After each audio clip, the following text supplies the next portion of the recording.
Hey, what's going on? It's Adventure here, and it's time for us to do our third, our next, and our final session with the Spiritborn, where we're just trying to complete the campaign at last.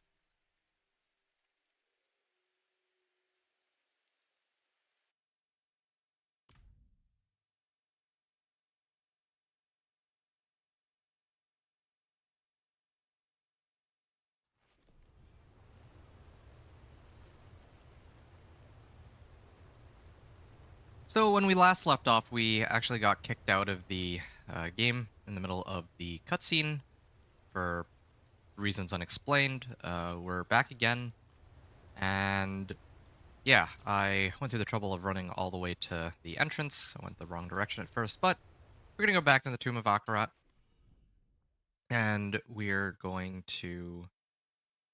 I'll see if we can finish this. In the grasslands, we read of safeguards one of the dedicants built in this tomb. Tread carefully. Understood. All right. So I'm gonna have to do this over again. I'm gonna try to see if I can maybe get past them.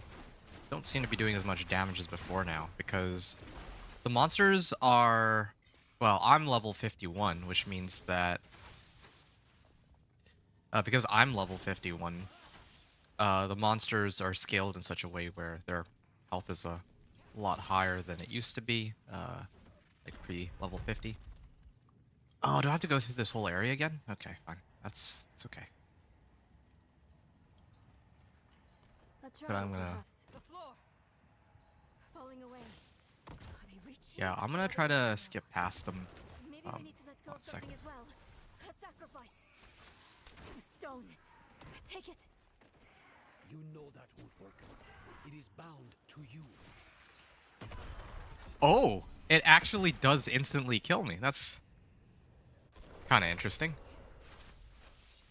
I think that was actually my first death this run too, but yeah, I actually stood on top of the platform on purpose because I didn't think that it would immediately kill me. I thought that it would damage me or push me off, but no, you actually would A trial. instantly Perhaps. die if it breaks and then you're like on top of it.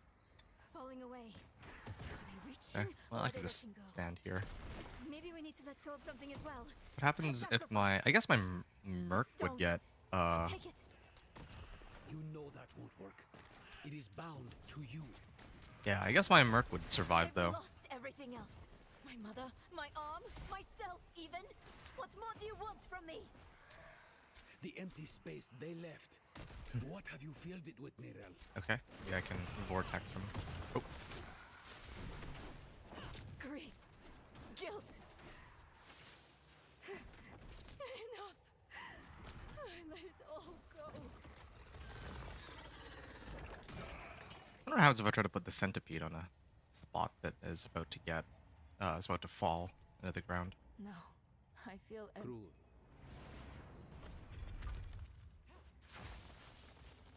Okay, so yeah, I'm gonna be skipping past as much of this as I can. Simply, hey, your fairy tale villain. Yeah, I am back. Um, yeah, like back on Friday when we were doing this, I think there was a cinematic that I disconnected at. That was where we finished last time. Yeah, I didn't have time during the weekend. But yeah, I didn't have time to continue during like the last couple days. But now we're here and we're trying to finish this. How are you doing? Your fairy tale villain. Far from it.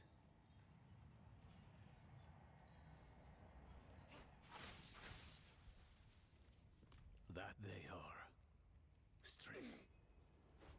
Okay, yeah. Skipping past all of this because I've already seen all this dialogue. I just have to do it a second time. lighting one makes another go out. There must be a certain order. Well, that certain order I remember last time was that one, then this one, then this one, and then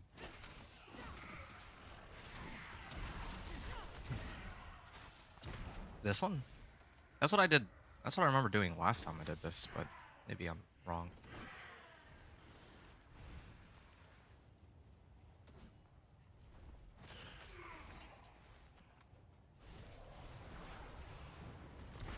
Okay. Yeah, I still don't quite know how this puzzle works. I just randomly hit the braziers, the way that I see them. But yeah, let me know if you have any questions, Fairy Tale Villain. If you wanted to ask anything, if you just wanted to chat, if you want to tell me about how your D4 runs have been going. I'm actually really excited to finish this today because I'd really like to move on to other things this hey, Ton Rune, what is this? Invokes the Sorcerer's Meteorites. Nice. But yeah, I would like to move on to other things in Diablo 4, especially now that I finally I've had a chance to unlock mercenaries This trial wasn't meant and runes too. I mean, I already have. I suppose I have a lot of the runes already because I had played with other people and they had given it to me. So, um, yeah, I do have like. I meant for my sorcerer at least. My sorcerer is like my for fun character, so I don't really feel too bad about using these runes and whatnot. Other mechanics that I should have already had access to. It was us who was too late. Dead eyes stained with ash and ember. Cursed are we who must remember. All right. After everything, brushed aside. We never forgot you, Thuman. Oh, whoa. Okay, that was the first like actual death. I did not expect that I would die instantly there. Like that, yeah. I actually died like instantaneously on that one. I mean, I tanked all of it, true, but that was.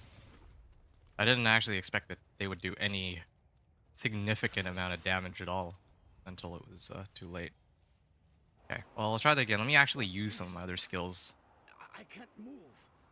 I also This trial wasn't meant am not used to playing Spiritborn. I should have actually armored hided on that one. Maybe I shouldn't stand like right here. Maybe that's part of the issue. When I play my sorcerer, if I'm getting hit and about to die like that quickly, then I would immediately cast Flame Field. But yeah, here I'm not used to that at all. It's so dark. I repented. Do you think I was too late? Oh, Vigo. It was us who was too late. Here we are. Dead eyes stained with ash and ember. I see your message, Fairy Tale. I can't read it right now because I need to finish this fight. Then I'll get to you. After everything, brushed aside. We never forgot. 1,059 damage. Wow. Never. Okay, there's the invulnerability, and my Merc is tanking a lot of the damage too. Let's not die to that. Yeah, that was a close one. Oh, 1,500 damage.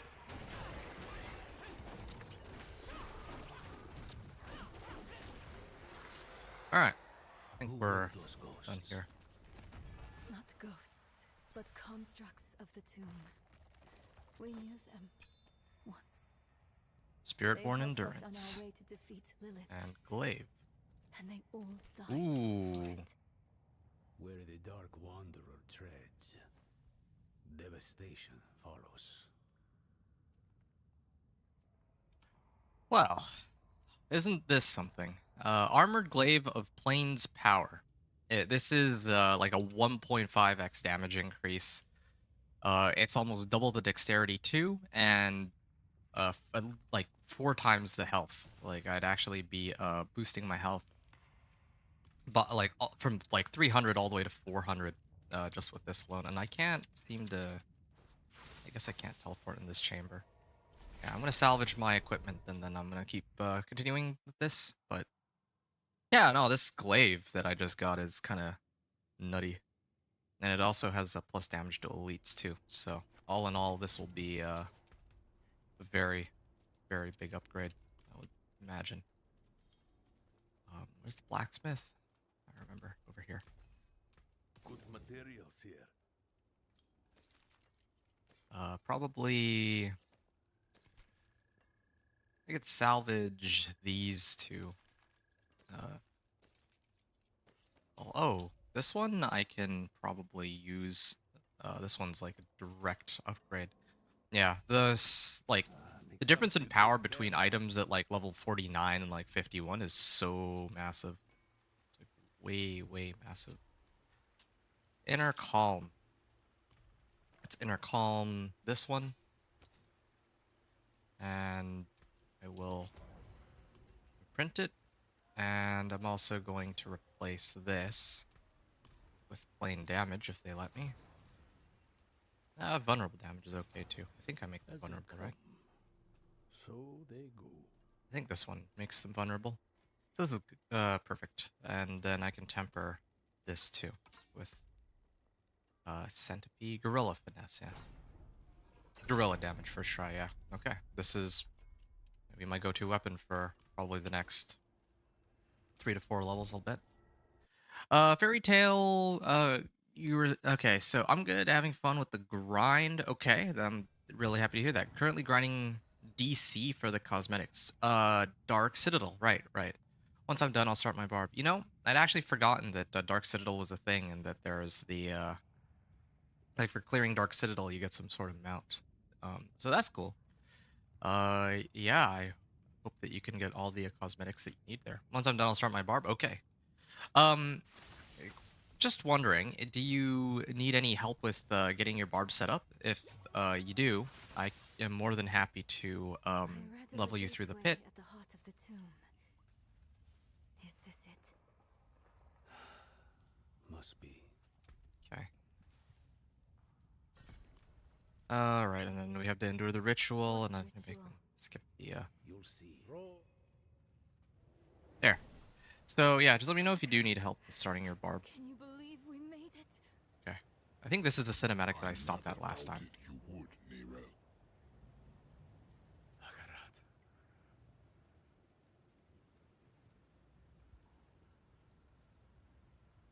But yeah, if you need help with getting your barb up and going, if you need help with getting them geared up, like leveling Paragon glyphs or just leveling in general, just do give me a heads up and I can assist you with that. It wouldn't take very long, like an hour, and like to get you from 1 to 60, and that might save you time in case you were gonna, do the leveling yourself. Yeah.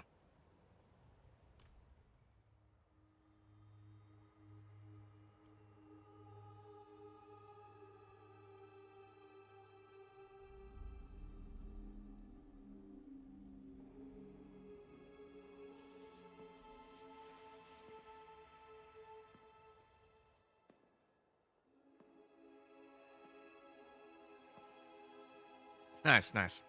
You done with your kind of. So yeah, I don't normally talk during the cinematics, but I've already. Wait a second, I can just skip this one, can't I?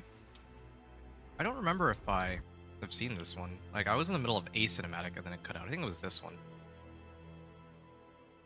You can let go now.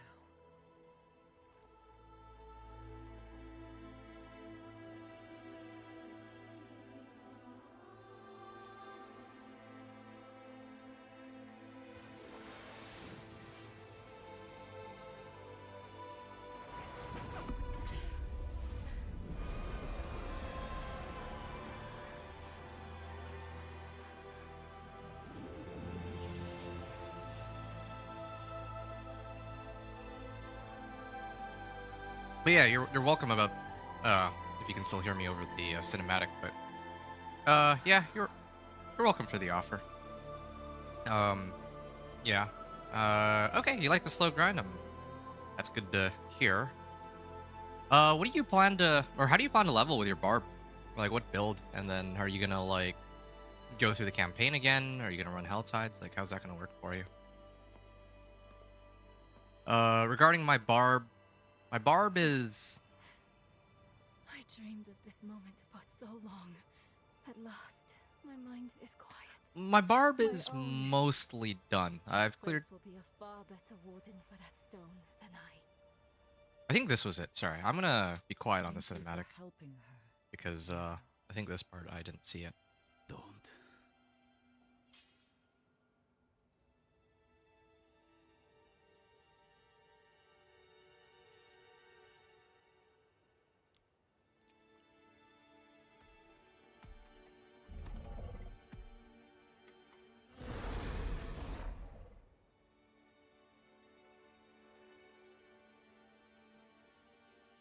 I do this for Nahanto.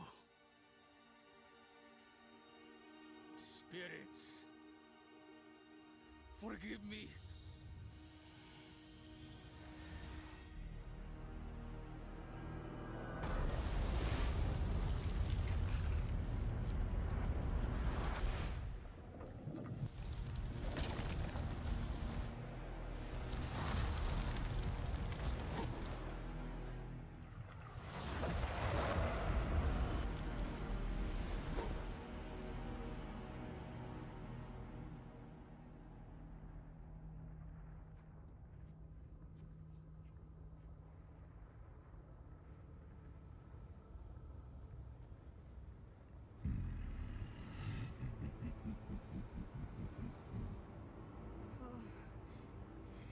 No. No.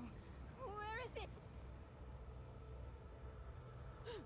Oh, He's got the stone!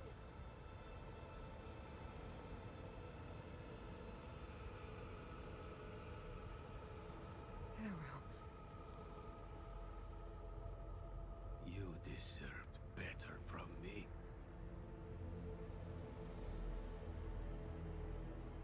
I've done my part. See that you do yours.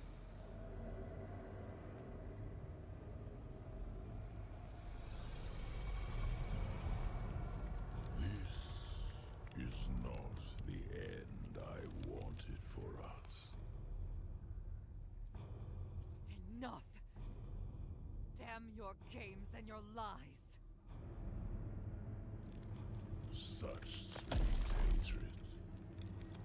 One moment of betrayal, and my blood sings in you. Few mortals are so worthy of their birthright. that is one big wolf. Come, child of my child. I will give you the violence you long for.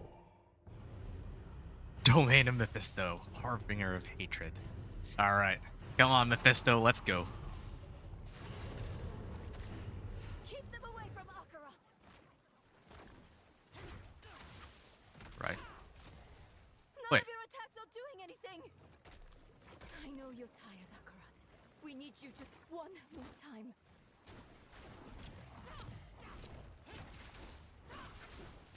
You were not so frail when last we fought Akarat.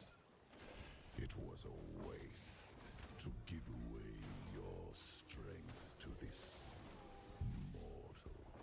She will rot. Your gifts will rot with her. Yeah, this is cool. Yeah. Yuru, how could you, man?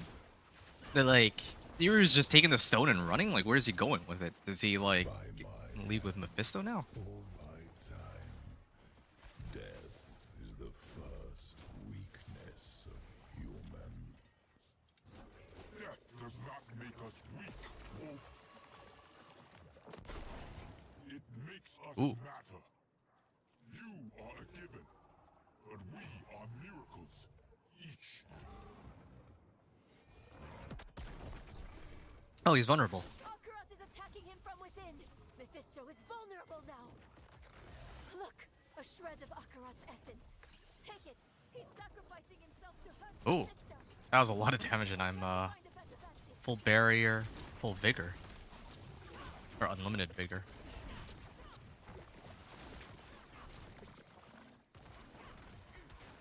It's so dark. Risk the whole of your lives for mere moments without me. But eternity is my domain.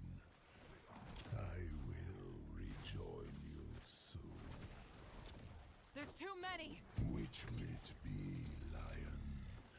Will you sacrifice them to kill this sliver of me?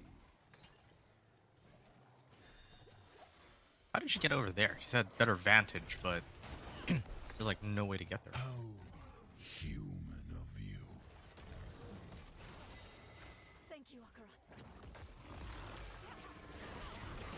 Well, I switched my weapon before this fight started. Otherwise, I don't think I could have killed any of these that easily.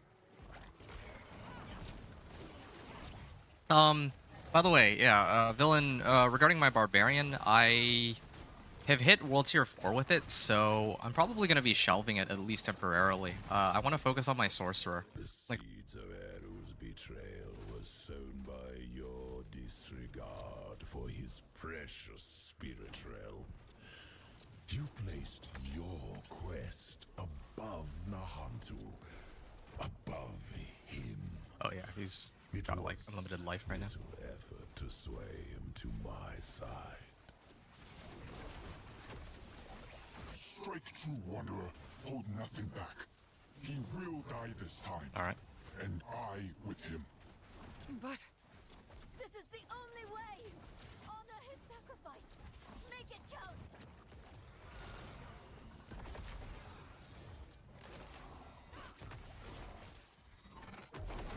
There we are.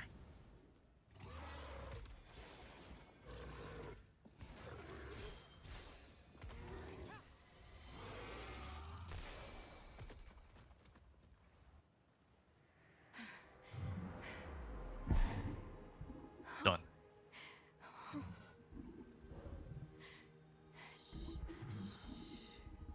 It's all right. I know you need to go now.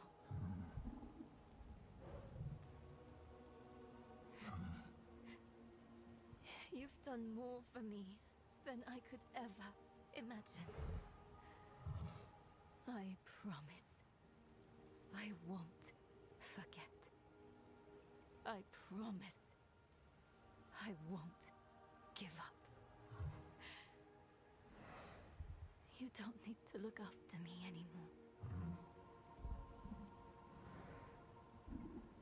It's time for you to go.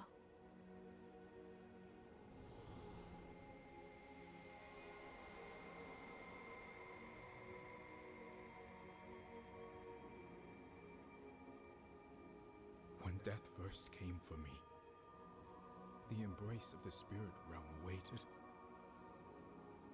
But now, I am afraid.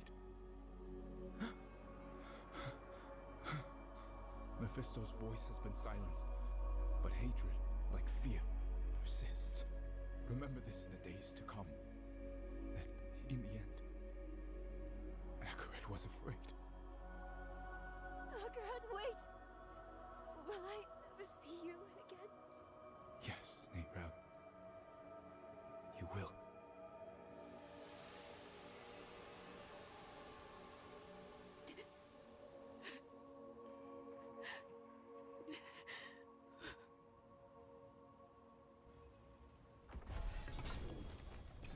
Oh, ouch.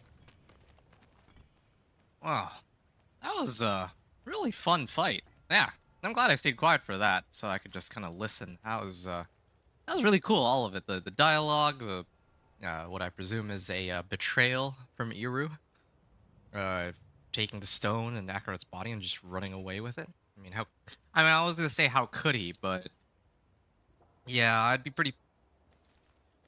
I mean, given the things that he's gone through in this storyline, I can kind of understand why he's not too pleased. So, yeah, in a way, I feel bad for Iru, but it seems that we'll have to strike him down too. Yeah, I'm with you though, villain. Yeah, wish you could get him as a as a mount. Yeah, yeah, I'd love to ride on a lion. I don't think I've unlocked the. Do I have? What's my mount right now? Actually, I mean, I have the Alcor pet, but I don't really have. Where do I adjust which mount I'm using? I guess I go to the stable master. I thought I could do it from here, but I know that there's the there's like the cat mount. I don't know what it's called, but the one where you get like this giant cat as like a as a mount. I think that one is like the coolest one I've seen out of. Well, I mean, I guess all the other ones are horses, so that's part of the reason why. But yeah, I would have been pretty cool to get that lion as my mount too. You should get that for finishing the campaign. That would have been really sick. Um, Regarding the barb though, yeah, I don't intend to continue pushing to like pit 100 with the barb. But I think the last thing I need to do with the barb is to still release all of the pending videos. Like I've just been focused on kind of gameplay with the time that I have, but I would like to cut all of the Torment 3 to Torment 4 gameplay segments and then upload them to YouTube. Then I got to do the Is It Viable video, and then I think after that, I will probably start working on trying to see how many of the sorcerer builds I can get to pit T65. I'm sure that all of them can make it to pit T65, or almost all of them, but I would need to tweak my Paragon bar. So that would be my next passion project, I think. I don't really have as much of an interest in grinding out any further with the Thorns Barb, like going all the way to pit 60, no, wait, pit 80, pit 100, trying to get him to the point where he can kill tormented bosses, trying to masterwork everything to 12, like all those things, like I don't really have much of an interest for the Thorns Barb. Probably with a companion druid, I would want to do that, but I think right now the thing that interests me the most is the sorcerer and all those builds I haven't played yet. All right. So I stopped here because I didn't want to be interrupted. I'm going to talk to Nayrel.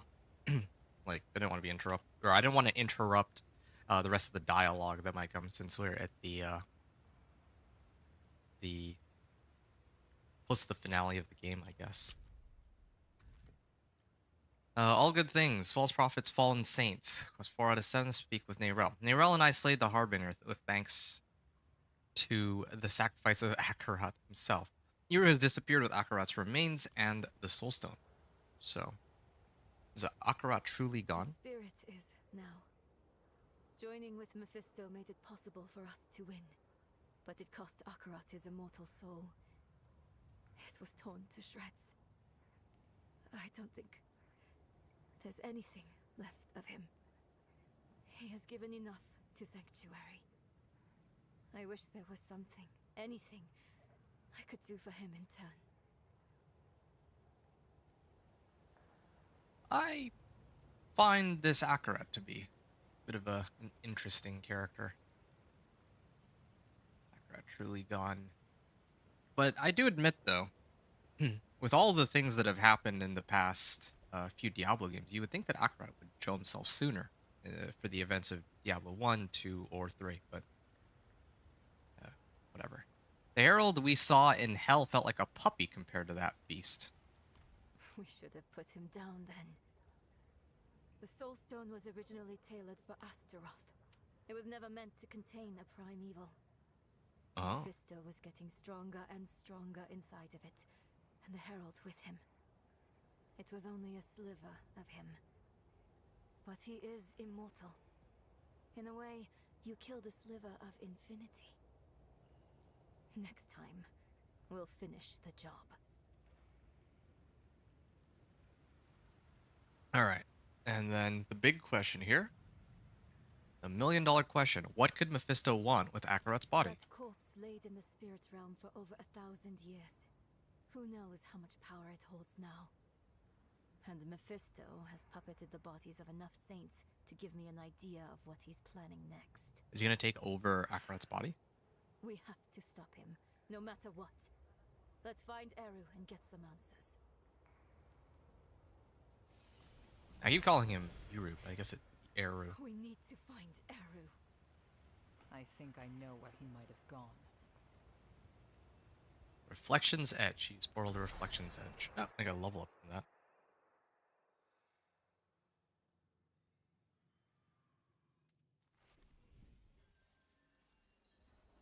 Search for Eru with Neyrel. And they worked me out here. And this says 4 out of 5, so yeah, we'll see what happens here. Oh, I didn't actually see how much XP I got from the. Oh, yeah, there. Quest complete. All good things. 1.4 million. So like again, almost a full level up. I don't think I can really quantify how much XP I get. Like I can't just be like, oh, every quest will give me like a level's worth of XP, close to a level's worth of XP, for the most part. Blood. He's here somewhere. That portal was convenient. I wonder where it came from. Let's hope he still has the stone. Stop running and face us, Eru.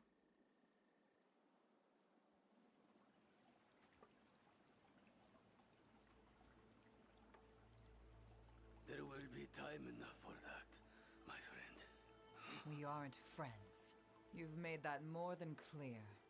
What did he give you to betray us, Eru? Was it worth it? Mephisto has sworn to spare all that I love from what is to come. Even knowing I will never see it, I would not unmake my choices. You can't trust Mephisto to keep his promises. He will break this deal the first chance he gets. It isn't too late. Just tell us what you did with the stone and the body. We can still make this right. I have not come here to make this right. There is no making this right. There is only what you are owed. A reckoning.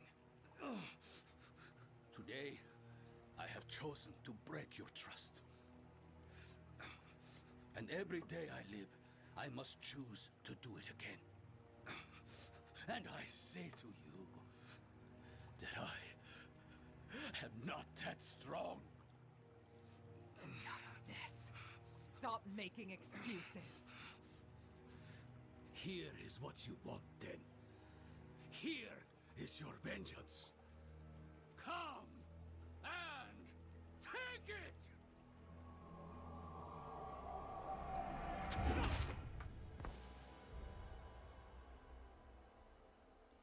Oh, Eru.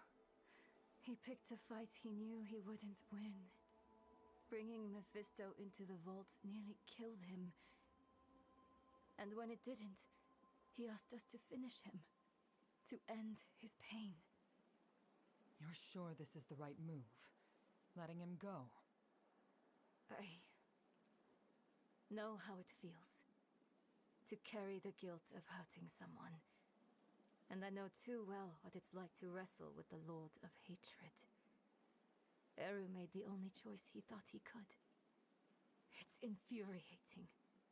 It's crushing. But he's already done the worst he can do to us. Let him wrestle with himself now. It's what Akarat would want. If we kill him, we rob him of the choice to be better. It's time we return to the Horadric Vault. It might have something, anything, that could help us against Mephisto. Alright. I am trying to make sense of the dialogue here. Okay, there's another quarter, no, 1/3 of a level. Catharsis. Speak with Neyrel at the Horadric Vault. So we gotta go all the way back here. Neyrel and I saved Nahantu, but at an unfathomable price. I should meet with her near the Horadric Vault. They're being kind of vague as to whether or not they killed Eru, I think. letting him go.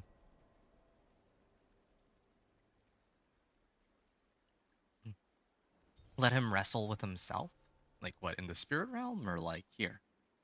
If we kill him, we rob him of the choice to be better. So she left him alive, I guess, but yeah, guess we just leave him here. Ah, can't kill Iru, it looks like. Yeah, okay. Well, oh, the Roderick, I have to go all the way back there? Man, kind of crazy. Imagine how far she must have trekked to get there. Alright, maybe, like, I'm already pretty close to here, so just to save time, I'm gonna explore this region and see if there's any worthwhile areas I should be aware of. So I don't have to make a second trip back here.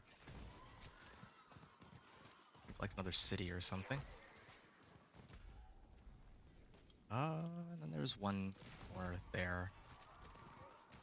I think this area is probably where the world boss spawns, though. Doesn't look like there's really anything there. Or maybe there is. It's just for random events. Alright, yeah. I'm gonna head back. I've almost finished exploring Nahantu fully. But, like, almost. Hey, Anthony. Almost to the end. Okay, well, this is good. I was looking forward to finishing this campaign, of course. And it's good to know that I'm at the end. I am still going to take my time with it and enjoy it from the first minute to the last minute. And it has been fun. Like, I know there, as there always will be, people who weren't, like, super happy with the campaign, but I've been enjoying it. Like, I didn't mind it. Is it like, you know, Baldur's Gate 3 levels of storyline? No, definitely not. But it's, I've been having a lot of fun with it, and I think that's what matters the most in this case. Max Life and Thunderspike. Alright, well, we'll get that, and then we'll switch out Thunderspike for armor later if we don't find a better piece of gear. I did one wrong. Keyboard press and I paused the stream. Oh, actually, well, I didn't say anything, though. During the dialogues, like, I'm pretty invested in the dialogues, and I don't like to interrupt the characters. I like hearing all of it, like, you know, what they're saying, the voice acting, and yeah, I usually prefer to just let them talk. So I didn't actually say anything. You didn't miss me saying anything. Song. I can almost remember it sometimes. But then it's gone. Like you never sang it at all.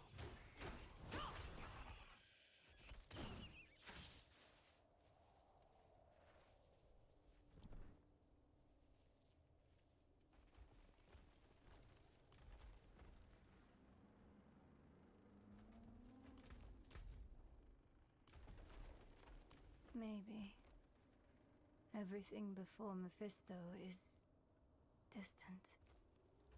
A dream that turned out to be my life.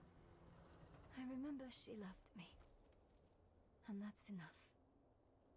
It needs to be enough. We came here for a reason. Knowledge. The vault's bound to have something we can use against Mephisto. Let's go. Alright. Search the Roderick Vault with Neorel. Yeah. You around, Anthony? Are you playing right now? Yeah, maybe after I'm finished this, if you want to do some runs together, I'd be good for that. Smell. You don't forget it. I get to finally show my new Meteor Sorcerer. Which door is it? This one? Lorath was here. Left his workbench a mess. Again. Let's take a look around. He may have left something useful behind. Where is Lorath? He's been missing for this whole campaign. I'm very surprised. Don't tell me he's going to show up, like, right now. Close to the really end of the campaign. Anything. Anything that might help us find Mephisto. Anything that might stop him. I spent so much time with him. And yet, learned so little. He is a labyrinth, with nothing at its center. Okay, I need to log in. I've been playing Dragon Age the last few days. Oh, that sounds fun.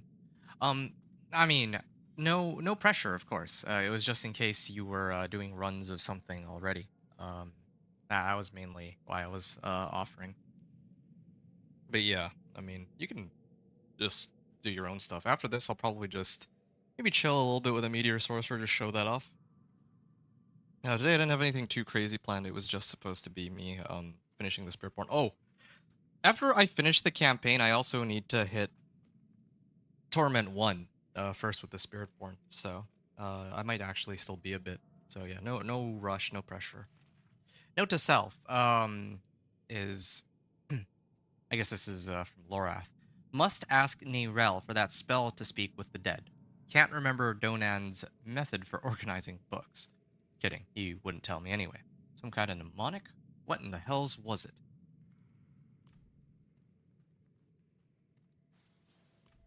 Alright. Partially burned scrap. Must have failed him. Why else won't he answer? He... Up there... somewhere, perhaps. One day Tyrael, one day... Okay, so that's the piece of paper. Well, must have failed him. Why else won't he answer? I'm guessing that's Lorath mentioning... Yeah, I'm not sure. But this is interesting. One day Tyrael. Mention of Tyrael, the Archangel. Unsent letter. Hey, Rel, hope you live to read this. Don't know if I'll have time to make up for my mistakes. But I'll go to that tree knowing you were the best mistake I ever made. Visit if you can stand it. Someone's got to keep me from biting Elias's nose off. L. Lorath. Lorath left a letter for you. I thought he might. And here's the last one. You'd like to see the Meteor Sorcerer. Oh, actually? Oh, yeah, I'd be happy to show it then. I didn't think anyone would give two hoots about my Meteor Sorcerer. And I'm not trying to, hype it up either. It's not going to be anything, like, too crazy. Just a fun little build I put together. And I repurposed my Chain Lightning Sorcerer to, I guess, work with Meteor. Or, not work with Meteor, but, like, I respect my Chain Lightning Sorcerer into a Meteor Sorcerer. I had to, like, take all the Paragon points out. It's the only Sorcerer I have. I don't want to re-level a whole new Sorcerer. I only have 14 slots, so it's the best option I had. While I also get my food taken care of, just seeing a non-meta is good. Okay, well, I'll keep that in mind. Thanks for sharing, yeah. I just want to finish the Spiritborn, and then I'm free to do whatever. And in the coming days, I'm actually hoping to start, like, a new project where I... try to go and clear Pit 65 with all of the Sorcerer build. Well, not all of the Sorcerer builds, but all the core skills, all the mastery skills, at least. And then after that, I don't know. Maybe I'll try to get one that has, like, basic attacks. Like Firebolt or something. I'll have to think about it. I'll have to see. So here's the next piece of parchment. Unlucky bastards stuck on the tree. It seems to be a list of those who've given their heads to the Tree of Whispers. Some names are circled, others crossed off, maybe debunked guesses. At the bottom reads Lorath Nar. Perhaps he'd like to know who he'll be spending eternity with. Yeah, I suppose I would too. Idle musings. Lilith posed an imminent threat. We took care of it, and in doing so, we treated with her father. Does that make us better than Elias? Or worse? Either way, the old devil's got plans. Always does. So is that all of them? Do you miss Lorath? I don't think so. Maybe I miss who I thought he was. But not the reality of him. He's a good man. He tried his best.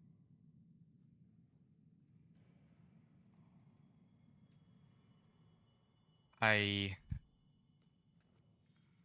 am not sure I fully understand. Like, she's talking about him like he's dead, but as far as I know, he's still alive and well. Where... Search for clues. I mean, I've searched for idle musings. Maybe something I missed here? Note to self. Yeah, that's fine. Oh, here. Rathma's prophecy. I saw a serpent coiling in the fires of the eternal conflict. On its scales were reflected the truth. Sanctuary can never be saved. I saw my corpse, and from my mouth crawled hatred. I saw my corpse, and from my mouth crawled hatred. I recognize this. Rathma's prophecy. Lorath always dismissed it. What would change his mind? Can't believe you actually found her. Who are you? Friend of a friend. There she is. There's the lady from the very beginning of the campaign. Anthony, did Lorath die? I don't know. I don't think so, but the way Narelle talks about him, it's as if he actually did die. How do you say her name? Noel? To walk a different path. You're the messenger I found in Lorath's hut. What are you doing here? I've been following you since you arrived in the peaks. On Prava's behalf. She wants to see you. Prava's knights hunted Narelle across half of Sanctuary. Do you take us for fools? I would have asked the same. Not so long ago. Then Prava saved my life. She's changed. Or maybe the world has. Either way, give her a chance. She's waiting for you at Laura's place. We can't keep running. Let's hear what Prava has to say. Right. Presaging Fate. 7 out of 7. Prava wishes to speak with Narelle and I at Lorath's cabin. Perhaps we can reach peace and reason in all this.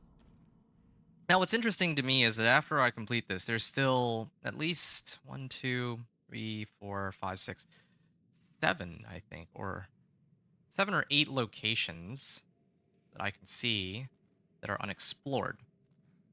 And I suspect that that means that there's still going to be one leg of the campaign left, probably where we'll have to have a final confrontation with, like, I want to say Mephisto or Iru, because yeah, there we stopped Iru, but I mean he's still alive, right? And I feel like they're leaving it very, some of these things kind of ambiguous. I don't fully get it.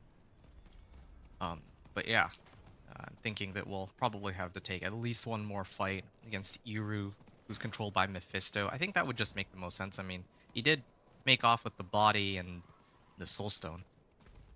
Yeah. I can't help but feel a little bad for him if I'm trying to analyze this storyline. Poor Iru had to kill and sacrifice, like, in some ways, like the safety of the spirit realm and Nahantu, and yeah, I mean, it from his perspective, it's kind of rough that we're basically bringing prime evil to his doorstep, but still, I mean, we have to do what we have to do too. So, right, let's free to go inside here. Just trying to see if there's any damage modifiers I can pick up, but it's fine. A wanderer and a heretic both. Welcome. If something happens, Wanderer and heretic. I'll be ready. Speak with Prava. What do you want, Prava? I hear Uravar is dead. By your hand? yes. Good. Easier to obscure your part in his death than hers. Narelle, the church has been searching for you for quite some time. I'm aware. Such a chill, and so near the hearth. I didn't want this war with you, child. We are enemies of circumstance. But circumstances can change. Why are we here, Prava? Would you have us beg forgiveness? Perhaps someday. But in this moment, I only ask for peace. Inarius' death cracked the foundation of our faith. Urivar's actions tore those cracks asunder. If the cathedral is to survive, it will need my full attention. And even though you no longer carry the stone, You are not relieved. The threat of the Lord of Hatred remains. Yes. Yes, it does. Then we have a shared enemy. Let our feud be over. In time, when word spreads, you, all of you, will be friends of the Church once more. I swear it. May the Father's light shine on us all. All right. Yeah. So, Nirel and I must plan for what is to come. What now? A friend of the church. Lorath won't know what to do with himself. Are you okay? Yes. I was just thinking about something Eru told me once. You must remember the home you saved. Hold it close to your breast. Because it's the only thing you have. You have saved more than one home, my friend. Not everything he told you was a lie. Why did he do it? Did we push him to this? No, this is on Mephisto. I know how he works. He shows us truths so deep and terrifying that it makes us question our choices, ourselves, our friends. If he can make us hate who we are, his work is nearly done. That's what he's been doing to us all this time.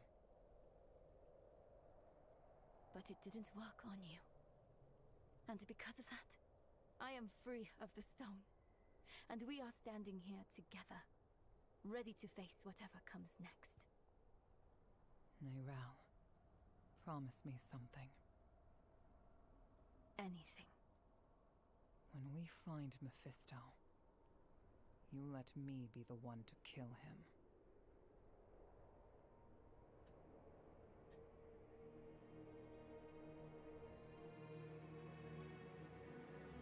We are all villains in someone else's story. The Haradrim know this better than anyone. We've all made hard choices to protect what we love. Choices that seem necessary, even righteous in the moment. But the Lord of Hatred excels at turning the blade of righteousness back into our guts just to hear us scream. The choices we made in hell had aftershocks we are only now beginning to understand. How would history paint us for the path we'd taken? How would it paint Eru? Eru made his choice out of love and despair. I can hate him and still understand why he did it. And how it made him the devil's perfect tool. Another twist to the blade of righteousness. Perhaps Eru believed it was all worth it. The Hantu and the spirit realm were spared from Mephisto's touch. But that only meant they were cursed to watch the rest of the world wither. In the age of hatred to come.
the guise of man, I shall walk amongst the innocent.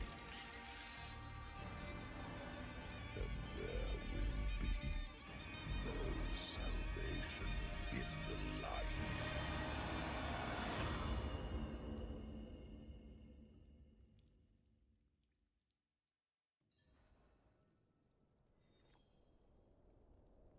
Was that the end? That was a sick cinematic. They gave me chills. I certainly hope that's not the end of the campaign. Yeah, I certainly hope that's not the end of the campaign, because if that is, then I feel like there's still so much that's like missing, right? Like, tell me they're trying to set up like the next expansion, and that's like the end of this storyline. That would be. I wouldn't know.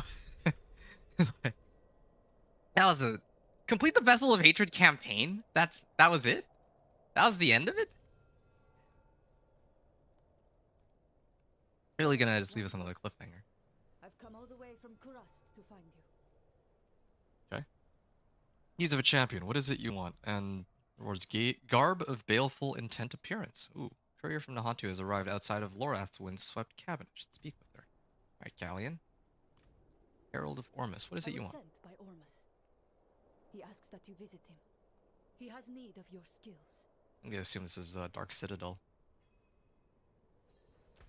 Deeds of a champion. So let's talk to Ormus. And yeah, I'm level 54 right now too. At the completion of this campaign. And I was under the impression that by the time I finished that I would be pretty much level 60, but not quite there. Very close though. I'm actually at the level where I could probably just run a couple of strongholds and I'd very easily make it to 60. Hey, Cam. What's up, buddy? And Anthony was, yeah, I gotta continue the DLC train. More thoughts on that in a second. That's the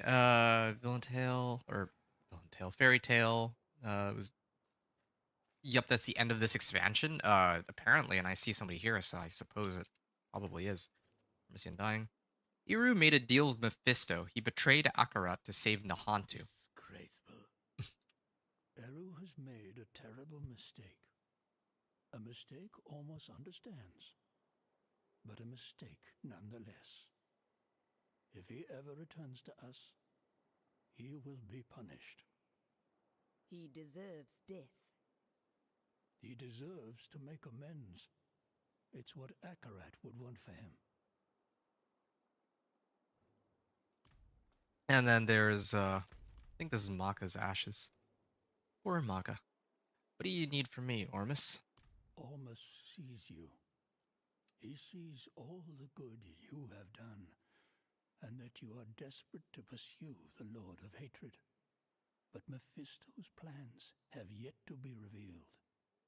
The threat he poses is no longer an immediate one. Ormus and Nahantu have need of you. Eru's betrayal is a fresh wound, but others have been harmed by his actions. Not only did we lose Maka, may her soul find peace, but Eru was a revered elder. The people of Nahantu grieve all they have lost. Nahantu needs to remember hope, friend. They need a hero. Ormus humbly asks that you liberate our lands and help our people, so that you might earn their respect and support.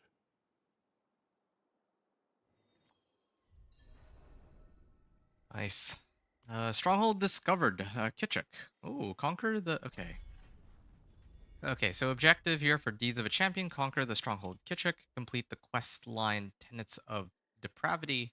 And complete 3 dungeons in Nahantu. Ormus has liberated that I liberate the lands... Or has asked that I liberate the lands of Nahantu so that I can earn the respect and support of his people. I should start with the region's strongholds. Oh, this one. Gateway to Hauser, a small village terrorized by an ever-present threat. Oh, I see. Because I was in this region earlier, but it didn't show up because I was still in the middle of the campaign there. Right. Lost Samuk and the Bazaar here, and Ickerfall. Actually, I've visited quite a few locations out here. I do, however, wish that there was a connecting point between, like, Zarbinzet and the Hantu. That would have been nice, so that you don't have to run all the way around or any of that. Whatever.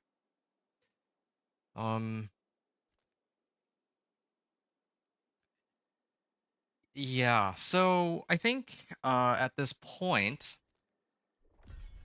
oh, we got like 1,000,000 XP for talking to Ormus. There we are.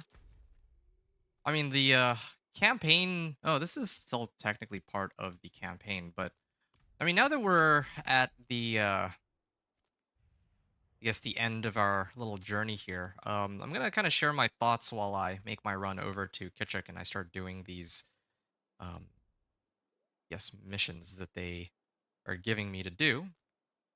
Wayward friendship. Yeah, let's start off with Kitchuk, and want to see something really quickly. So there's 6 waypoints possible, 3 strongholds I can do. I've discovered most of the areas, not all, but very close to it. Then I have a bunch of side quests, so yeah, I still need to go through and pick up all the renown rewards for this region. I'll probably do that separately. I don't know if I want to do that this particular stream, though. I think it really depends on... I mean, Anthony's here, and he'd like to see my Meteor Sorcerer. Maybe I will show off the Meteor Sorcerer. Maybe I'll save grinding for renown for another stream. Although that's not really the most exciting content to watch, so I'm not sure how that's going to work. Maybe I'll do it off stream while I'm chilling and watching some YouTube videos or something. I'm not entirely sure. I'll have to think about that one. Yeah, today would be ideal, I think. I'd like to just get it over with and pick up all the renown rewards, but again, I don't know how many people would be too pleased with that. Maybe I'll wait until like the second half of the stream to do that when there's not as many people watching. Yeah, so my thoughts on this campaign, and I'll talk about this again a little later, but I think that overall the campaign was very fun. I actually very much enjoyed it. I don't know if... I mean, it definitely... yeah, I'd give it a rating. I guess I'd give it like a... like 6.5 to 7 out of 10. I feel like 6.5 even sounds a little low. Yeah. People are being slaughtered. All right. Yeah, let's go save them then. Don't let them hurt my children. Please. Yeah. I feel like 6 or 6.5 even might be a little too low, but 7 seems a little high. 7 is like a pretty good storyline. Yeah, I think 7 is fine. I think 7 is pretty reasonable. It definitely wasn't anything groundbreaking. It was a fun storyline. I didn't actually see the Iru betrayal coming, to be honest. Maybe some people did. I mean, good for you if you did, but yeah, I feel like, yeah, Iru was helping us the entire game, so yeah, I mean, you can understand how much he had to sacrifice, and yeah, the betrayal, yeah, it makes sense why he did it, but given how much he had helped us up to this point, it would... Yeah, I didn't see that coming. But On my signal, you run as fast as you can, you hear? I love you. No, wait! wait, what is she doing? I'm confused. It's okay. I guess that's no wait, and then... Alright, sure, whatever. Free the villagers from the cages. Alright, I'll go free them. The Iru betrayal was great. Yeah, I mean, I feel kind of like... I definitely feel like I was caught off guard by that one. I didn't see that coming. Like, it just felt so... It was understandable, but it wasn't, like, obvious, right? So, yeah, I think it was, like, the right kind of twist. Kind of crazier that, yeah, like, he gets to take Akarat's body, and, yeah, now they're hyping up this big, crazy fight. I can see where they're taking the storyline. I just felt like that was a bit anticlimactic. Like, in the original campaign... right, before Vessel of Hatred, they built up Lilith.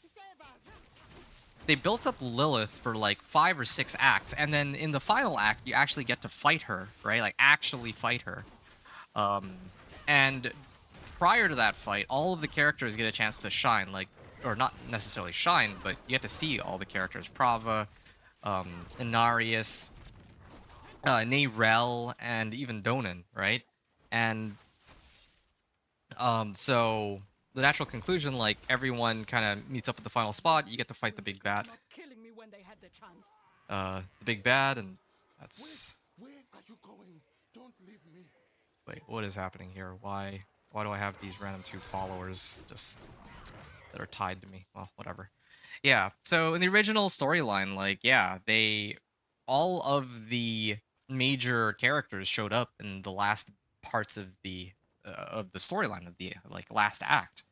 But in this storyline, like, we don't even know what happened to Lorath, who was a big key player in the original, which I find very strange. Like, they mention his name, they hint towards Tyrael making a reappearance from the events of Diablo 2 and Diablo 3, and now, um,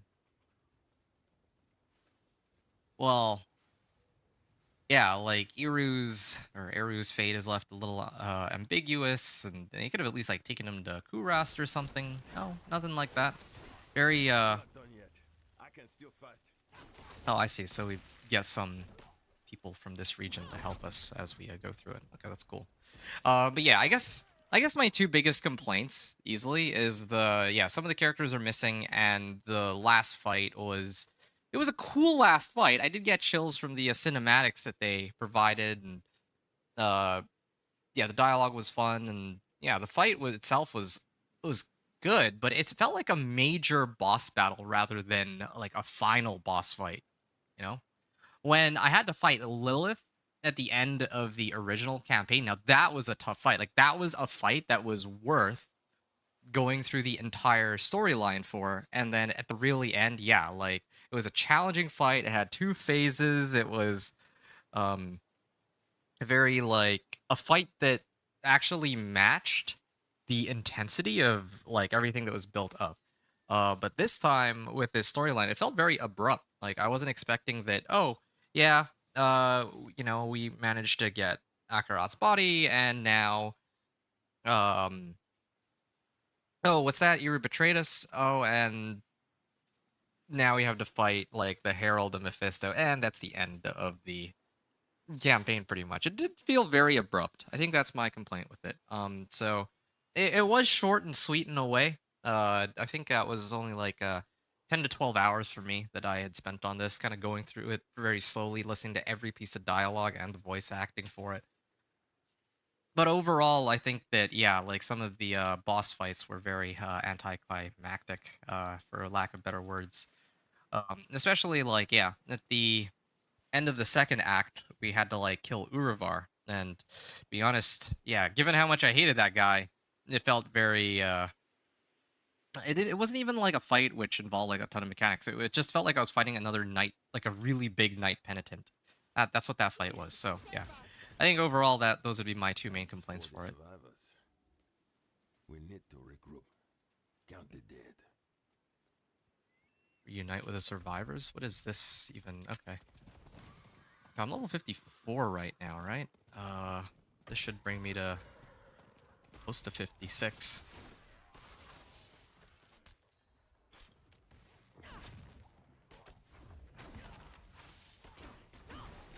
These guys heal up at all? They're back.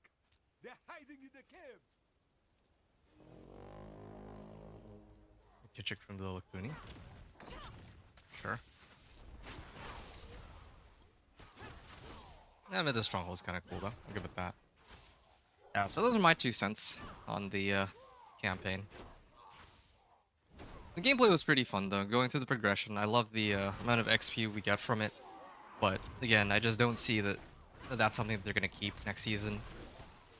Especially, like, I really don't think they want you to be able to just level from... Well, maybe they will. Maybe they will keep campaign as a feasible leveling method, but not, like, have it be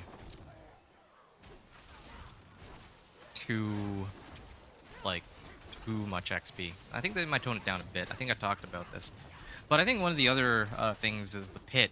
The pit leveling method, where people this season can go from like 1 to 60 in like an hour. I feel like that's gonna get changed. I really don't think that that's how they want the game to be. Otherwise, why invent all these other locations you can level? I mean, the progression is part of the fun of the game too. I find it interesting that some people complain that, oh yeah, it's kind of fun to go through the pit and not have to level yourself, but I feel like that's actually part of playing the game that you have to build a character up and go 1 to 60 yourself. I know that I myself have been kind of guilty of leveling others for 1 to 60, and I don't remember if I leveled 1 to 60 with any of my characters. I don't think I did, actually, but yeah, I think that they probably wouldn't. Slunk back off into the caves. They're like roaches. They'll breed twice as many if you leave them be. Okay, so You're strong. Stronger than the rest of us. Could you finish them off? all right, I guess I can go in and handle them. Hectic heretics or hectic hatred's gaze. All right, this is the helm they gave me, I think, for the last mission of the campaign. Our eyes met. I could tell he needed help. I could have given it. I walked away and savored his screams for mercy. Okay. Wonder where that's from. But yeah, I am kind of switching topics though from originally talk about the campaign. Like, I don't really want to go. I mean, I don't really have any like really deep thoughts about any of this. Okay, this should be a straightforward fight.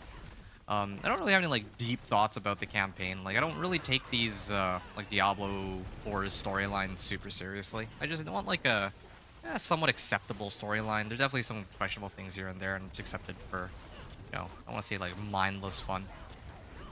But yeah, you would think that at least some of those fights at the end and the characters that showed up, like, I feel like Urvar should have been like a much bigger player. He showed up like at the beginning, and then he showed up again once at the end with some of the like the burning knights in between. I think that he definitely should have made more of an appearance in between, but yeah, I think that's mainly it. I don't really have like too much to say there. The pit leveling, again, I think that Hell Tides and all that is probably where they would want people to level, because otherwise, like, yeah, like level 1 to 60 grind is completely pointless. At that point, everyone should just start at level 60, I think. Like, why would you even need to ask for people to, like, why even bother with Hell Tides if you can just ask for somebody to run you through it, like anyone to run you through the pit? Yeah, like this season I'm gonna abuse it while it exists, but yeah, like there's no way they keep it, right? Like, yeah, I think they had even said like they didn't want leveling or a lot of things to be exactly the same way as it was in Diablo 3. But, yeah, interesting how they've gone about this. So welcome aboard, everyone. So we're in the middle of doing the Kitchuk stronghold, since we have just finished the Vessel of Hatred storyline. It was a very fun storyline, and I enjoyed it quite a bit. There were definitely some things that were questionable about it, as I've mentioned, but yeah, all in all, it was, I guess it was all right. So, yeah.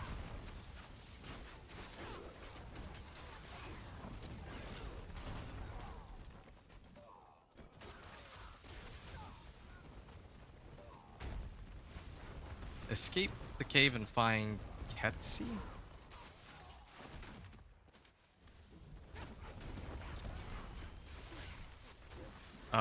This bar is going downwards, so I guess it's because the cave is collapsing. And I don't know what happens if I stay, or if it's just another death. Actually, I'm a little curious. What if I just wait here? Is it like a full cave-in? Escape.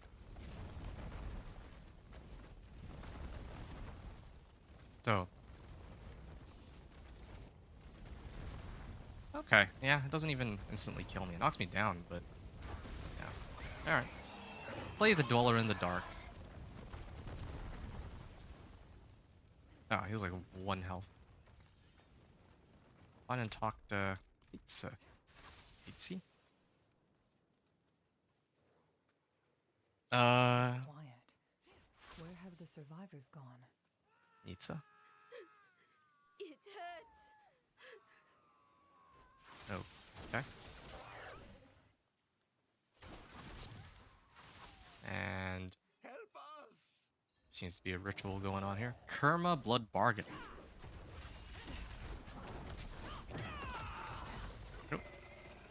when they go like untargetable like that when I've already used my ultimate. It's one of the reasons I hate using these ultimate-oriented builds, but I think with the recent changes to ults, like being able to reduce cooldown by putting more skill points into them, and also like items like Flicker Step or just things that actually provide a reasonable amount of cooldown reduction, then these ults can become more bearable, especially Flicker Step. I think that's a big one. 1,000 Lakuni. Sure. Perma Ascended.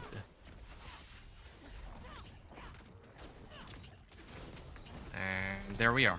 I think that's the end of that because I got like half a level out of that. So I think, yeah, once I finish slaying the remaining Lakuni, that's the end of this stronghold, right? Tribute of Growth. I'm still pretty like maxed out on gear. Okay, I'm gonna go back to town and ooh, that's a good set of boots. Might use that going into the pit. There. Rekindle the Wanderer's Shrine to Kitchen. And I think this is probably another city where I can get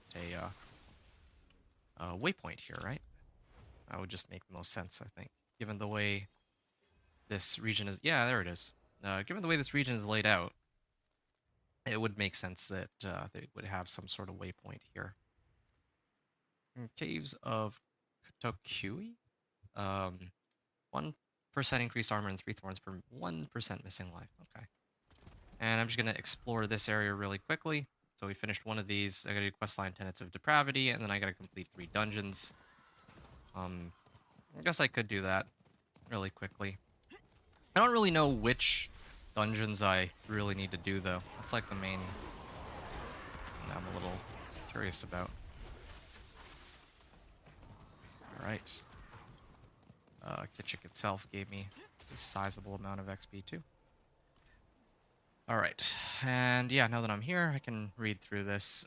This video is so funny, it's about a weightlifter and his wife. I don't know if I'll be able to watch it right this second, but yeah, I'll leave it open and I'll maybe watch it a little later. Cam was saying, in my honest opinion, I think for the amount of time and levels you can get from the campaign, I'd rather do it than level via whispers. The campaign's more entertaining to me than the typical leveling than most people go for. Like, I know it might be slightly less efficient, but I find it more entertaining. It takes the grind out of the game for a bit, and I enjoy that aspect of it. It was a little lackluster in some areas. They missed some great opportunities to improve it, but all in all, I think a large reason I liked it was it didn't feel super grindy. All right, so let me break this down one by one. First of all, yeah, no, I completely understand that. I think that leveling from the campaign is refreshing. I think that it's not something... It shouldn't be a leveling method that gets, like, nerfed into the ground, just so we're on the same page here. I think that it's... I actually think that leveling by the questline is pretty cool. I need to get that known, first of all. Now, regarding some of the other stuff that you said, though, you said you'd rather do it than leveling via whispers. That's fair. I really enjoy whisper leveling, but even whisper leveling is not as good as campaign or as Helltide leveling. And actually, at least this season, Helltide leveling is not as good as campaign.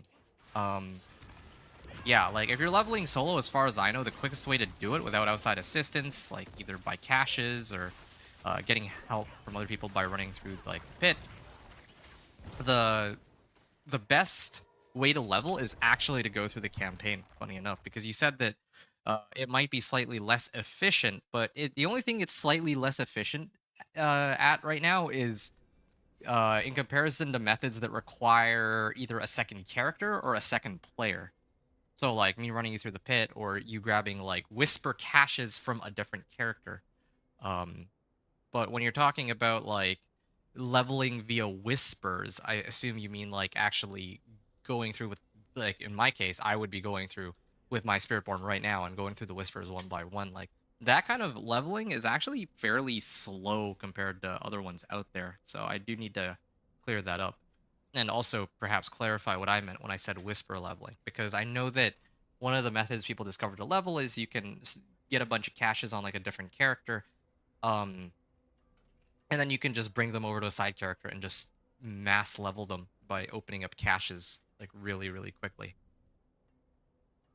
And you still get the right amount of gold and equipment from them, but at least in this way, all the XP goes to a character that can actually really use it. But yeah, I completely agree. I think that it is. I can understand why you say it's more entertaining. I can get behind that, and I also think that, yeah, I can see why it would be more fun than the standard methods of leveling. Um, More entertaining, takes the grind out of the game. Yeah, I can agree with that too. It definitely feels a lot more dynamic. I guess that's the word I would use, than to just kill the same monsters over and over again. Like you're going through completing these missions. There's like a progression, a storyline, and you're unlocking stuff along the way. I think that's great.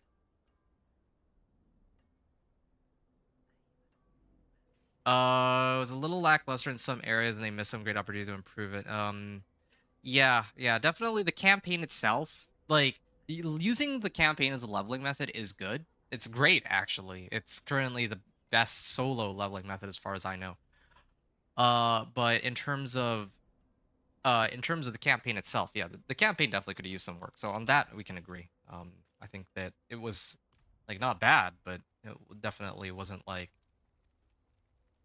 uh I definitely think that yeah, there was some things that could have been improved for sure. I know before you had started Spiritborn, we discussed your doubts in the campaign's strength in leveling. You at the time believed Whispers were faster. Mm, yeah. I was skeptical about the campaign's strength in leveling until. Well, no, actually, no. I don't think. I don't remember exactly like when I found out. I think it was even like near the beginning of the season. I remember. Um, like there were okay, because there were two parts to this. There were people like the big names for Diablo 4, Rax and all of them, who were basically saying that, yeah, running through the campaign on normal is like the quickest way to level this season if you're going solo, right? Once they say it, then, and especially if they have access to the early access of Vessel or like Season 6, then yeah, they would probably know best. So I don't doubt them in that regard. Well, the VOD where we talked about it, I distinctly remember you saying you think Whispers will still be faster. Whispers faster than campaign? Yeah, sure. And if you can find it. I'm actually very curious because, but I don't know if that's even worth it though. Like you'd have to go back and then like find the exact moment. That's like what, hours of footage maybe, unless, although I guess you could just look for where your messages came in. But I mean, sure you can if you want. Like maybe I did, but yeah, for me, what I was most curious about was trying to figure out, uh, like if Whispers would have been a faster leveling method than Helltides, at least.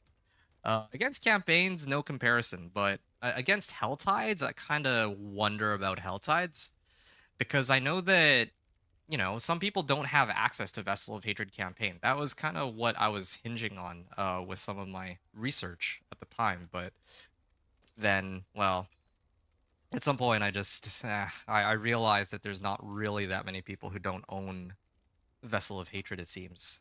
Uh, there are some people who don't own Vessel of Hatred, but not enough that I think it's worth it for me to keep like digging into it, if that makes sense. But sure, that's the but sure, maybe I did say that. I'm not gonna deny it. I don't remember everything. Let's take a look here. Here's what I'm gonna do. I'm gonna stash all this for now. The only time I'm really gonna be considering using this equipment is when I'm about to take on is when I'm about to actually take on the pit. So let's do that. It seems some of your VODs aren't saved to Twitch anymore. None of my VODs are saved to Twitch. The only one that's saved to Twitch is the barbarian one. Like the Thorns Barb ones, because I was gonna extract gameplay footage from those for the is it viable video. That was mainly it. Anthony was saying you also have to remember that if you have twink slash mythic gears, your leveling will be faster. I mean, no, I don't. I don't think that that's particularly.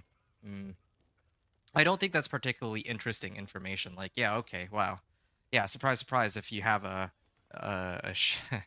like a Harlequin crest, your penitent will suddenly become much easier, or Tyrael's, right? Like, no, but the vast majority of people who are doing leveling, if you're leveling a second character this season, right?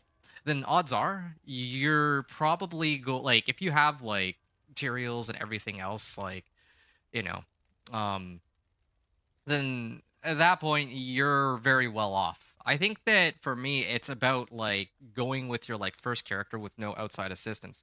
Because yeah, right now I could just boost you guys through the pit at this point, right? But some people don't have that luxury. Like they're playing solo, they're running their first character, they don't have access to reward caches and whatnot. So that's the kind of player that I'm trying to do some like digging into for these different leveling methods. But obviously, if you have like Twink and Mythics, yeah, you definitely don't need my content. You don't need what I'm really trying to dig into.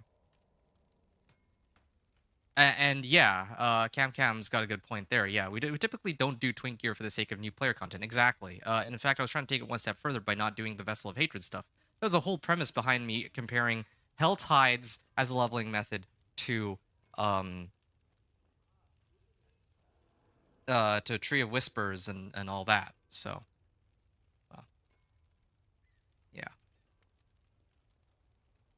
Well, either way, yeah. Let's continue here. So we've got all this. I have again. I don't even want to look at these right now. I will take this though. I gotta keep upgrading my weapon. It's been like 4 levels. I'm level 55 now. Like I had mentioned, I should temper this one. Yeah, the base damage on this is substantially higher, so I think I should go with this.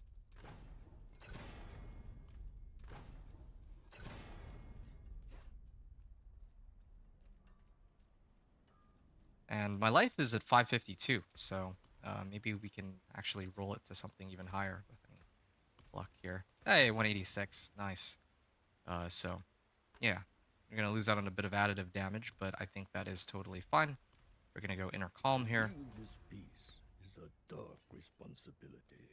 Okay, that's a cool looking pole arm though.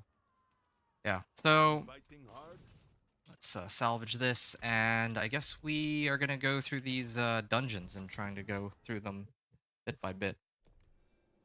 Again, we're trying to go through some of these missions so that we unlock everything, and then after that we're gonna do the pit, and then I can switch over finally to my Meteor Sorcerer.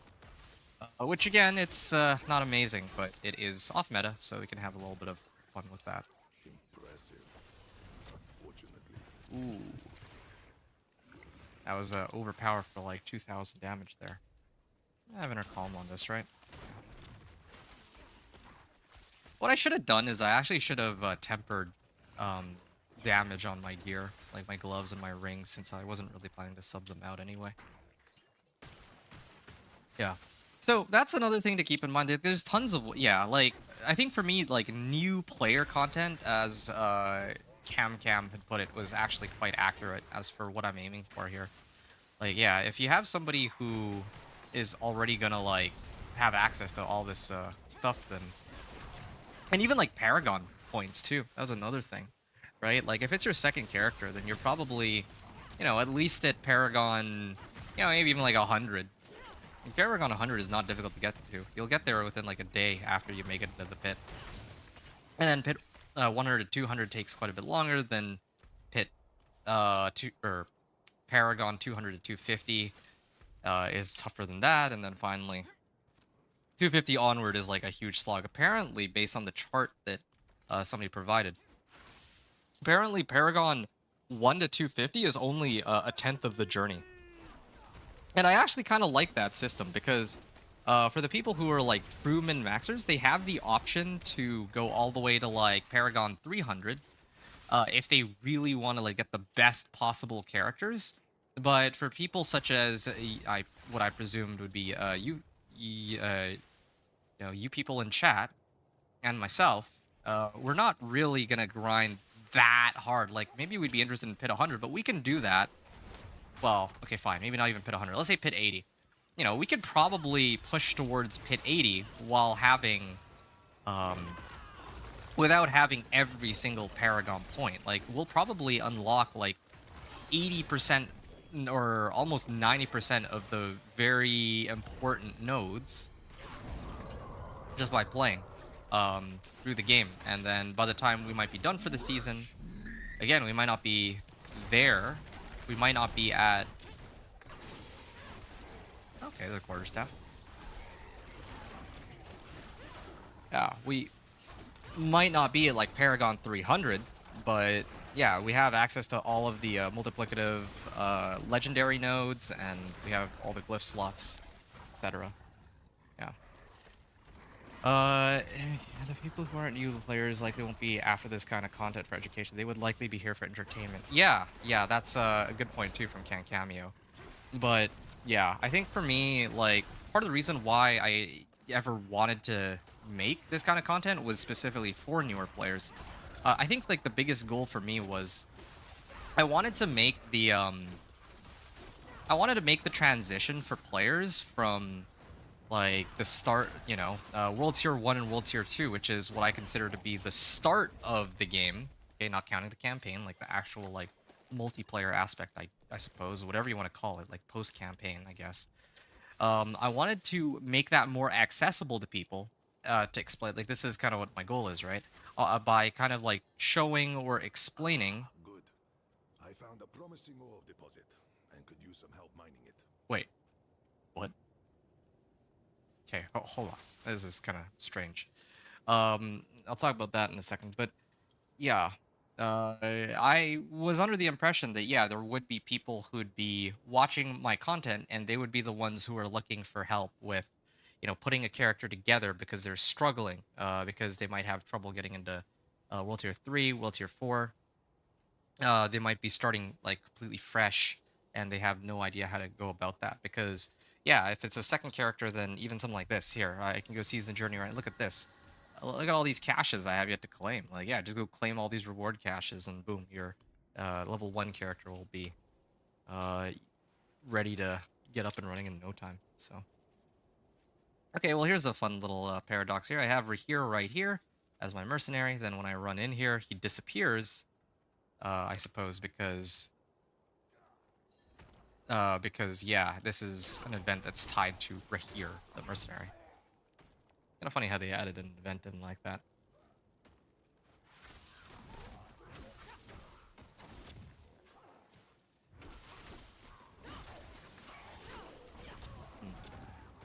I kind of wish there was more dialogue from Rahir during the campaign, though. I think that was another thing that I had forgotten to mention. I think if I could have, like, I think those would be my top 3 complaints. Like, overall, like, the rest of the storyline was all right, like, whatever, but yeah.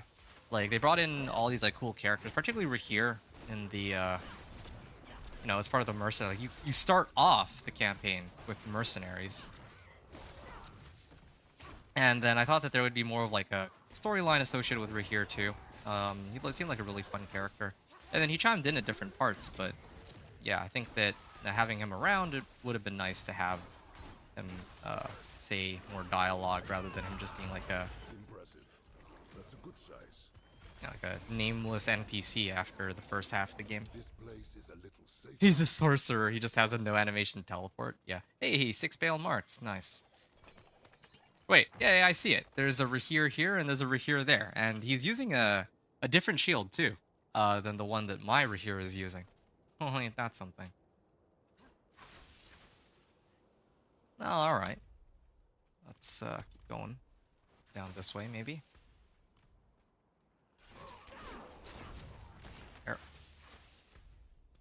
And up this way. This is mirror image spell. Player specific. That'd be cool. Yeah, he's using Rogue Shadow Clone.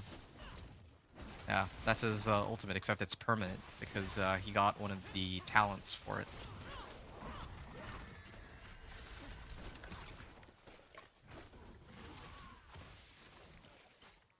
Yeah, by the way, Cam, he's a multi-class, yeah. I mean, no, he's not multi-class. He's just taking advantage of the new runes that got added in the game and rune words. Yeah, see? He has a jaw rune equipped onto his gear. It's got to be it.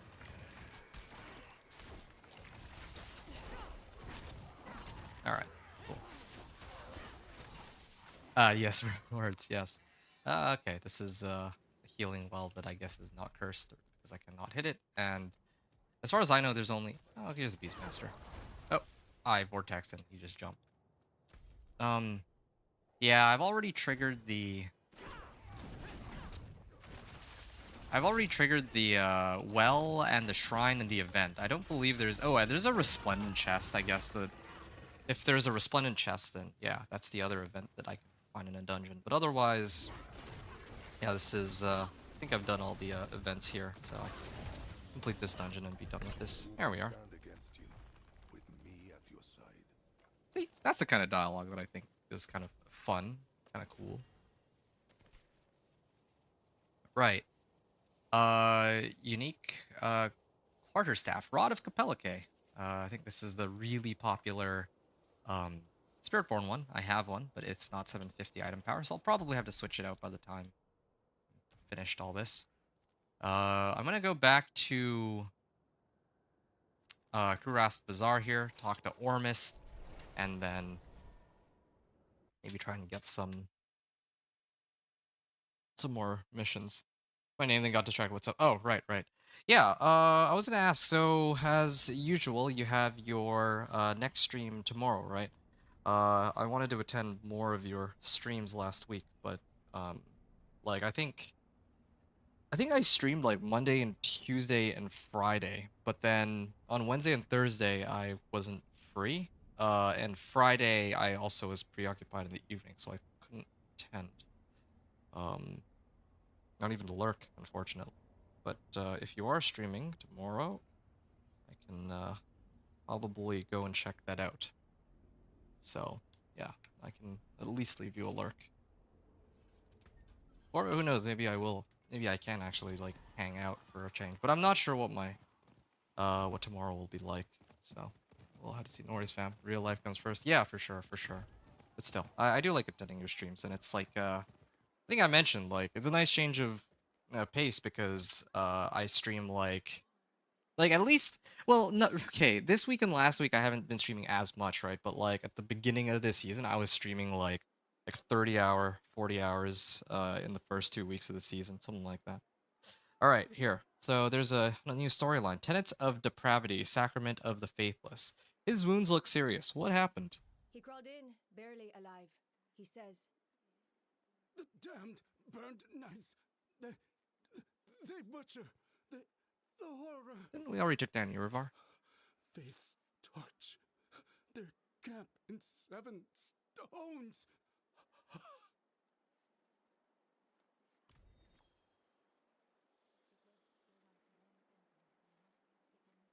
Okay.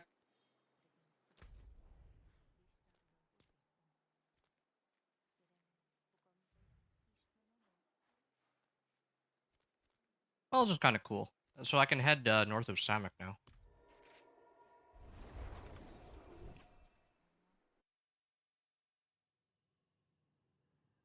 You'll be live Tuesday. The new schedule is weird, but I like it. Yeah, that's good. I'm glad that you're enjoying the shift to your schedule. I don't think that I'd be yeah, I don't think I'd be able to do what you're doing with, you know, you've been streaming like, you have a consistent stream schedule. I admire that. The like I think 5 days a week, like rough, like I mean, however long you want, but roughly about 2 hours per stream, right? Or 3 hours at least, most of the time. What is this? This is a Helltide zone. Actually, it's not showing up on the map, but I didn't know that Nahantu has its own Helltide zone. That's kind of cool. And yeah, is this a tenet of Akarat or something? I know that there was supposed to be these tenets of Akarat, but I haven't seen those anywhere. Well, yeah, well, whatever. Yeah, I'm a little disappointed though. I thought that this is, like, this region would be where the last leg of the campaign began, because I thought that there was still a little bit more left to do, but there wasn't. Oh, okay, this was another stronghold. Nice. Should I do this stronghold? Nah, I'm not gonna do this stronghold just yet. I'll come back to it a little later, I guess. But I want to finish this quest first, and then Ormus's stuff. And then maybe if I need to level up to 60 and I'm still a little short, then I'll do it. The tenets of depravity. I don't understand. Complete the quest line. Find faith. Oh, I'm actually dying here. I can't just face tank everything anymore, even on normal mode, because monsters actually hit pretty hard now, and I don't have enough armor, DR, life, resistances to take them on like this.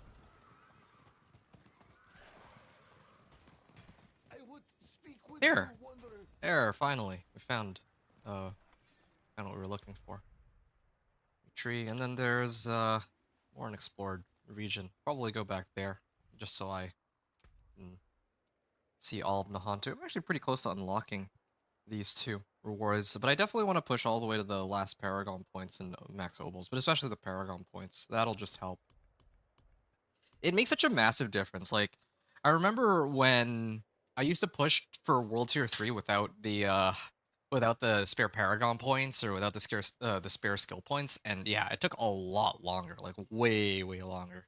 I'd always recommend everyone to get all of the skill points, all the renown rewards. There's just no way to play without them. I mean, you can play without them, but you're really at a disadvantage for sure. A very big one. Maybe not as much now, because getting from 1 to 100 is a lot easier for Paragon. I mean, Paragon 1 to Paragon.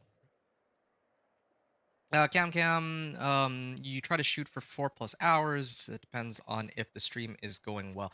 Yeah, no, I kind of noticed. Like, I know there was one stream I attended where you were playing your favorite game of all time, League of Legends, and yeah, some people were not. Some people were being a little too silly, and yeah, I think you were just not happy with how things were going, so you ended early. Which is, again, I completely understand and respect that. It makes a lot of sense that you would end in that case. But there are some nights where I just get frustrated and end early. Yeah, of course. I mean, that can happen to all of us. I mean, luckily I haven't reached that point yet, but I mean, mostly the games I'm playing are very chill comparison to like League of Legends. I played like Grim Dawn, Last Epic, Nahantu, Diablo 4, Vessel of Hatred, right? Trying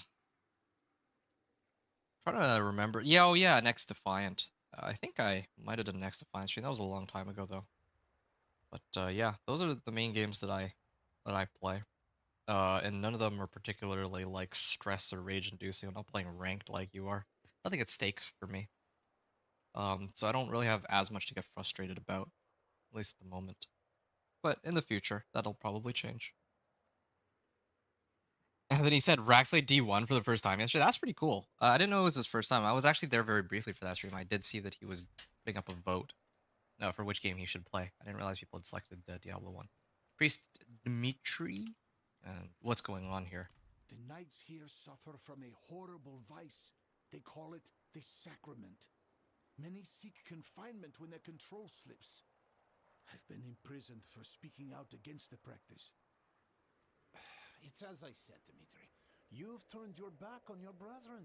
Captain Karov commanded that all share in the sacrament, or care for those who do, as their minds are gloriously reshaped. Release me, or I tear your heart out! Your time is coming, brother. I've recorded your name for Karov. You are to be his anointed. You shall find this Nerel and the prize she carries. Wait, they're hunting Nerel. Your life is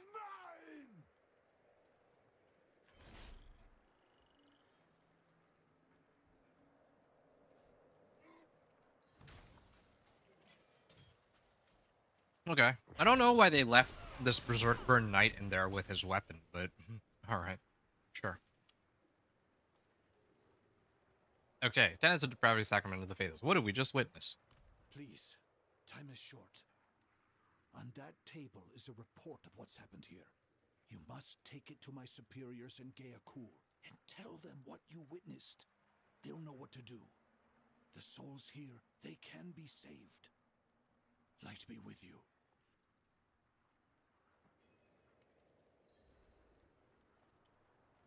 Captain Karov's orders are to find her at all costs.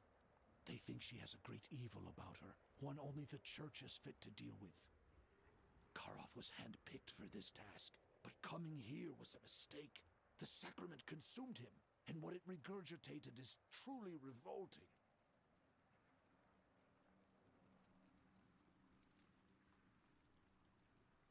So that was what does Captain Karov want with Neyrel? What is this sacrament you speak of? We first encountered it in skirmishes with dregs. Not long after, it was being shared as a treatment for pain. Karov was the first to ritualize it. He enshrined it in our very faith. And I must admit, numbing absolution was attractive. But my hesitation gave me a clear mind as the sacrament warped my brethren around me. I pray the light returns to their worn faces.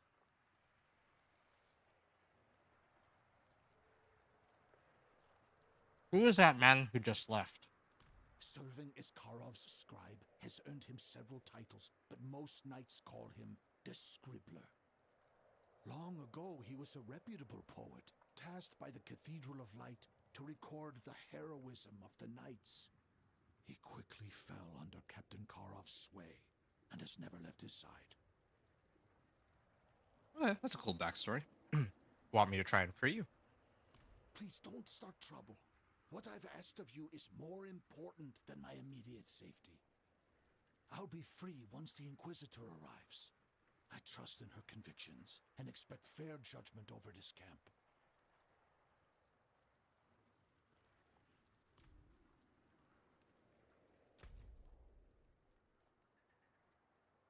All right.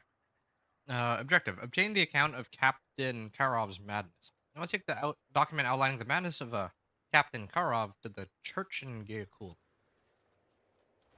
Here we are. Account of Captain Karov's madness. Why would they even have something like this here? Maybe, I guess Dmitri wrote it? I don't. Search for the Cathedral of Light Authority in Kyrgyzstan. Alright. Well, sure, why not? Yeah, maybe we can actually pass by and deliver that shipment too on the way. Hey, Aaron. Yo. Hello to you. Cam was saying, I've been doing a bit of Phasmophobia recently. Really enjoying it. Hey, that's the game with the ghosts, right? That sounds really cool. I'm guessing you've been playing it with others too. Definitely seems like the kind of game that you'd probably enjoy more if you have like a big group of people to play it with, or even a small group of people. You didn't get the memo, yeah. It's going great, Aaron. It's good to see you. So, we actually just finished the campaign about maybe a half hour ago, and we're just going through the remaining. I guess I'm just gonna call it the Vessel of Hatred campaign epilogue, where they give us this campaign quest, Deeds of a Champion, and we have to conquer Kitchik, do this quest line, Tenets of Depravity, complete some dungeons, and I'm kind of curious if they'll give me enough XP to eventually make it to 60, and I also still need to figure out how to do Dark Citadel, so that's gonna all be part of this Spiritborn gameplay footage. When I'm done all that, I'm gonna probably try to clear Pit 20, and then that'll be the end for this character. I'm gonna be playing Meteor Sorcerer after that. Something off meta. I don't think I've seen too many people, or anyone for that matter, play Meteor Sorcerer at all this season, and it would be nice to do and show something kind of off meta. How about you? How are you doing, Aaron? What do you think of the ending? I think it was a bit disappointing, to be honest. I think that it wasn't a bad ending, just a bit disappointing. So here's, I mean, I'll give you like the rundown here. A very quick rundown. I think that, and thanks for the congratulations, by the way. I think that, yeah, they could have used more. Actually, here, wait, before I actually try to think about this, let me finish this first, and then I can talk while I run to the next area. Shipment with your name on it. What happened to that shipment? Guess a reward is in order. Can't run an inn with nothing to feed lodgers. Right. Okay, I'm not gonna go through all this. This is like Diablo 4, uh, pre-Vessel of Hatred stuff, so I don't really care. Work notice. Who is this? I can't even talk to them. Pinch of poison. Smell that? That's what a damn good Notice time mercenary is, wanted for a one-off my job. friend. Must be not be afraid of goat men. Search the. It's been fun. That's good. That is very nice. But I still have no idea. There. Is it this guy? Knight, let this one through. Oh, it's Prava.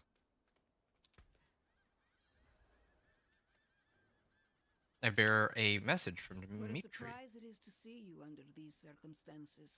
Bearing a scroll from my agent, no less. Karov was one of our most devout servants. It pained me to see him cast his lot with the burned knights. But this? When a calf becomes sickly, we cut it down to prevent the spread of infection. Karov must too be cut down, so his maddened grip never lays claim to Nirel or the Soul Stone. Return to Dimitri at Faith's Torch. He will assist you in your task. Alright, so we gotta go kill the dude who owns that pack. Harov. Okay.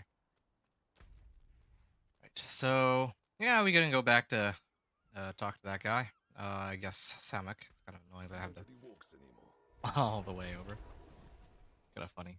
I think he's kind of breaking the fourth wall when he says nobody walks anymore because he just sees this town pouring. No one else comments on it. Yeah, I paid $40 to kill Mephisto. I want my money back. Like, is it really only 40? I thought that it was like 80 for the expansion, wasn't it? Well, either way, I think that. Okay, so this is how I feel about it. I don't mind that we. Oh, I got another reward for clearing the Hantu renown stuff. Yeah, I don't really care that we didn't get to fight Mephisto specifically. I just think that there should have been something a little bit more than what they ended up giving us for the the finale, right? Like okay, so I was saying I have 3 main complaints with the finale, and I could nitpick a bunch more. I could easily nitpick. I can always nitpick, but sure, I'll give everything a pass except I think that first of all they didn't really use enough of the main characters. Like I think that in the original storyline they built up like all of this okay, realm power collected. They built up the finale where you'd go up against Lilith, and by the time you reach the finale, every major player makes an appearance. When I say every major player, I mean obviously yourself. Then there's Neyrel. Then there's Donan, Lorath, Inarius, Prava even, and then I mean Prava who leads that 6 cinematic along with Inarius, and then of course there's Lilith, right? And all of those characters play a role in the finale. But then, meanwhile, here, there's only, at least in the Vessel of Hatred storyline, a lot of the characters, well, okay, Lorath is missing, right? And a lot of the characters that were established just in Vessel of Hatred specifically, namely like Urivar and Prava, didn't really make an appearance until it feels like the storyline had just barely remembered them and was like, oh yeah, right, Urivar exists, so we need to deal with him, so yeah, he's gonna go kidnap Eru, and then now you have to go and deal with Urivar. Yeah, so I think that that's kind of, the way they handled the characters was a bit anticlimactic. I think that, yeah, Lorath should have been there to be a part of all that, but he wasn't for some reason. I find that very strange. And then of course the boss fights were also very disappointing too. I'm not even talking about not fighting Mephisto. I'm talking about even Urivar, right? Like, okay, if the last fight was against Urivar, and he was like, because in the original campaign, I loved the fight against Lilith. You do all this buildup, and then obviously the campaign's gonna end with you fighting Lilith, presumably. And the Lilith fight does not disappoint. It was 2 phases. It was challenging. It had epic music. Um, but the fights, like the fight against Urivar, felt like an afterthought, and then the very last fight against the Herald of Mephisto.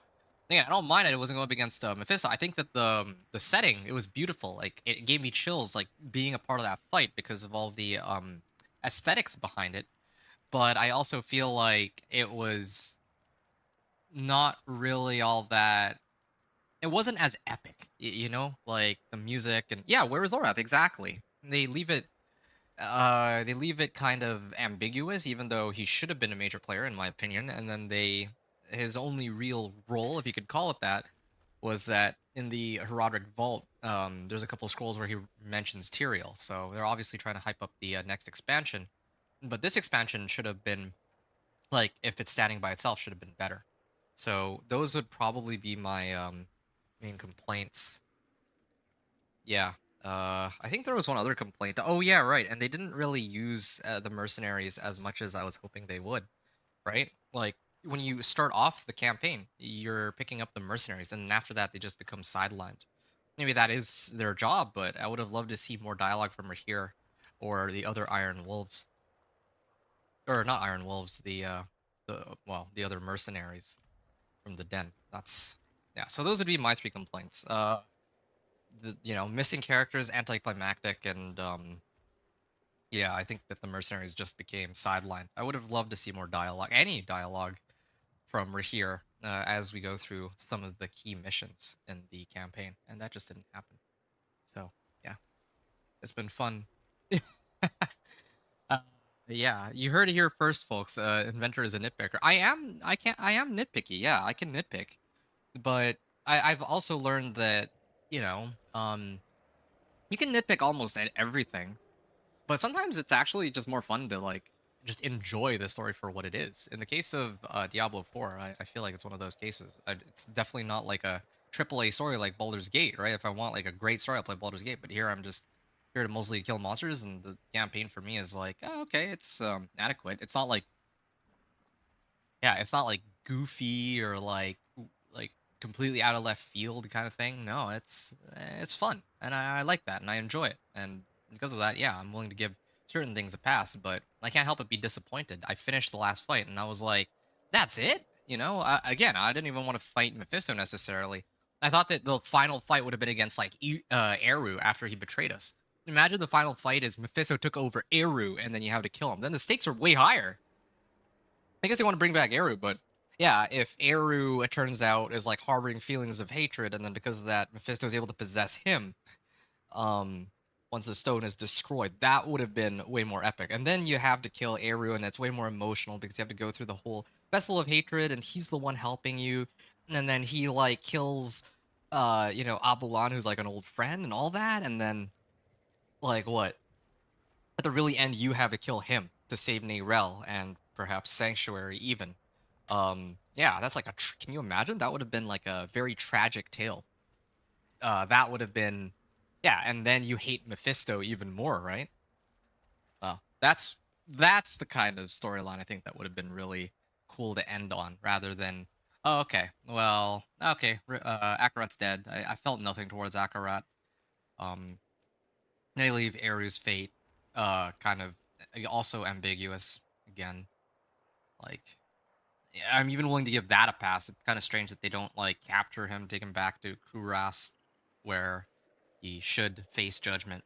No, none of that. I think that's kind of silly, but again, that's something I have to. Again, if I wanted to nitpick, I could point that out, but I even give that a pass. I'm focusing on just the major issues I had. The ones where I think are kind of like I can't really ignore those. I always knew that. Anthony said, "Yeah, I suppose there are many things that gave that away, but the base game, Narelle told us not to follow her. Then the whole expansion we have to help her. Well, I don't mind that either. And I'll explain why in a second. Impaled Knight Corpse. This knight appears to have been propped up by impaling blades. Written in smeared blood on the front of the armor is the word disloyal. All right, that's a depravity, an end to suffering. Interface torch, Knight command quarters. I should investigate the streams coming from the Knight encampment cellar. So, end of the base game, Narelle told you not to follow her. Yeah, that's true. But keep in mind, we wanted to follow her, but we had no idea where she was or where she was going. So obviously, we had to wait until Vessel of Hatred to see. But that was the whole point. The whole point of her telling us not to follow her was so that we could eventually go and, well, I mean, if we would follow her once we figured it out, and that's where Vessel of Hatred begins. But of course, the whole expansion, yeah, it makes sense that we have to help her because, yeah, I mean, she's carrying a soul stone, and she's trying to like, with this soul stone, she's trying to destroy it, right? And she tried to do it on her own. She realized that, oh, probably this wasn't the great idea. And now you have to destroy the soul stone with the power of friendship. This is basically what the storyline is. Again, not the most creative storyline, but it is what it is. Let your screams carry your soul to hell. An interloper, kill them! Is it too late for us to save him? I guess it is. No. No, Dimitri, we're just a little too slow.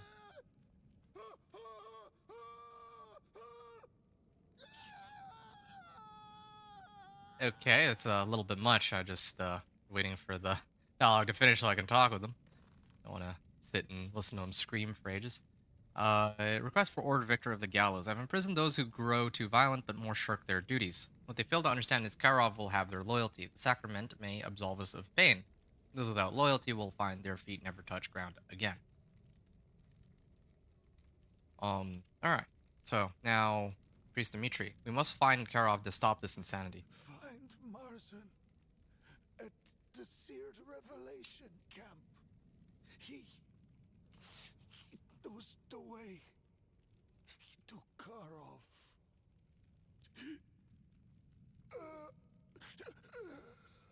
Dies. Love that subtitle. Just like Priest Dimitri dies. Still moving too. No, he's dead.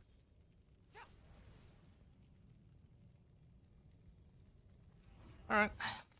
We're like 3,000 XP away from leveling. So now we have to head back to here, I guess. I'll just whirl out the Semic. But yeah. I mean, I hear you, Aaron. It's a very strange, like, progression there, but yeah, that one I'm willing to give a pass because yeah, okay, I can see that, like, I wouldn't fault that one personally, like, whatever. Yeah, Nirel was trying to take on the burden herself. She didn't want other people to get involved. She wanted to be the one to handle it. This super nerf shrine, debuff shrine, whatever you want to call it, stupid conduit.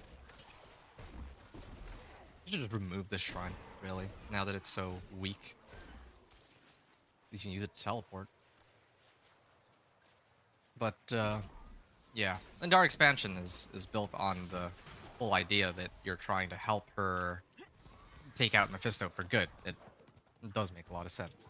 Although in the first place, her kind of going off on her own and ditching you and Lorath is kind of silly. It's like, hey, here's the Wanderer who's, like, so strong that, you know, that she took down Lilith. But no, I don't need her help. I'll do this on my own. Kind of bizarre, but whatever. Like, just, again, you gotta give it a pass, right? See, I can nitpick that. I can nitpick the logic behind it, but I don't know if there's any good in that, in doing so. Marzin the Scribe. Companion to Madness. Marzin, I seek an audience with Captain Karov. Oh, is that so? And just who might you... well, I recall you from Faith's Torch. Sadly, an audience with Karov isn't within my power. He found my writings not to his liking. Truth be told, he nearly had me killed over their contents. Maybe there is a way for you to speak with him, hmm? Maybe you'll usher me back into his good graces. Yes, I can see it now. Karov doesn't suffer fools. He branded me with that wonderful slogan right here on my arm. If I'm going to take you to him, you must be worth it. No sense in risking my life just to end up as some petty battlement trophy. Clear the arena of these would-be warriors, and I'll take you to him. Would-be warriors. Sure.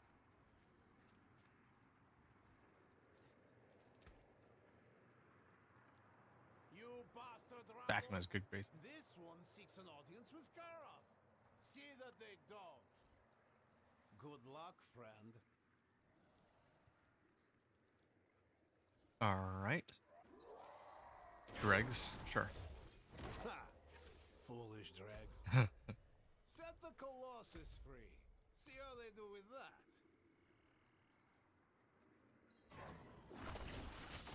Colossus? Yeah, well, nope. Gone. Well, isn't this a surprise? Slay the demon, and we can leave this place. What is this place? Your battle prowess is quite formidable. Well, let us palaver. I don't get, like, what? This guy controls a bunch of dregs? Okay. Sure. It's a revelation. And as you asked, take me to Captain Karov. My. Karov will certainly be pleased. You were exemplary. Karov commands from a place the dregs call Temple of the Profane. Under his guidance, it has transformed into a wonder. Is this Dark Undercity? We'll reconvene there, where you will participate in the Blood Pilgrimage. If you are to reach Karov, you'll have to partake. I'll have to weave your tale into his. Oh, how exciting! See you there. So, being taken there by this guy, and we have to go kill Karov, which means Karov will probably kill him. I'll bet. What are the dregs? How they adore him, the children of Karov. Never has someone been so revered. Karov's abandonment of faith and duty resonates profoundly with dregs. They see other knights, such as his lieutenants Faras, Gregory, and Victor, who we will no doubt cross paths with on the Blood Pilgrimage, as fools, merely flirting with greatness. Dregs have an aversion to anything resembling order, always siding with self-indulgence and violence. Tell me of Karov. The brightest light I've ever encountered. Warrior, theologian, ruthless in his pursuits, and when he transcends morality, it's always with purpose. He was never the same after the death of Inarius. Writing about his change was why he banished me, but not because my words were unkind, no. They were perhaps too kind. Too kind, he said, for the man I have become. It would seem that I can no longer appease Karov. But you, you will succeed where I failed. Huh, that's kind of cool. All right. Wait, I get XP for every dialogue I open up. It's kind of interesting. Why are you helping? Captain Karov banished me for what I wrote. You are my way back into his good graces, huh? Perhaps you can do whatever Karov needs. As his scribe, I've seen his ups and downs, and I know he hungers for an equal, someone worthy of his respect. Your success in the Blood Pilgrimage will be proof of such. Collect the condemned trophy and make your way through the temple streets. Do as Karov once did. So we're go. Okay, I see what's happening here. I think. So I'm trying to, like, Marzin's helping me get to Karov, and my goal is to kill Karov.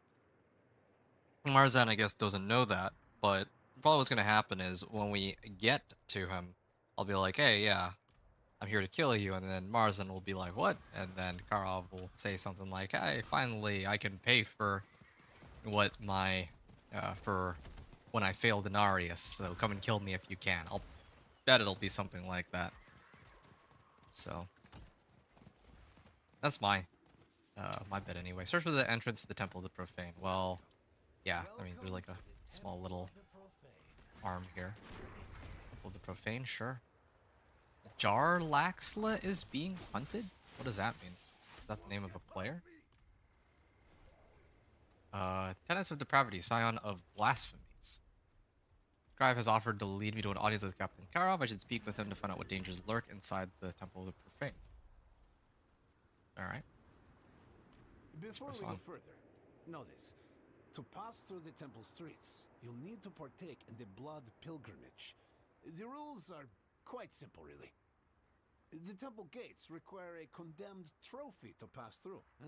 You must take the condemned trophy from Karov's lieutenants, place it in the temple door, and slay those who would claim your prize. It's the only way to navigate the temple, but don't fret. I'll be your guide through all of this.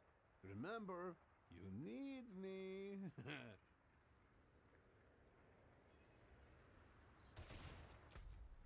Okay. Enter Temple of the Profane, I suppose.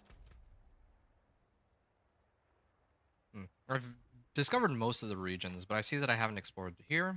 That's 50, 51, 52, which is looking like a world boss area. 53, 54.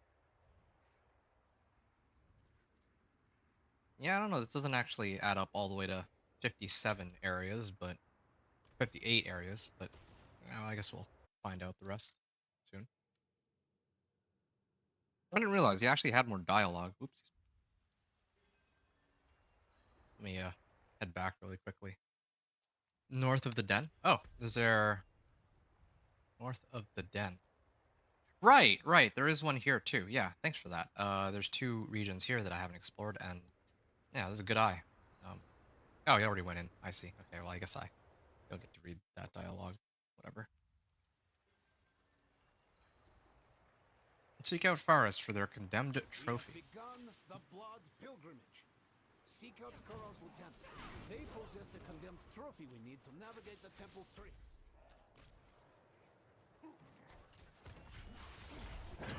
Okay, let's use this then.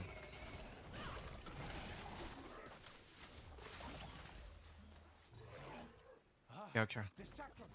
Should you wish to make your blood pilgrimage as Karov, here's your chance.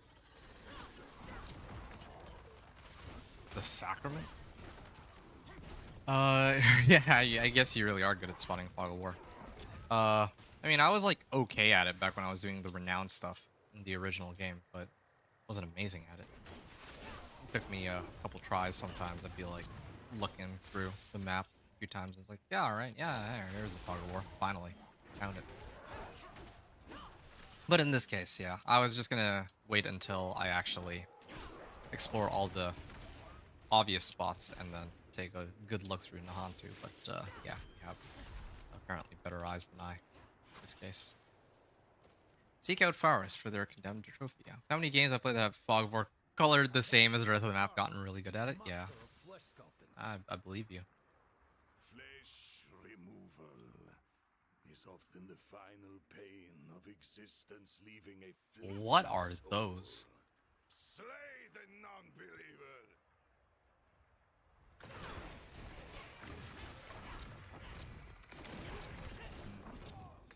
Claim your first condemned trophy. Many will try and stop your progress in the Chamber of Slaughter. Condemned trophy. What is this? Does that have anything to do with Dark Citadel? Or am I mistaken here? I can slide down. Makes things a lot quicker and easier. Alright. From the condemned trophy to the temple gate. Place the condemned trophy. Those are my chanceless?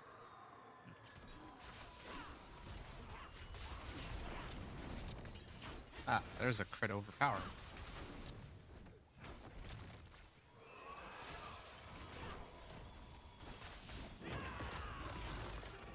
Many try their luck at the Chamber of Slaughter. Most end up flayed and dead. Okay. Seek out Grigory for his condemned trophy. Yeah. I mean, this is all on normal mode too. Like, if I had to do this on one of the higher difficulties, this would probably be much tougher. But of course, I haven't upgraded any of my equipment. I'd have to upgrade like every level from here on out, or every like 2 levels, I guess. I mean, I haven't even tempered like my rings or my gloves either. That's the other part of the problem.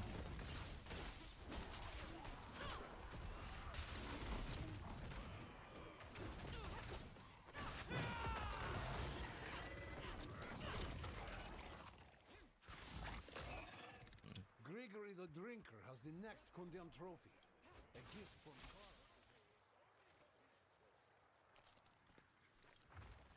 I don't hear any dialogue, and what is this guy? Alright, sure.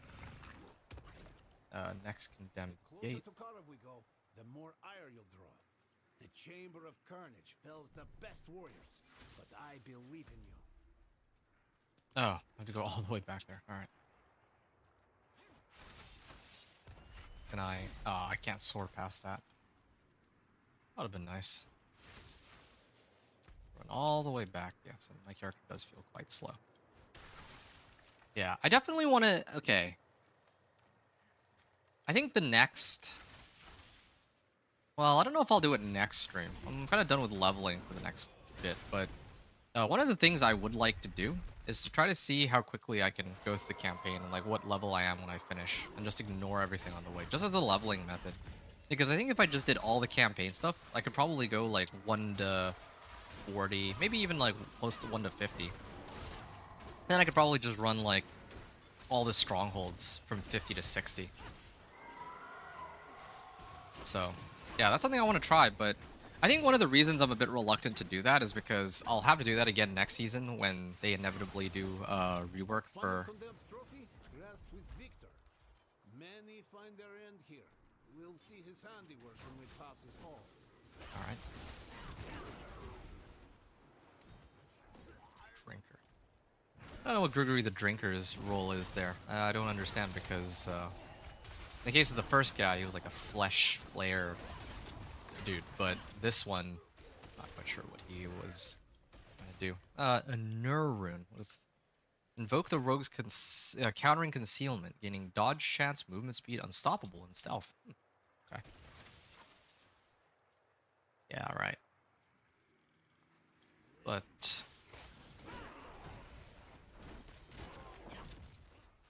yeah, like I had mentioned, I think I would like to speed run the campaign. When I say speed run, I mean like just skip all dialogue and only like add the cuts, skip the dialogue, the cutscenes, and the optional.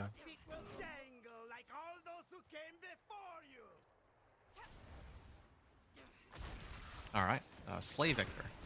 Yeah, like. Only Karov remains. To have made it this far, well, you truly are his equal.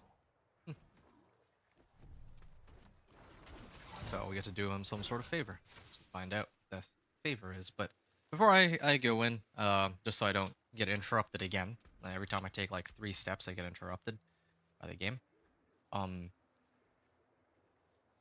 Yeah, next season they're inevitably going to, like, this is my guess, but they'll probably rework how leveling works again. I don't know if they're going to rework everything like they did with this season, but they'll probably at least, I imagine they'll bring down the campaign XP numbers, and probably they'll do something about pit leveling too.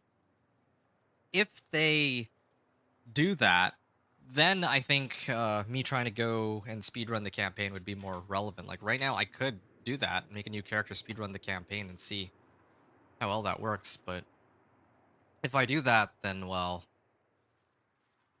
I don't know if the information will be particularly relevant. We're already like a month into the season, so I think by now a lot of people have made their characters.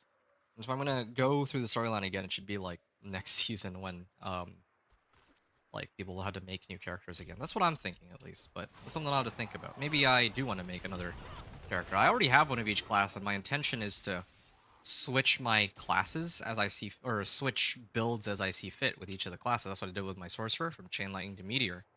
But who knows? Maybe I should make a second character, and it'll be easier to bounce back and forth that way. We'll think about it. All right, Chamber of Depravity. Enter the vault of the demigod with Marzin. And Let me guess, he dies here. I brought you. Be silent, Scribbler. We have a guest. We've seen such horrors, you and I. Eh, Wanderer? There was no greater horror than when heaven stood silent as Inarius was butchered. You must know the tale well.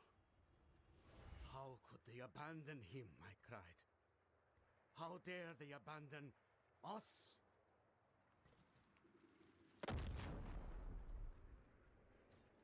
I knew it. We followed Killed a him mad outright. angel into hell, prepared to end the eternal conflict. But angels know only contempt for humanity. A And mad so angel? We were permitted only to fail. Now I am a man beyond the lies of faith, beyond the promises of vain angels. When you triumph here, burn it all down. See nothing is left. Swear it. I swear.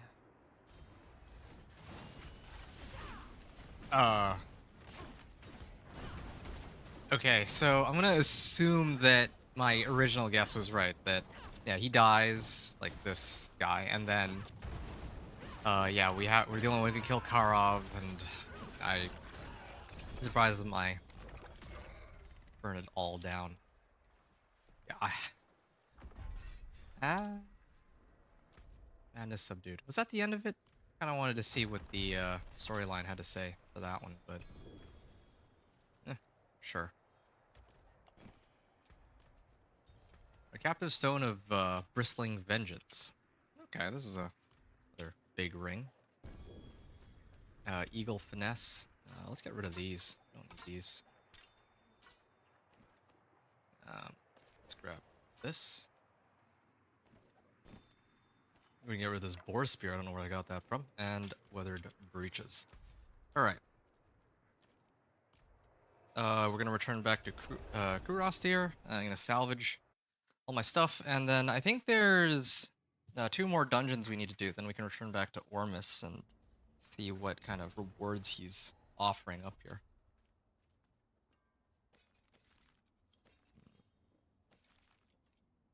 This is quite a big upgrade. Oh, right. I remember now. I'm supposed to just toss everything into my stash and not worry about it if it's legendary. So, I'm gonna do that. Although I might actually throw Rakanoth's Wake on here. Yeah, fine. Don't normally like to do this, but this is the quickest way to get this over with. And bought a Capella K. I can worry about sorting later when I actually attempt the pit, and then I can figure out what my best pieces of gear are. Complete dungeons in Nahantu. So we have... Oh, we have training grounds here. Underpass. What's something that I haven't unlocked? This one? Sure. So we have 2 more here to deal with. And there's also some fog of war here. Yeah, okay. Well, we'll do 2 things in one here. I'm gonna run here and explore the fog, and then I'm gonna head northeast.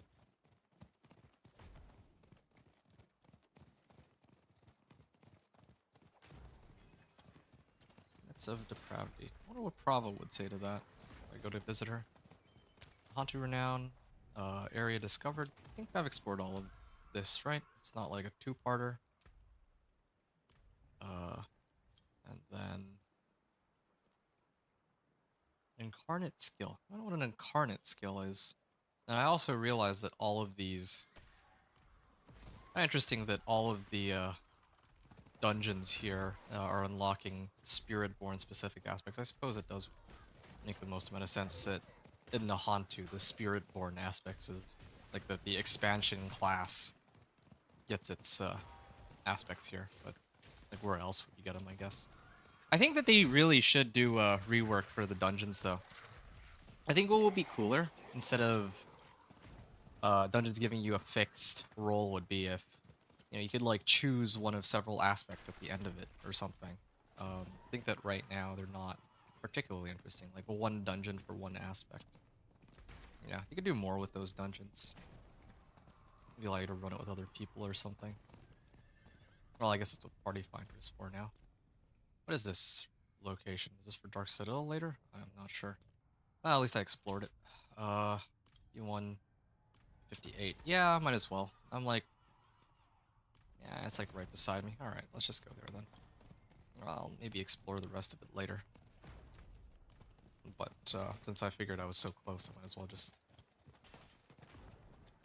unveil this area.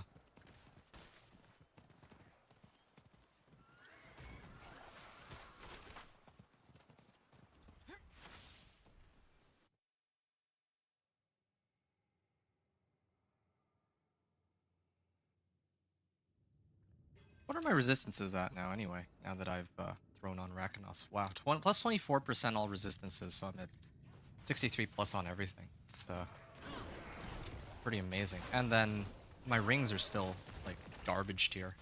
If I get 750 item power, or even like 650s, hopefully like 650, I'd probably be able to boost my resistances up to 70 easily. I also had another amulet. Actually, this one, even my amulet is not beyond 300 item power. If I replace this with the other amulet I have, where they gave me resistance to all elements on it, then yeah, that would easily cover my resistances. That and the Rakanoths. Ooh, 700 life. And he dodged out of that.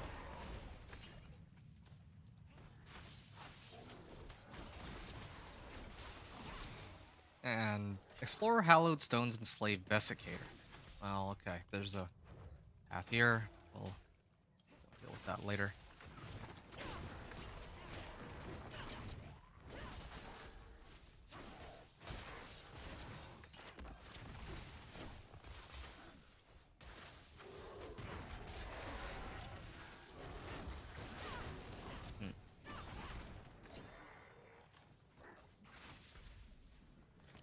Maybe try to go this way next?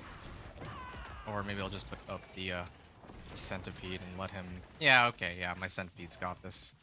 I should just rely on Centipede to handle these kinds of situations where there's like big packs of monsters. I don't want to make like a Centipede sort of Spiritborn now. Yeah, I think that's the build that I would make. The problem with any kind of ultimate related build right now, I think, is that I would need to get Flicker Step at least before I put it together. I guess I could steal Flicker Step from another character, but yeah, I think that if I were to make a Spiritborn for next season, yeah, I feel like a Centipede is such a fun skill. Just put it up and it'll spew poison at everything on your behalf. That's kind of fun. I like that. It reminds me of Hydra Conjuration, except it seems significantly stronger. There's my ult again.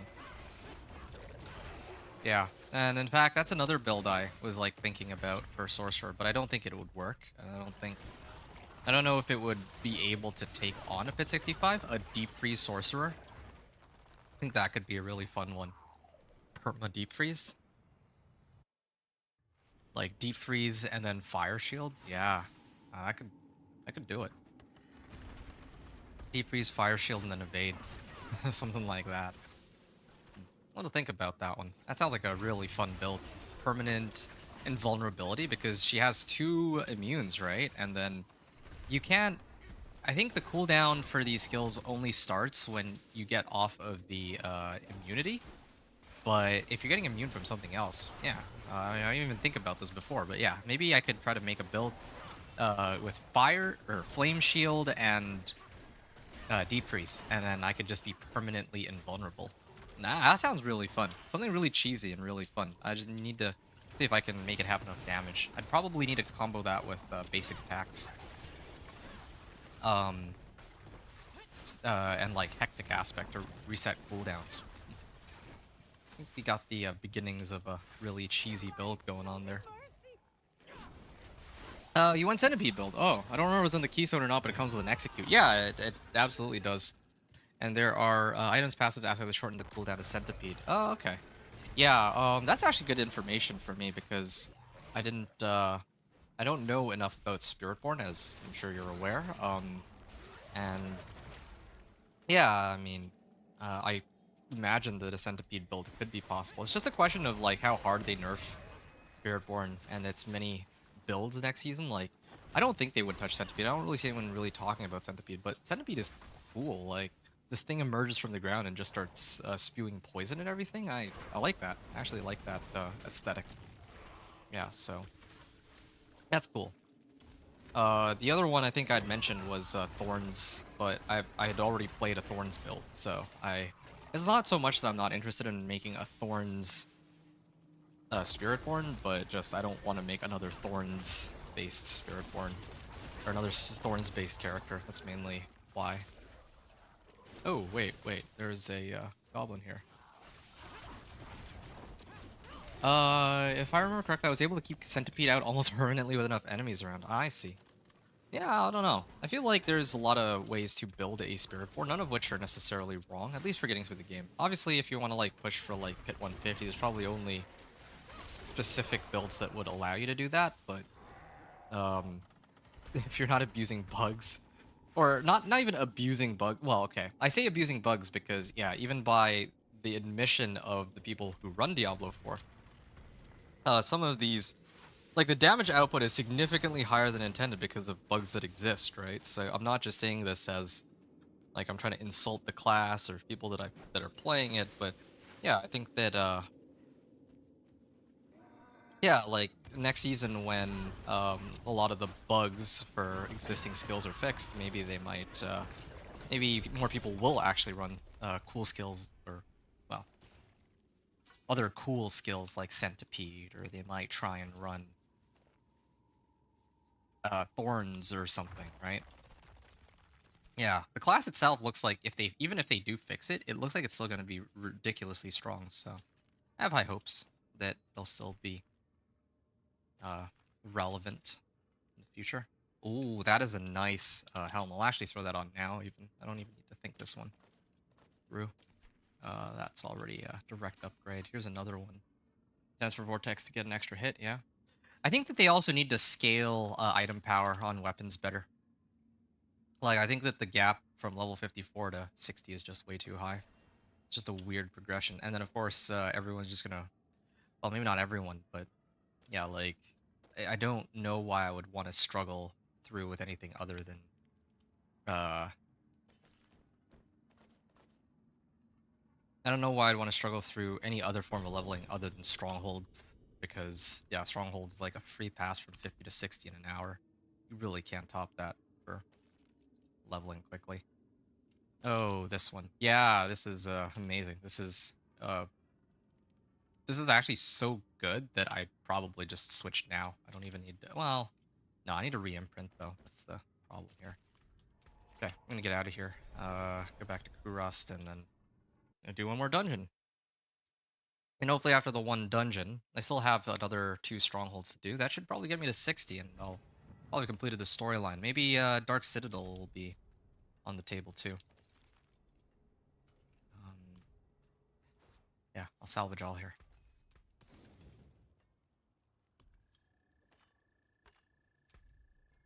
Gorilla. Defensive damage.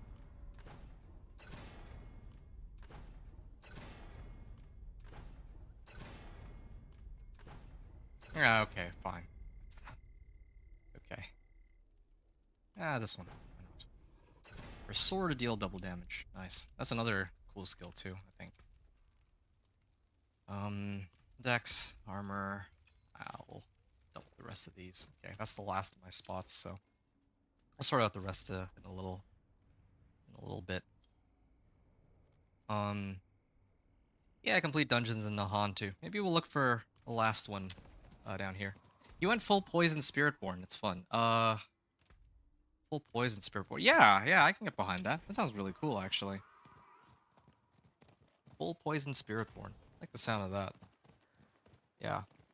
I think for me, I would want to see if I could do like just a centipede specific kind of build, but again, I don't know if I could make a build where it's only centipede. Well, I mean, I could, but it feels like a bit of a waste. Like, there's so many other skills, like let's say armored hide. Maybe I run like centipede as my only damaging skill, but then I run like 4 defensive skills with it. That could be kind of fun. Right. I don't know if it would be very practical, but it'd be fun. Do I have Scroll of Retempering available? No, I don't. Or Scroll of Restoration, I guess they would be calling it. Alright, yeah, I'm gonna explore this area because I need to find a... Ooh, wow, that was a lot of damage. I probably am gonna need to find a dungeon out here anyway, so might as well just get that over with really quickly. Wait. Oh, I can't get through there? Okay, well, what is all this then? This looks like it. Oh, okay, well, there is a path from here.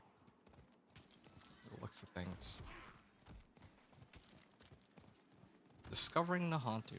Hey, new. Ooh, more treasure goblins. I don't know if it's a worthwhile endeavor to go and bother with all of these, though. I know that there was another treasure goblin over here. Can I make it? Where did he go? Okay, I can use this dash to infinitely catch up with him, so... There, not gonna escape me there. Hey, money rune. Starting to get those runes that I've been looking for. Well, I mean, I actually have all the runes thanks to others that I've played with, so I actually do have runes here. It's like... Enemy is based off poison damage, all my tempers are for cooldown or damage over time. Yeah, I would have oh, wait, I'm confused. Why is this... Areas discovered, 52 out of 58.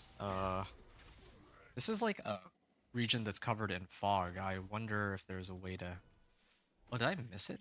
Because there's like... I think there's a path here. Yeah, okay, fine. I'm gonna check again. There is a response... You... No, I can... Yeah, fine. I'll go this way. Cooldown or damage over time. Yeah, no, I would have expected, like, for me, if I'm gonna put together a centipede or any kind of ultimate related build, I would absolutely be doing centipedes. Like, cooldown reduction on my centipede skills. Oh, caves. Oh, that's actually really cool. It's not marked on the map, and you can't actually see the... Seeing massive hollow flesh bars the way forward, you must find another way. Wow. This is actually really cool. Yeah, that's a stronghold I haven't experienced before. I like that concept. Pitch black, and probably have to do something to see the like area. No, because there's no light in there. Okay, well at least we've explored this region though. 53 out of 58. I think I might just do this region. Like I'm already here, and I don't want to have to run all the way back. So, and I probably have to do the stronghold at some point anyway, so I'm just gonna clear it. Might as well. This will probably bring me to level 58, and then whatever reward Armus gives me might bring me to 59, and I have one more stronghold here that brings me to 60. I don't know if there's other things in the storyline that give me, but yeah, it's gonna be... It'll be perfect. Darkness here is suffocating. At least I can see it. Reliquary Lantern, Necromancer's Corpse. This corpse desperately clutches a lantern radiating with necromantic energy, forming a barrier against the hateful dark. Whatever is at the heart of the darkness here, this necromancer failed to fight it. Ah, no skeletons around either. What a noob necromancer. Use the Reliquary Lantern to activate the Warding Brazier and open a way forward. And this one is Rune of Tragul. Sigil allows the Reliquary Lantern to be resummoned if lost. Alright, this is cool. I get Damned Soul. I get my lantern, or character to hold this lantern all the way through. Channel the power of Tragul through the Reliquary Lantern. So, what do I need to do? Like, oh, okay. I see. So each of these locations, I would put the lantern down so that I can actually fight with both hands. Bring the Reliquary Lantern to the source of the hateful dark. All right. Containers. And it kind of follows me around. That's cool. Poor Necromancer.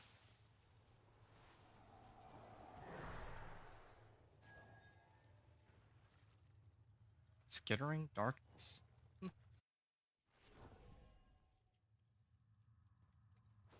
Yeah, I still do wonder. I made Meteor Sorcerer, and I made the Chain Lightning Sorcerer. And I made Incinerate Sorcerer too, but that was for leveling. I want to actually confirm that these builds are capable of handling endgame. I really do think that that'd be a fun experiment with Sorcerer, even though I know there's like a ton of like Sorcerer players out there. There's Roxy, who I think is one of the I think she holds like most of the records for pushing Pit, and then I think, or for Gauntlet even, and then I think there's Rage Gaming Videos for anyone who's ever heard of that channel. I mean, it's multiple people running through that one, but yeah, they have some really like cool and sick builds. So yeah, definitely a lot of options there, I would say, for people who are playing Sorcerer. And so I'm kind of like thinking whether or not it's worth it, but I think I might just do it because I find it fun. How to think about it. I'm not entirely sure yet. I have to decide like what content that I'd put out, or that I'd want to put out next. I definitely don't want to put out any leveling guides, I think, at this point. I'd probably say that for next season. Yeah, this season is more experimentation. I think that... Oh, have I not explored that yet? Okay, well, Boarding Brazier, sure.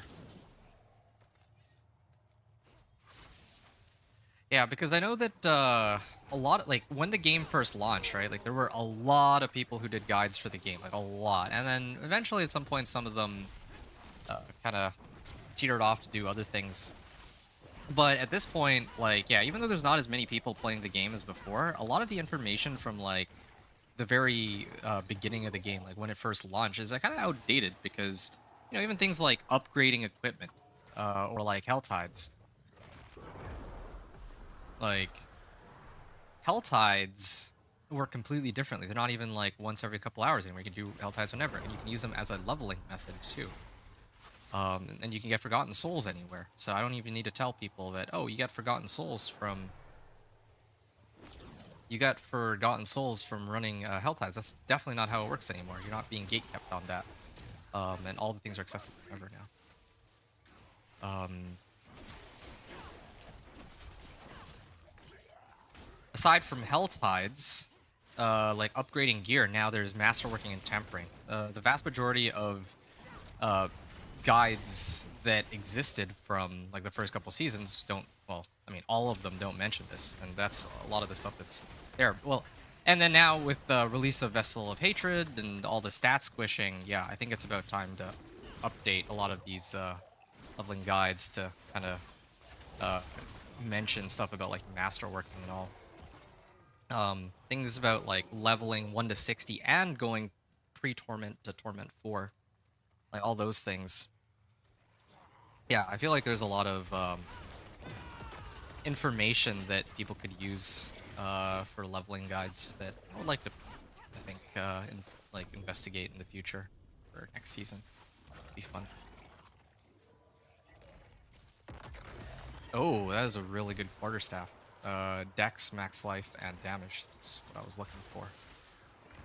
Generic all damage. That is kind of cool. You can see where the monsters are roughly. Despite the fact that it's pitch black. I really am enjoying this stronghold. Although I haven't really been paying attention, I'm just following it. Yeah, I gotta admit, I'm actually having quite a bit of fun with these. The things that they've given. The missions, the strongholds, like, just exploring Nahantu. Yeah, it's kind of cool. And even the new classes is a lot of fun too. I kind of wish they would roll out more classes though.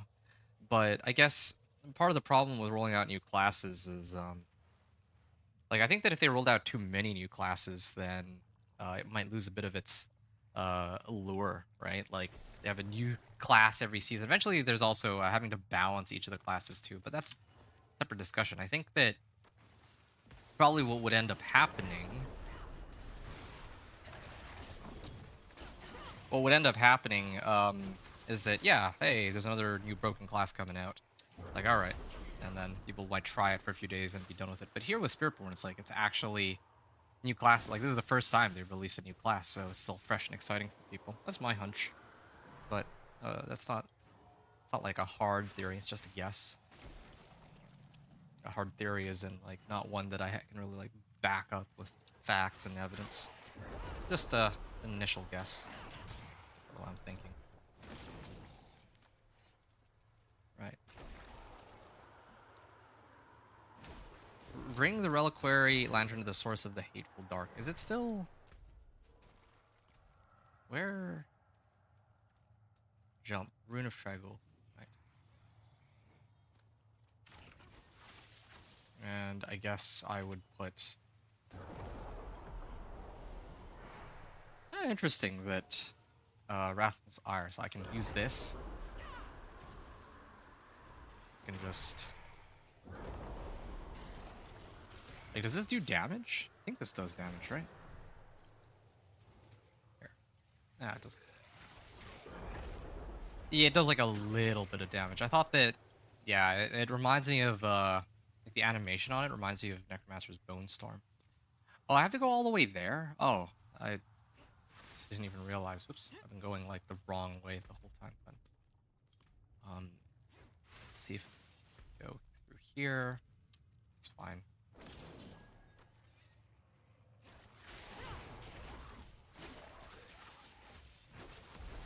There we are. There's a level up. Okay. There.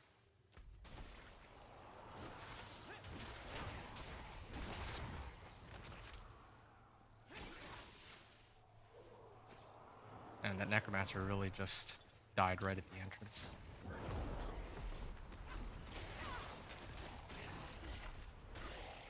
Alarm. And let's put this lantern here.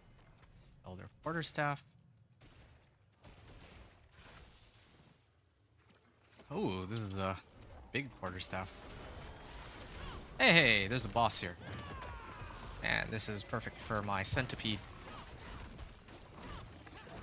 If they add too many classes, then there won't be anything unique, really. As at a certain point, there's not able to be anything new, so you'll have to repeat mashup mechanics and it'll lose a lot of the appeal. Yeah, that's why I was saying, I'm like, yeah, it would be very, well, I guess I was saying it would be difficult to balance it, but yeah, that's a good point. There would definitely be a lot of overlaps and repeats, at least if League of Legends is any indicator, where, because I know that, I mean, you and I both know that, yeah, there's like so many different champions, but you know, a lot of them do have some like similar skills, but with some slight variations. I imagine Diablo 4 would, like, I agree with you. I imagine Diablo 4 would eventually have to beat something somewhere. Well, I mean, I have my overpower glyph, but I guess this would do too much here. Pick this up. Alright, I'm just gonna skip those monsters. Might as well. I could probably just run straight to... Where is this? Where am I going here? Warding Brazier. Oh, okay. Probably a big fight here. Use Warding Braziers to slay Maleficium? I think maybe they could get away with one, maybe two more classes in D4 before it'll be stale. I think that... No, I don't know if I agree with that. Like, I think that the appeal of a new class will always be there. Yeah, it's always going to be talk of the town, no matter what, I think. No matter how much of a repeat it is, it's going to be people saying, like, yeah, okay, wow, it's a cool new class, but... Yeah, I can see the, I can understand what you mean, though. Like, there's only so many things that they can do with the mechanics in the game. Like, even Spiritborn itself, I think one of my main criticisms, it does feel very, I don't say overtuned, but I think it's kind of crazy that there's, like, the only class that has access to like damage scaling based on their like armor or like certain mechanics that other classes are like definitely do not have access to. Like being able to increase your weapon damage, like the base damage basically of all your skills by like a stupid amount too. It's not even by like a little bit. I think that's kind of insane. Basically just have to keep pushing for armor for it. Okay. Well, it doesn't look to me like Yeah, I thought that he was going to become vulnerable eventually, but I guess not. Sure. Let's trigger these and make him vulnerable then. Yeah, should have realized sooner, but I wasn't paying full attention. I wasn't sure how this works. Oh, wow, that was okay. I didn't expect him to die that quickly there, but... The corruption is fading. Hey, another money rune. And Tribute of Mystique. That's for Kurast Undercity. Usable in all difficulty levels. Alright, and then I gotta rekindle the Wanderer Shrine to conquer the Festering Dark. So, let's hit that really quickly. And... this brings us to the end. Ow. And here we are.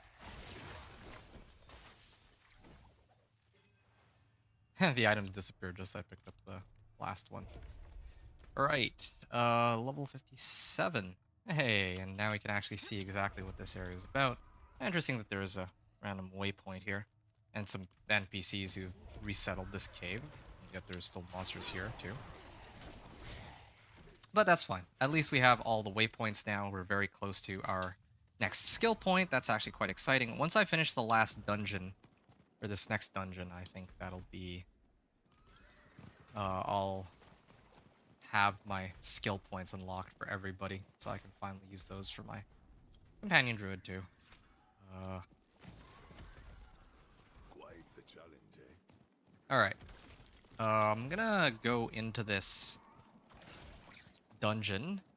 This is the last dungeon I'll need to do, I think. Then I can talk to Ormus, like I said. Probably get roughly a level from it.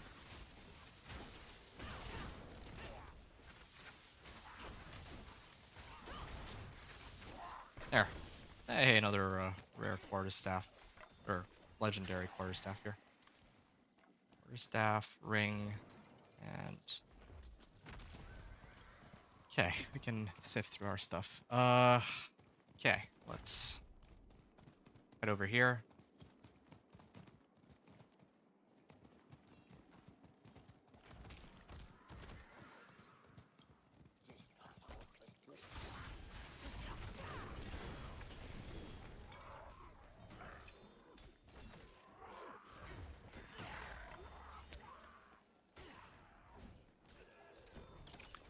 Hey, Elixir of Precision 2, and I can maybe soar over here, and I can head in.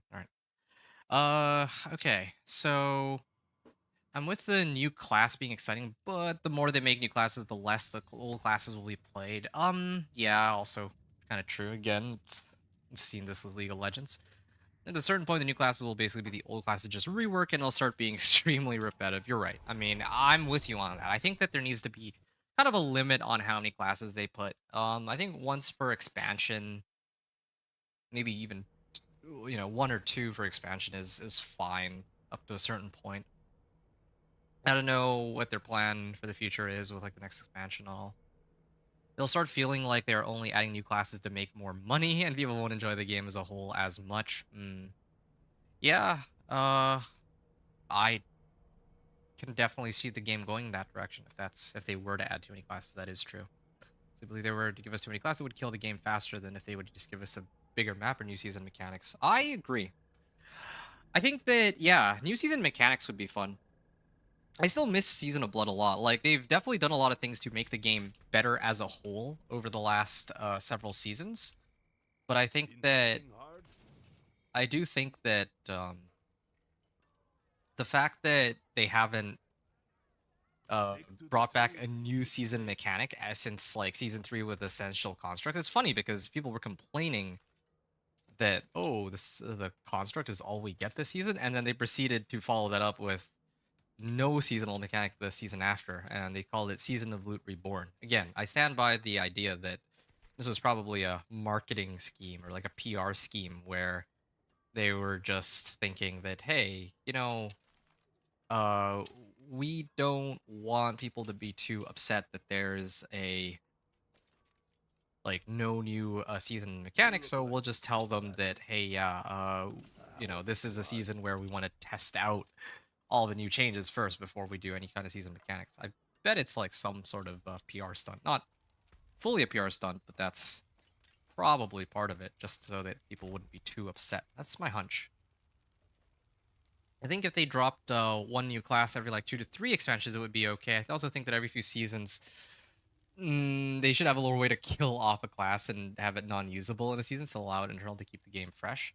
So, I don't know if I could understand that that option, but I don't agree with it. I think just because like for you it wouldn't be a big deal, I guess, because you enjoy playing most of the classes, but I don't know, like, can you imagine if somebody told you, hey, no, you can't play Necromancer this season, and this is like the only season you can really sink like a bunch of hours in the game because of like some injury, or you know, like in my case, I love Companion Druid. I play Companion Druid every season, and now suddenly, wait, what's this? Critical strike damage equal to 112% of your block chance. See, another stat-oriented kind of aspect to boost damage.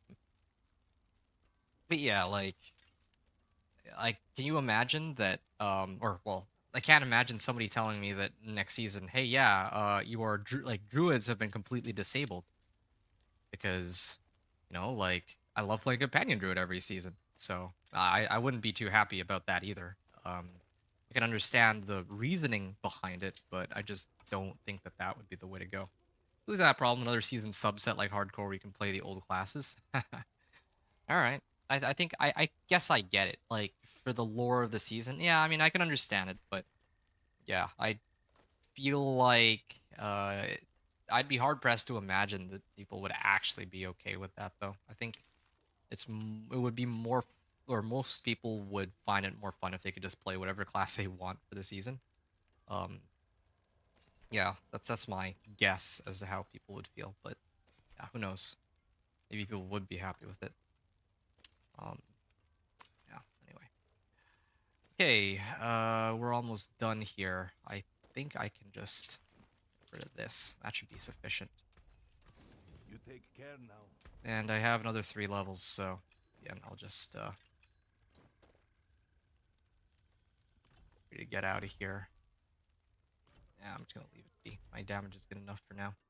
We just need to clear 1 dungeon, right? 1 more dungeon. Oh, okay, yeah, Razak's Descent. When you dodge or block an attack, you trigger 100% Thorns attack against the attacker. Okay, I'm with that. I'll teleport to Samek, and then I get to explore this region, and then go to Razak. And I think that will mean that I'll have explored everything except for 55. Yeah, I haven't explored here. 56, 57, and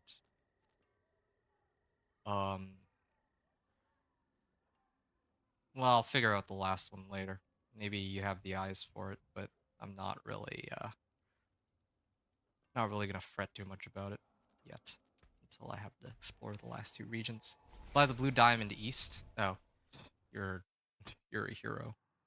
Give me a second. Let me just scout that really quickly on the map. Here. Yeah. Okay. Wow. Again, you just. Yeah, you got like eagle eyes, like hawk eyes out here. Yeah. Should have named yourself the Hawkeye instead of Cameo.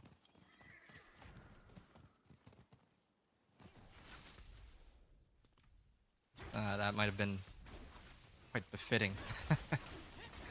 But okay, thanks for... There we are. Okay, so this region is explored. Now we just have the last 3, and I'll do those in sequence right before I go do the pit, I guess.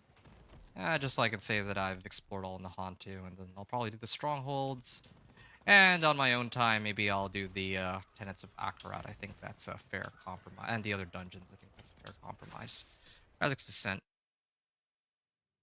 New players wouldn't be able to enjoy finding out how they want to play the game and would resort to build guides only, which a lot of fun other classes. In my opinion, having too many choices would ruin the point of the differences of classes. Too many choices. Yeah, I guess so, yeah. I mean, I'm with you. I don't disagree with you. I think that, yeah, I definitely wouldn't push for too many classes. It's just really a question of, like, how many, I guess, would be too much. And I mean, right now I'm okay with like once per expansion. Maybe. Yeah. Yeah. I mean, I don't know how many expansions they would release though, right? Like right now, I think they see Diablo 4 as, I don't know if I would call it a cash cow, but like just think about the number of people who got the base game first of all, and then when the expansion Vessel of Hatred came out, like a lot of people, I would like to think the majority of people opted to get Vessel of Hatred, right? So it's like double the money basically. Like you had to spend another, what, 80 bucks to get another to get Vessel of Hatred for a game that you had already spent like 80 bucks on. Get the message before the new players one. Oh yeah, so my bad. I had actually missed that one. How? Imagine being a new player 2 years from now, and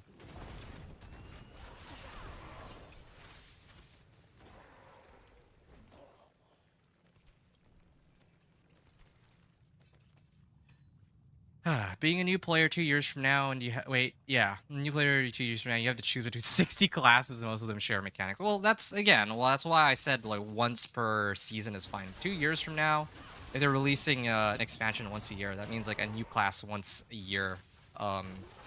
Maybe that's even a bit too much, but definitely when you say 60 classes, like if that's not an exaggeration, no, I'm definitely not pushing for 60 classes.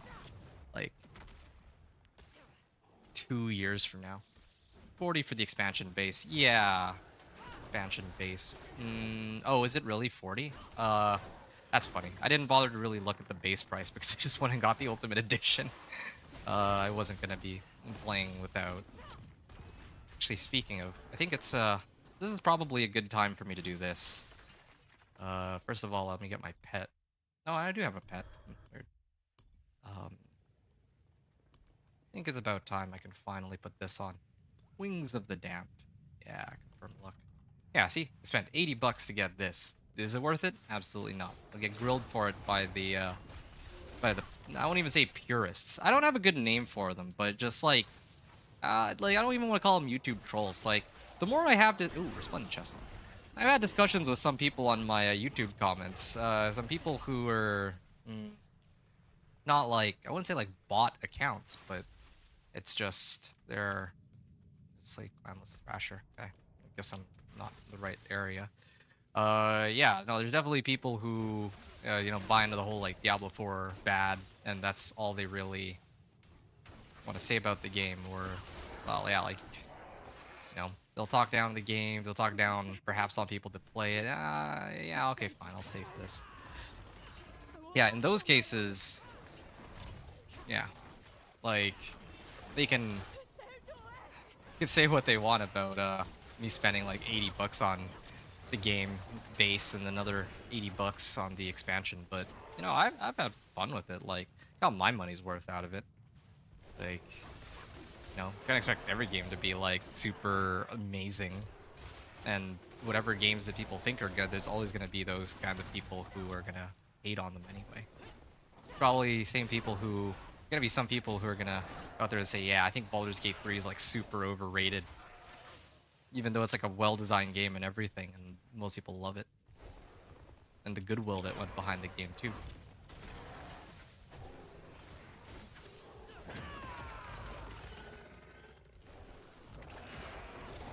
There we are. That's where I would hold that they would go down, seeing when they drop a new class behind a paywall, they make more money.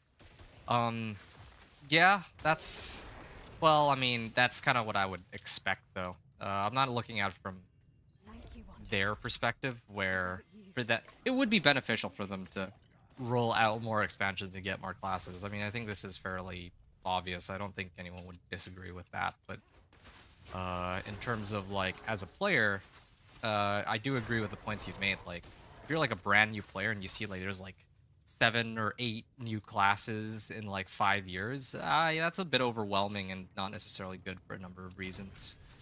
I think one of the reasons why I'm willing to get into like, I was willing to try out Grim Dawn and Last Epic is I felt like they were games for which there was a reasonable amount of, it was like not overly complicated, but not overly simple, right? Like, Path of Exile, I think, has the level of complexity where so many people say that you actually need a guide or hundreds of hours of gameplay to really get into it and understand even just a glimpse of what's going on.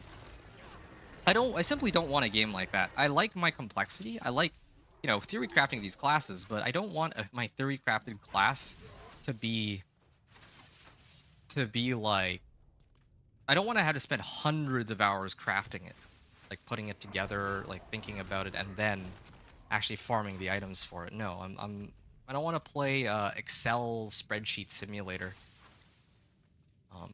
But yeah, that's one of the reasons why I put Path of Exile as the lowest priority, and I tried Grim Dawn and Last Epoch first. I actually really like those two games in terms of how you can put together a character and have fun and just kill stuff. But you can still have some level of complexity on the character itself. Plus, same thing with Grim Dawn. You got like 10 different classes. Now they have an 11th one. The game's been out for like a decade. They have 11 classes. And you can choose 2 of those classes. I love that system, by the way. I think that's an amazing system. That's so cool. There's 10 classes, but you can combine any 2 of them. Now you can combine any... Well, 2 of the 11 classes. Like, that's cool. 120 combinations, but... So there's like so many different things for you to try, but it's not like at any time that it would be completely new.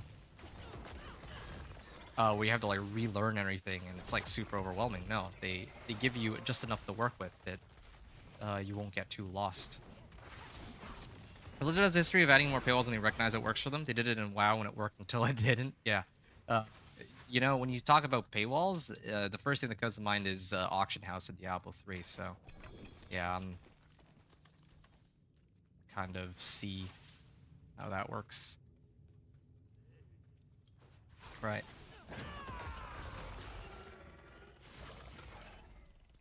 Guess this way.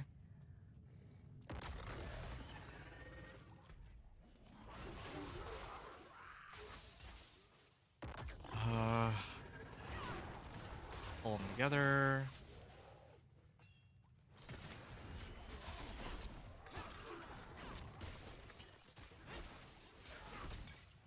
Elixir of Destruction. Nice.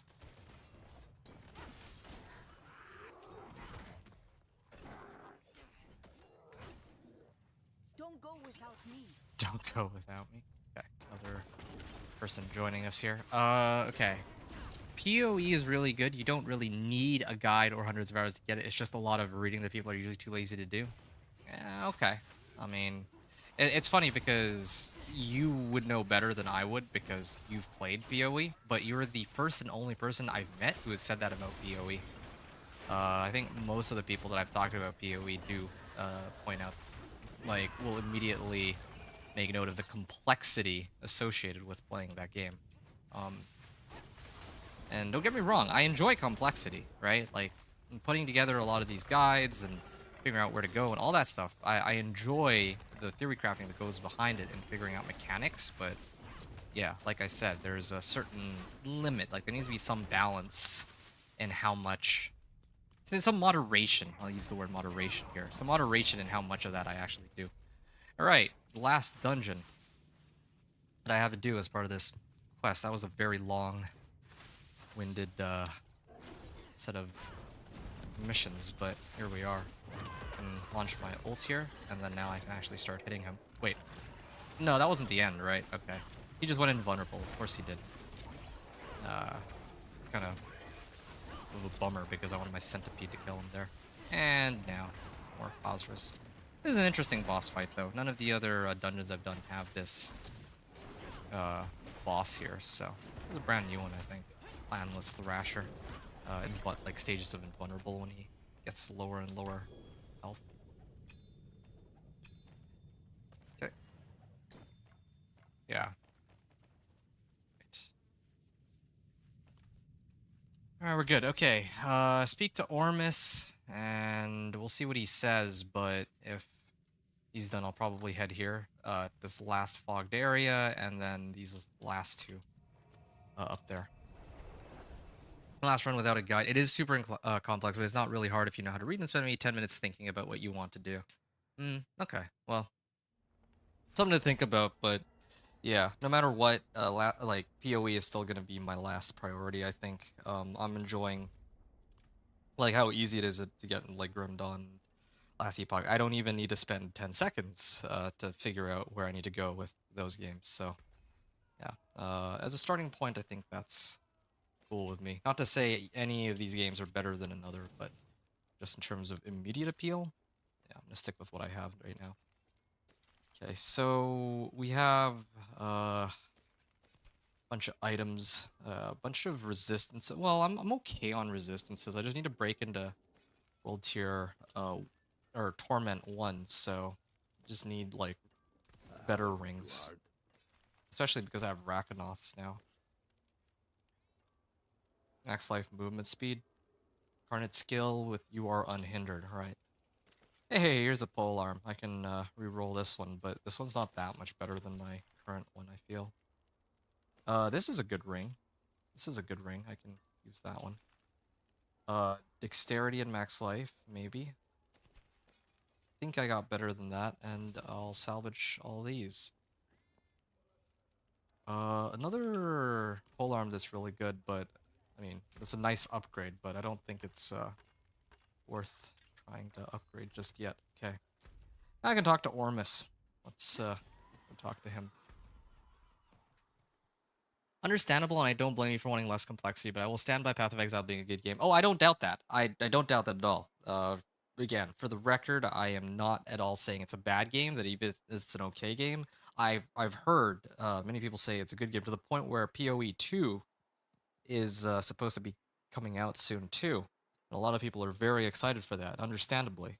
But yeah, just it's not really my #1 priority is all I'm saying. Just try one of these days. Yeah, I will probably at some point. I just don't know when I'll get around to it. With I still haven't really finished exploring Last Epic and Grim Dawn either. And the reason I had stopped those is because I was really trying to get into Grim Dawn. Honestly, man, I enjoy putting out content more than actually gaming these days. Like the guides are really fun for me to put together for Diablo 4. So yeah, I think that's my like main priority. Alongside like playing Diablo 4 just to understand what's going on. And then share it with others. I think I get the most enjoyment out of that than, if I'm trying to play a game for fun. Last Epic and Grim Dawn were games that I really wanted to learn more about, but I just didn't have the time to finish them. And then finally, when I finish those games, then maybe I would try out PoE. Probably PoE 2 will come out by that point, so I'd probably try PoE 2 instead.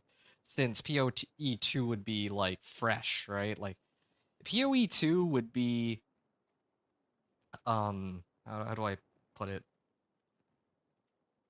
Like PoE 2 is like a fresh start for everybody. Like, yeah, some of the mechanics might be the same as PoE 1, but I think the beauty of getting into PoE 2 would be that not everyone is going to have the most. Not everyone will have like a good grasp of what the best anything is compared to, in PoE 1 the game's been out for so long that people understand how the game plays. Same with D4, it's already been out a year, so a lot of people understand at a general level how the classes work. And PoE 2 is like new, it's fresh. I'm on the same even playing field as even like the content creators who are going to be big, at least for the first like little bit. As they play more and more, the gap will widen. But I think that that's the most fun that you can have with the game when it first gets launched and no one has any idea what's going on.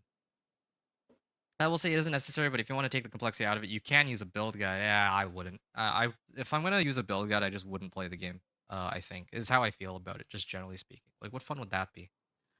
Half the fun of the game for me is trying to figure stuff out on my own. And at the end of the day, some people will say, "Oh, well, I mean, your build will be just very similar to what other people have." But at least I took the time to think up of and come up with that build myself. So it feels kind of like it's my build, like the one that I put together and I'm using. Even if, yeah, okay, fine, it's like the same as somebody else's, but it's like my character. I didn't just copy somebody directly because I know that they had one, right? It's like my Meteor Sorcerer. I'm going to show my Meteor Sorcerer in a bit, and that one is the build which maybe somebody has it, and it's definitely suboptimal, but I'm sure that, people will enjoy watching that. Isn't necessarily if you want to take the complexity. So the biggest positive I like about PoE is that anything is possible. You can make any class, anything just about. Oh, okay. Like for instance, you can make a witch that is a pure tank. Now that sounds fun. Yeah. I mean that's one of the reasons why with my sorcerer I'm trying to make like an like a like I remember I was trying to make like an overpower frozen orb sorcerer because I'm like super tanky and a lot of the damage comes from how much health I have. So that's fun. But all right, Ormus, let's keep going here. The people of Nahantu know me as their champion. What else do I need to do? Well done. Your deeds are known far and wide in Nahantu. Ormus sees that you have rescued Sihek, my most trusted counselor in the Undercity. Ormus asks you to again aid him in his cause.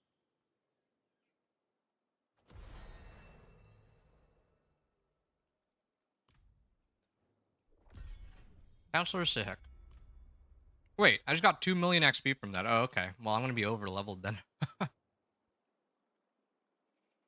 Deeds of a Champion. Ormus asked that I join you against the threat in the Undercity. Ormus is right. As we speak, one of the dregs is poisoning our water. The Terror of 5 Hills, we call him. Delve the Undercity. Find the Terror. Kill him.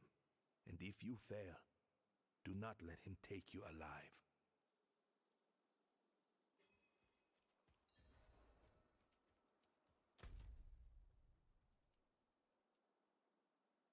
Campaign quest Deeds of a Champion. Slay the Terror of 5 Hills in the Undercity.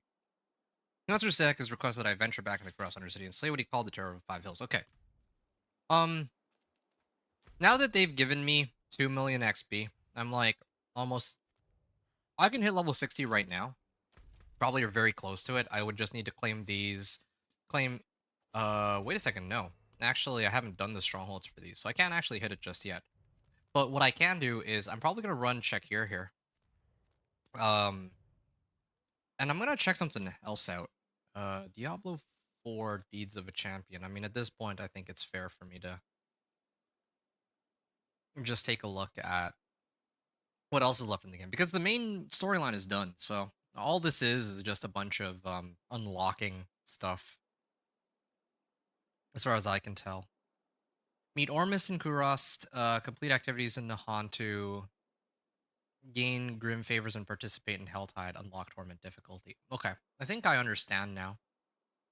I thought that this storyline was for unlocking Dark Citadel, but no, this is to unlock a cat mount and mount armor, and then full armor set. Okay, that's kind of cool, but yeah, I'm glad I checked, because I was only really doing this because I wanted to unlock Dark Citadel.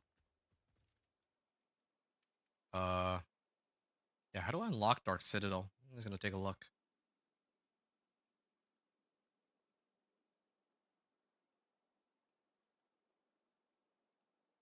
How to unlock. Complete the Crater of Lost Souls in Priority Quest. Okay. It's a priority quest that unlocks the Dark Citadel upon completion. This priority quest becomes available once I reach Torment difficulty. Alright, I think I'm understanding now. So, the reason why it's so, like, I get the point of these quests. The point of these quests, I thought, was to unlock the Dark Citadel as the endgame content. But that's not true. The point of this campaign quest line is for people to get from level 50 to 60. Because the last mission in this is to unlock Torment difficulty. And then once you unlock Torment difficulty, you get, like, some extra rewards, but I'm getting like 2 million XP for each of these objectives I complete, like a full level for free. And the point of this is just to, like, once you finish the campaign, because I actually killed a bunch of stuff along the way, but if I skipped all this stuff, I would have been like level, let's say 49 or 50. And then these, going and progressing through these missions, or quests, whatever you want to call them, it would have gotten me to like level 58, 59, or 60. Just like that. So, here's what I'm going to do. I'm gonna try and finish the final remaining things. Hold on. The Undercity. Yeah, I have to go in for that. I'm gonna stop doing the quest line because there's not really any benefit from getting, like, clearing these remaining quests aside from unlocking the. I've already done the storyline.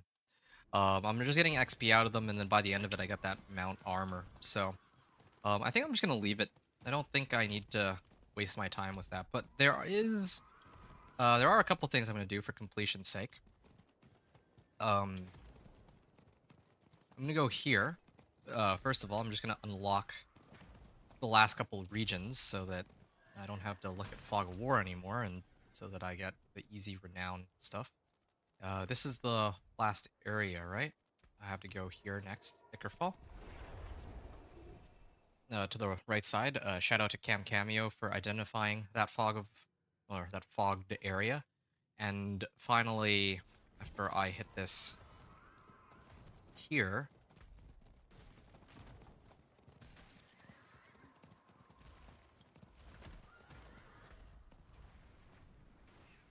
I'm gonna go to the den, and then I'll head up here. Here.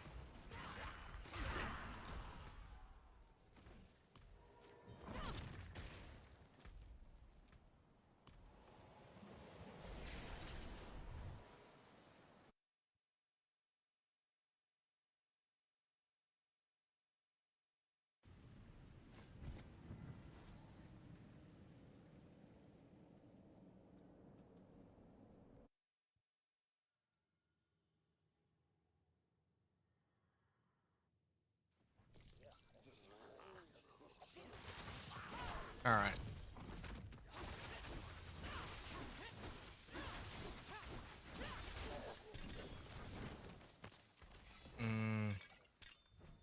Okay. Dexterity. On this amulet. Not too bad, I guess. And yeah, I'm gonna head up this way.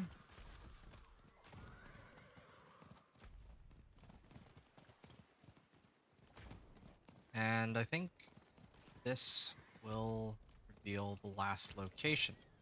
I wonder if one of these areas is supposed to be the Dark Citadel. I bet it's this one. Well, maybe not here, but hey, I got a I like how the game did this. Like, it just popped it. Like, I didn't even open that screen, by the way. This screen, it just opened up on its own. Like, imagine if it was hardcore and I was in the middle of fighting monsters and that popped up because I made it into this new region. But I think, yeah, I've discovered all 58 locations in Nahantu. And I'm guessing that this is probably where the Dark Citadel opens up. It just looks like a location for Dark Citadel to me. Okay, and then the last, and I still have yet to explore a single tenet of Akarat. I wonder where those come from. I'm gonna go to the final stronghold. I'm gonna clear that. That'll get me to 59, and then I think the region renown reward should get me to 60. And if it doesn't, then, well, maybe I'll just progress through the campaign quest until I make it there. But yeah, I think this should do it. This is the finale. I gotta run because fussing. I'll leave my easy look for you. Hey man, I really appreciate it. Looking forward to talking to you later.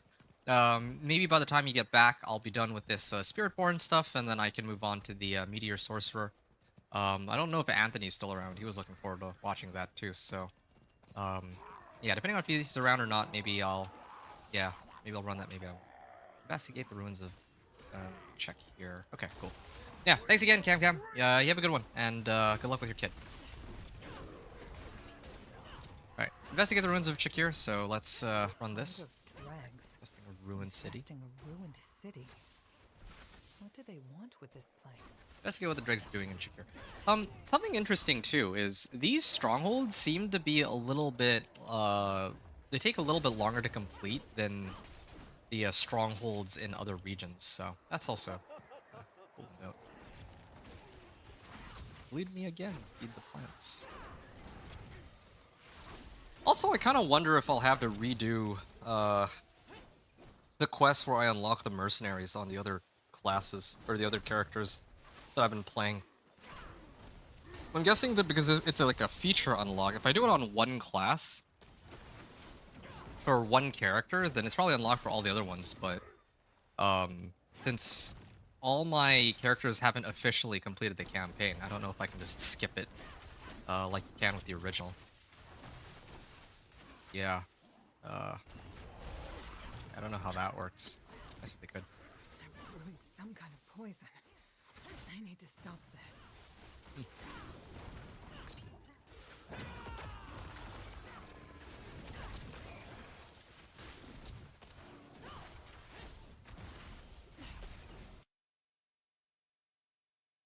One second here. There.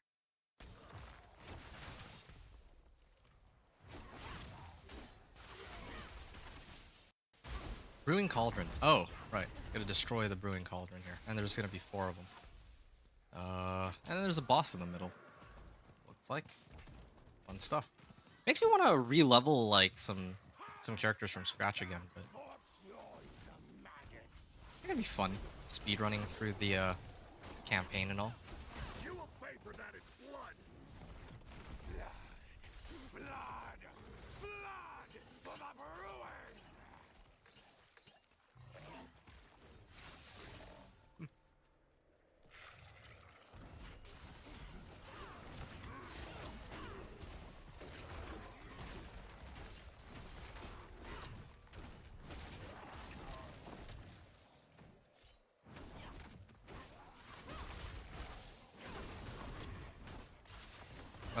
Destroy the dregs.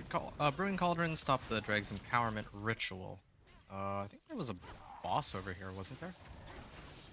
Here, wait a second.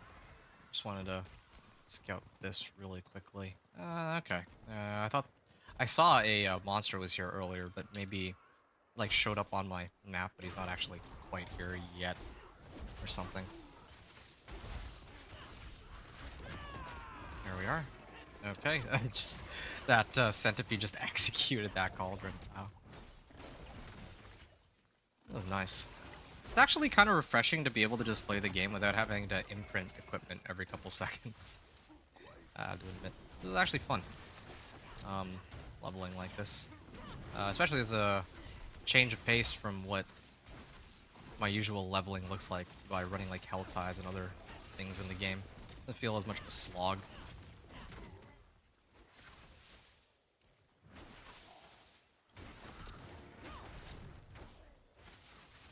Oh, I have 5 points here.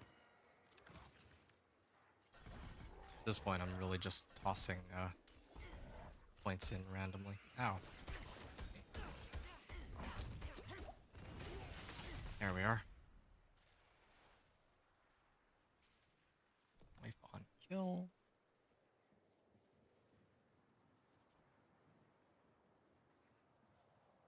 If you dealt damage within the last 5 seconds of moving, you generate 1 vigor per second. I can up it to 3. Yeah, why not? This might help me a bit with my vigor generation.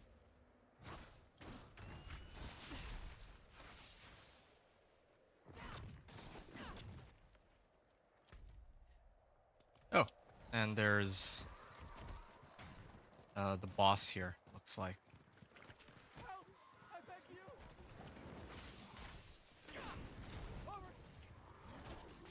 Okay.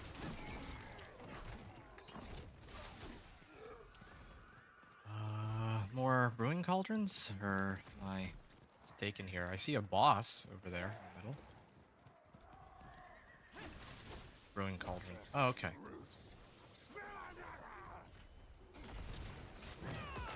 Yeah, oh, a lot of damage. You know, going into the pit, I would probably run a centipede. The Spiritborn. I actually like Centipede the most, but again, I think the problem is I just don't have enough cooldown reduction to make it entirely feasible to use this Centipede. Yeah. Yeah. If I had Flicker Step, I absolutely could. And Spiritborn has like a ton of evades charges too, so I could just have perma Centipede. Find them. Bring them. Like a true warrior. I appreciate that. Farewell. Find the source to the dregs new poison, like right in the middle. Pretty close to next level too, so I attempted a level before, but whatever. Help, please. That's fine. Help, I beg you. Blood. Test me then. Test my brew. All right. Yeah, just this centipede alone, like, took out like a chunk of his life without me having to use any of my core skills on him. That's how an ultimate skill should be, and why, like, something I'd love to test out with my sorcerer: infinite immunity, or just full-on invulnerable sorcerer build. Blooms. They must be what brought the dregs here. Perhaps the flowers enhance their poisons.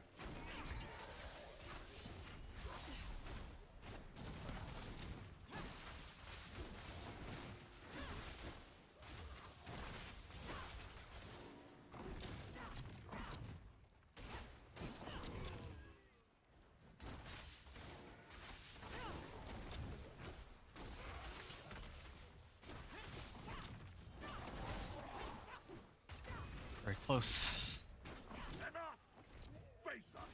Face us. Your flesh will remake what you've destroyed. I doubt that. It's a kind of a tall stretch, but that the amount of flesh I have would be enough to just make up for everything I destroyed. I'm gonna kill some packs here. I'm actually really close to level 59. Well, nah, I think I'm just gonna go take on the boss here. That's, yeah, no, it's gonna take forever. At least I can do that. There we are. Alright, let's fight this boss. And hopefully we get, like, enough XP to get us to 59.5 here. Yep. Exciting. This is, close to the end now. So, there's 2 of them. And 2 bosses, yeah. Too bad I can't hit both of them at the same time, but it's okay. I just realized, too, I don't think that I can make, my ult overpower on these, or on anything. It's too bad. I'm always fascinated with overpower. I feel like it adds such a huge amount of damage, but there's not too many skills that it works with. It does work with deep freeze. The ultimate skill on the sword. May it bloom again. Beat a growth, boots, quarterstaff, and rekindle the Wanderer's Shrine. This will probably take us to halfway past level 59. Let's see. Usually I get like a bar or 2 when I trigger the shrine. Yeah, about like a bar or 2. 100 Nahantu Renown. And I think at this point, the only thing left is for us to make it to level 60. We've done all the, well, we went through the Vessel of Hatred campaign, like the main quest line. We've discovered all the areas, we've done all the strongholds. We didn't really find any tenants, but I don't think I really care about that. And here, you can see that I'm at 779k. I'm gonna claim this skill point, and then it'll bring me to 1.1 million, the extra 300,000 XP. So now I just have half a bar's worth of XP to finish up, and I think that will be the conclusion of all of this. And I mean, I could run a stronghold, but I think maybe I'll try doing this quest. I think this quest should give me the amount of XP I need. It doesn't even need to be like the full amount. Like, it doesn't need to be like 2.2 million XP, like a completion of like a big quest. It just needs to be 1 more of these. Earn magic runes, yes. And open a portal and go. I think I've had some people say that the quickest way to get like gold is to just farm runes in Kuras Undercity and just sell them to people. So yeah, this is one method people could use, I guess, but I don't think I'd ever go around trading. I just don't think I have that that whole trading thing in me. Trading's not really my thing here, I think. I'm just especially for Diablo 4, I'm just here to have fun and plow through all the monsters. Terror of 5 Hills, this is the guy. I don't even need to do the full run here. Oh, good. Optional complete current Undercity run, exit the Undercity. Yeah, I kinda wanna get out of here. I don't wanna actually finish this. Yeah, I mean, had I known that... That's weird. The Kuros under, like, I burned a tribute for this because I believed that I needed to actually make it to the final boss to, like, with all the other times I've been down here. I thought I'd need to make it to the really last room, so I burned the tribute, and I know that I could have just walked in and cleared the boss, then I wouldn't have gone through all that trouble. Do the champion speak to Ormus? I found Sehek and helped him in his task. What else do you need? Ormus thanks you for your efforts. Ah, Now yes. we must turn our attention outside of the walls of Kurast. There is an ancient force that you may already know. Mysterious, yes, but we would do well to make an ally of it.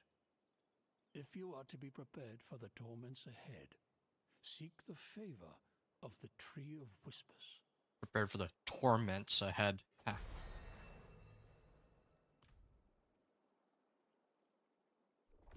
Oh, well, there you go. 4.4 million. I didn't even need all that XP, but, that's cool. Hey, I got a, 2 new mounts. One of them is a rhino? That looks like a rhino. That is a sick-looking, mount right there. Well, yeah, speak with the Tree of Whispers. I mean, I will go to the Tree of Whispers, but, yeah, I hit level 60. I didn't even know that I needed to do that. I mean, either way, I would have done the Stronghold anyway for the last, like, for the Renown reward and because, for completion's sake of all the Vessel of Hatred stuff, but, yeah, that's cool.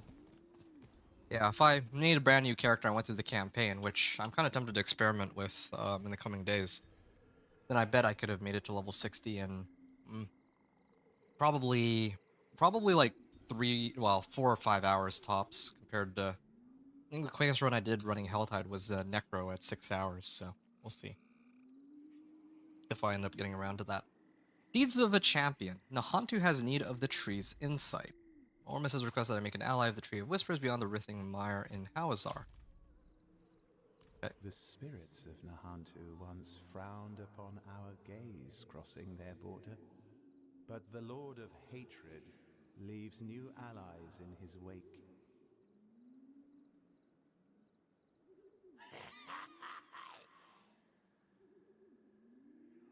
Whatever it is you desire. Our bargain stands. We will set our gaze upon tainted Nahantu, and you will collect our debts.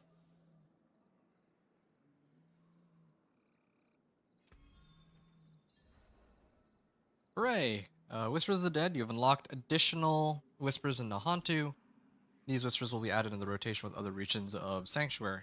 Okay, so yeah, I can go and clear Nahantu related Whispers now. And in fact, I could probably alternate between doing... Well, I wonder if I can alternate between Nahantu Legion events and regular Legion events, but yeah, gain Grim Favors in Nahantu, claim a reward from the Tree of Whispers, and then after that I would unlock... like, I already spoiled it for myself, but I think the next one is going to be Helltides. I think I get it now. I saw the... Earlier there were Tortured Gifts of Mysteries, but in like a non-Helltide zone. It wasn't a bug, it's that I haven't unlocked it. So the next thing I would need to do is unlock the Helltides in Nahantu. And then after that it says to gear up for Torment, so then they would get me to go into the pit and do that. That's the progression. Again, these campaign quests are really just an excuse to give us more XP so we can make it into Torment. At least for now. I don't know, again, if they're gonna keep it like that for next season, but, well, yeah, I think they just overtuned it on purpose and they'll probably scale it back later. As I've mentioned on a number of occasions, I'll stop mentioning it. I'll try to. Starting now until the end of the run, which isn't going to be that much longer because we're already here at the end.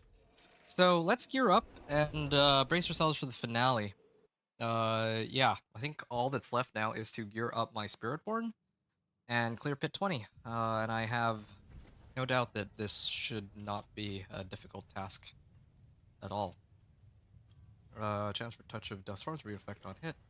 701, a bunch of 600 or 700. item power items, I will get, I think I prefer polearm the most still. Vulnerable damage. Or glaive, like damage to elites, but I think base damage is... There's something special. Let's see if I can get... Hello, There we go. 750 item power.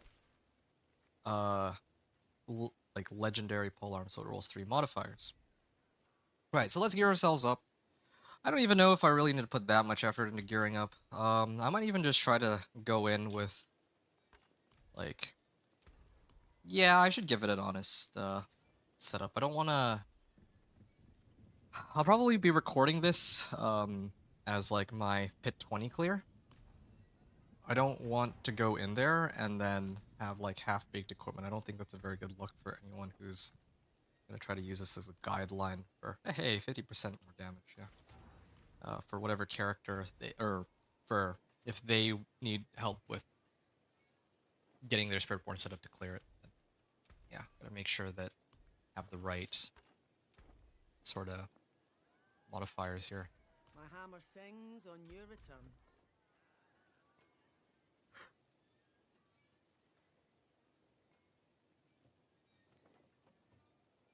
The Devourer. Oh, yeah, right. I have 278 Paragon points, but let's pretend that doesn't exist for now. Just to make things a bit easier for us. I also have 3 more points. If I were to max this out, yeah, I could bring it down. Lasts for 15 seconds. That's not bad, actually. If I went and got like a bunch of cooldown reduction, I wonder if I could keep spamming Devourer. Yeah, why not? Let's have fun with... Let's try to make it. We're in our last stages of the run anyway. Like, there's no harm in this. Setting up any of this. Let's go and grab the best kind of equipment for each of the slots. So let's start off with the amulets. Those are usually easiest. Yeah, probably resistance to all element. Well, do I have something with higher item power? Probably do. Okay, this one. I probably would replace my current ring with this. Resource cost reduction. Sure. Equipped. This one, max life, vulnerable damage, and shadow resistance. Here's a nice replacement. Okay, so the rest of them I'll salvage at this point. Maybe I'll keep the amulet. Trigger Thorn's attack against the attacker. Fire resistance, resource cost reduction.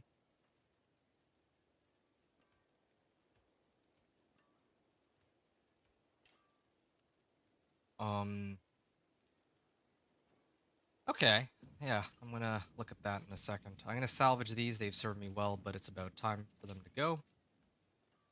Max life, damage, and overpower. No, I have better ones. Overpower damage, maybe? Good strike chance.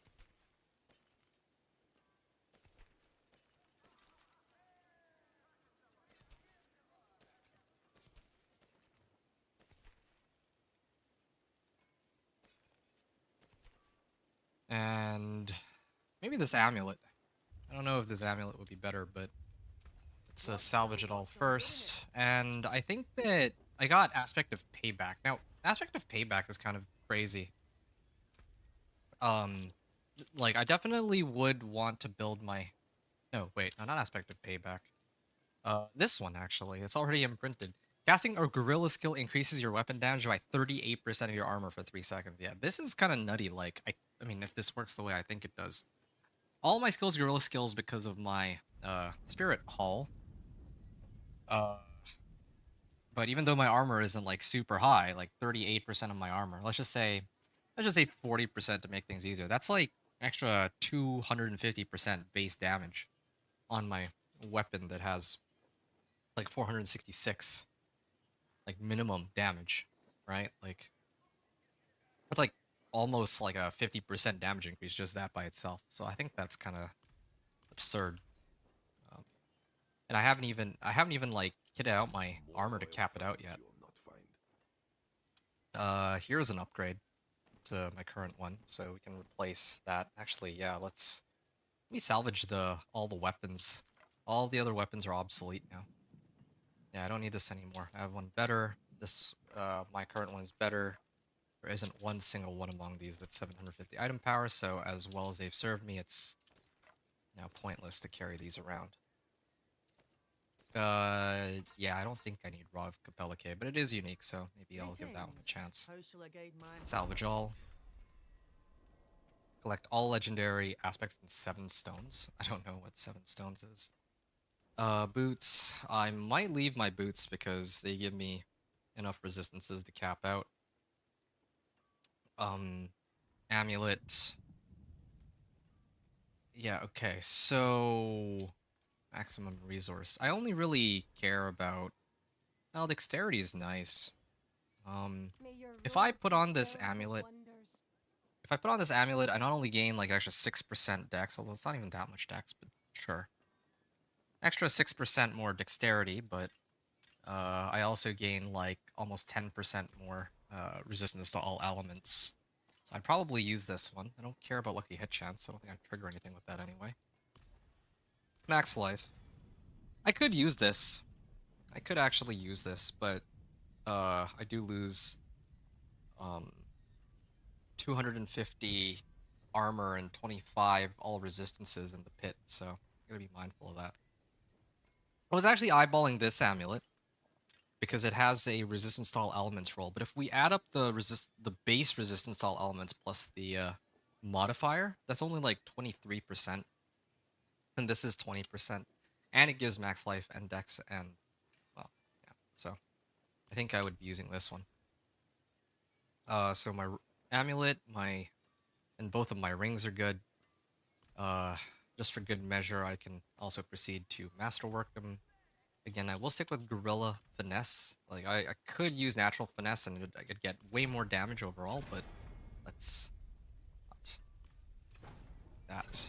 that. Because, yeah, I want to use just the Spiritborn specific stuff that I'd managed to grab.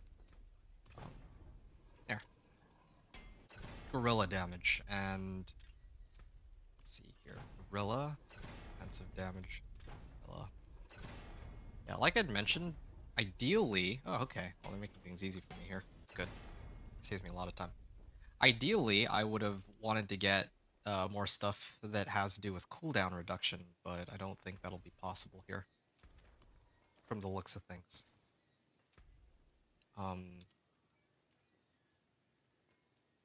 Like, I could get, like, additional, like, 10%, or, like, let's say 15% cooldown reduction, but I don't think that's enough to...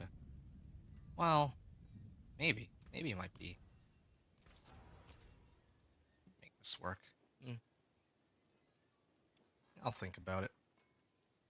Dex, max armor, or max life and armor.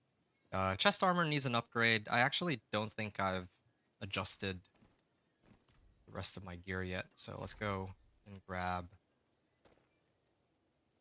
This thing can be salvaged. This thing can be salvaged.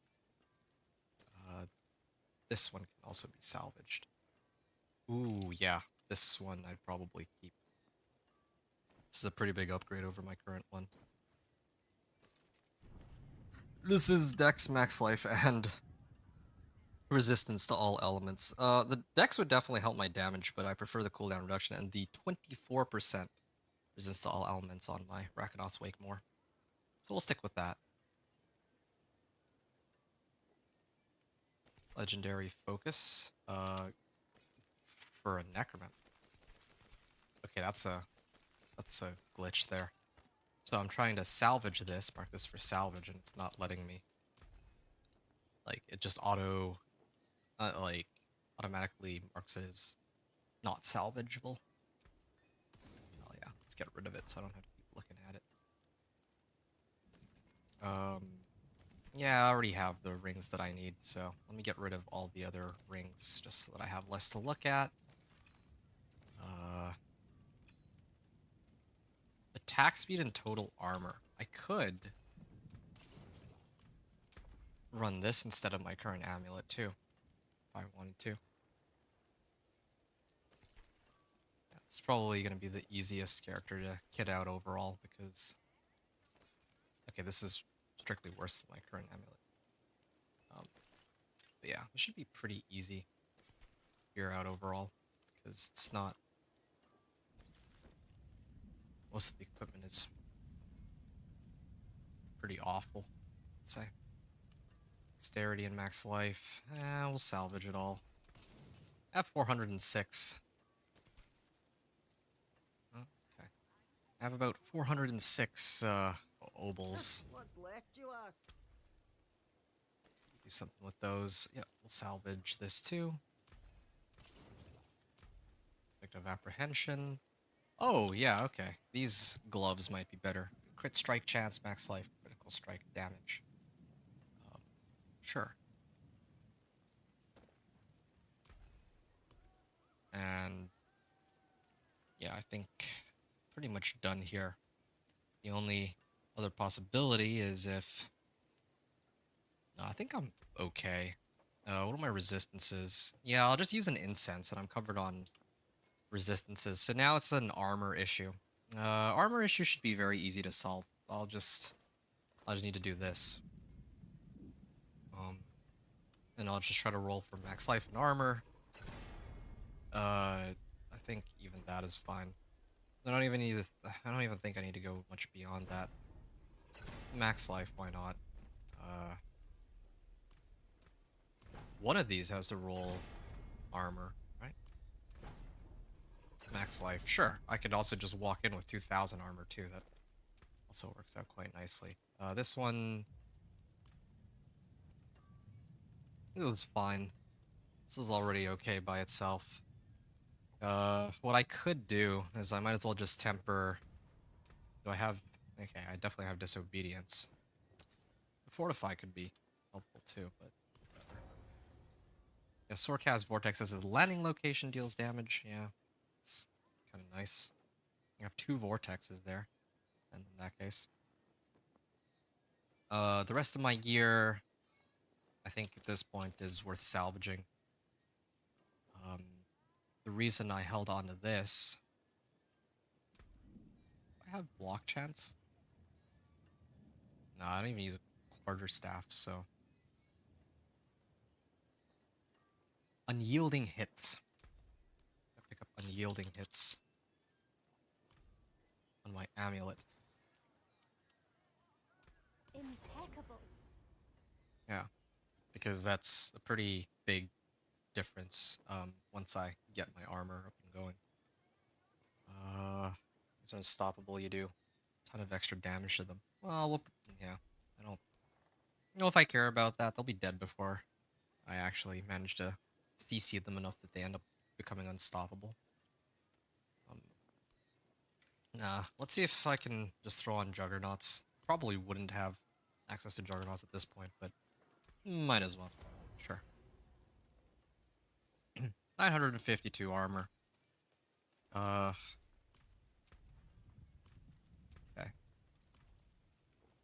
Now, add another socket here.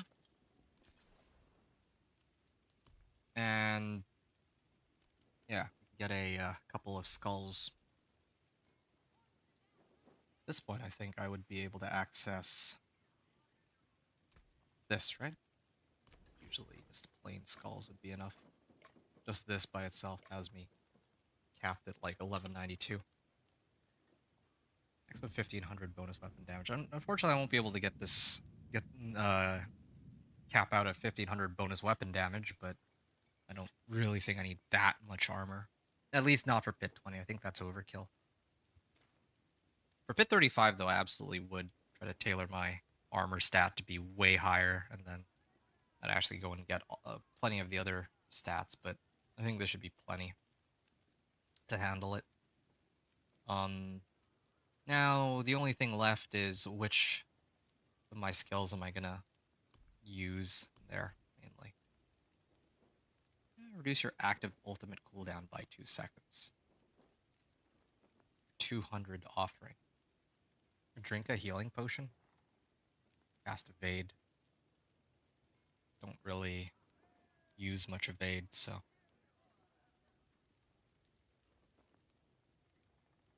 Yeah, that's okay. We won't use these. Yeah, I think this is plenty.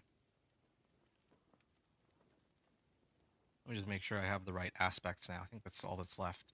Oh, I still need to temper my weapon. I just remembered, and my gloves. And yeah, I think that's basically it.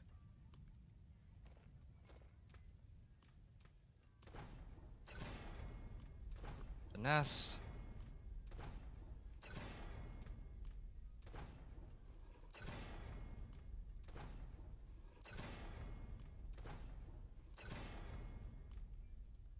Oh, was that all of them? Oh, that's kind of awkward. +1 bastion. Hope my weapon turns out okay here. Fingers crossed. This is sky augments. Ah, a chance for the Devourer to deal double damage. Primary Centipede Spirit Hull potency? What is that? That's a barrier. Oh, that's for... Okay, I see. Villa skill. I mean, that doesn't really help in this case. I don't think. But if I were to get the Devourer, that would be pretty nice. Okay, yeah, first try. Devourer double damage. And... again, Gorilla. We're hoping for a Gorilla roll, but if we don't roll Gorilla, then I think we can get away with... Okay, good. This is what I wanted, so... Vulnerable damage. Yeah, and then... Might as well do this. Add a socket, and then we'll craft... Because I don't expect myself to be hitting any sort of crits here. We'll just do vulnerable damage. Because I know I can apply vulnerable damage through Vortex and Soar. There. Wait, no. I can only apply it with Soar. I realize. Well, this is fine. There's not really anything here that's too important. Resistances. We'll salvage all of these. And then I just need to get incense. And an elixir. Soothing spices. Oh yeah, that's gonna be plenty. I'll only need one try for this, but we got two, just by habit. Level 50 requirement, right? Yeah, I got plenty. Attack speed, power damage. I can get armor if I want. Alright, so my resistances or my armor's looking pretty good. I'll also cap out with disobedience, for sure. What about my resistances here? -6. If I pop this, it'll give me an extra 10%, but you know what I realize? If I have disobedience, I don't think I need to really cap out that hard on my resistances here, so... especially because this is going to give me 150, right? So, yeah, I should be set here if I do this instead. Do diamonds. This is 4%, 4%, 4%. And with my incense, that'll bring me up to, like, capped out resistances. This incense along with disobedience will cap out. This will cap out my armor stat as well. And yeah, I think I'm pretty much ready to go. I don't really have much more to say or do here. 5 stacks resolve, you're unstoppable.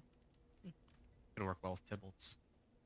But yeah, we have Rahir. Do I have all the skills? Yeah, it looks like I do. And all my abilities. Oh, right. Yeah, I didn't even bother putting any points into Paragon. Let's just see.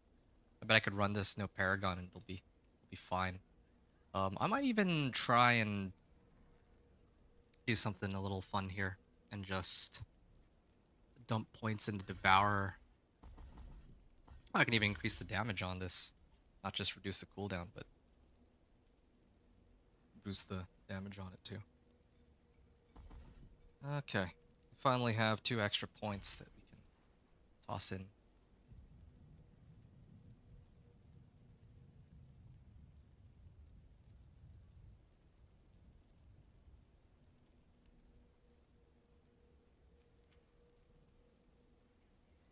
increased poison resistance. Whenever you heal, your poisoning damage will be increased by 3% for 3 seconds. Poisoning. This is poisoning, isn't it? Oh, I hope it is.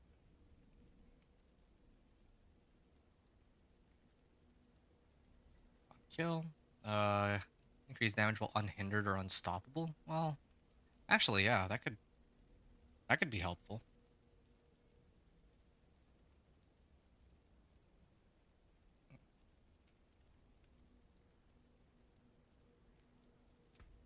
Take it back then. I'm gonna swap this out for. Oh, okay. I'll do this one. No, it's Gorilla. And for skill tree.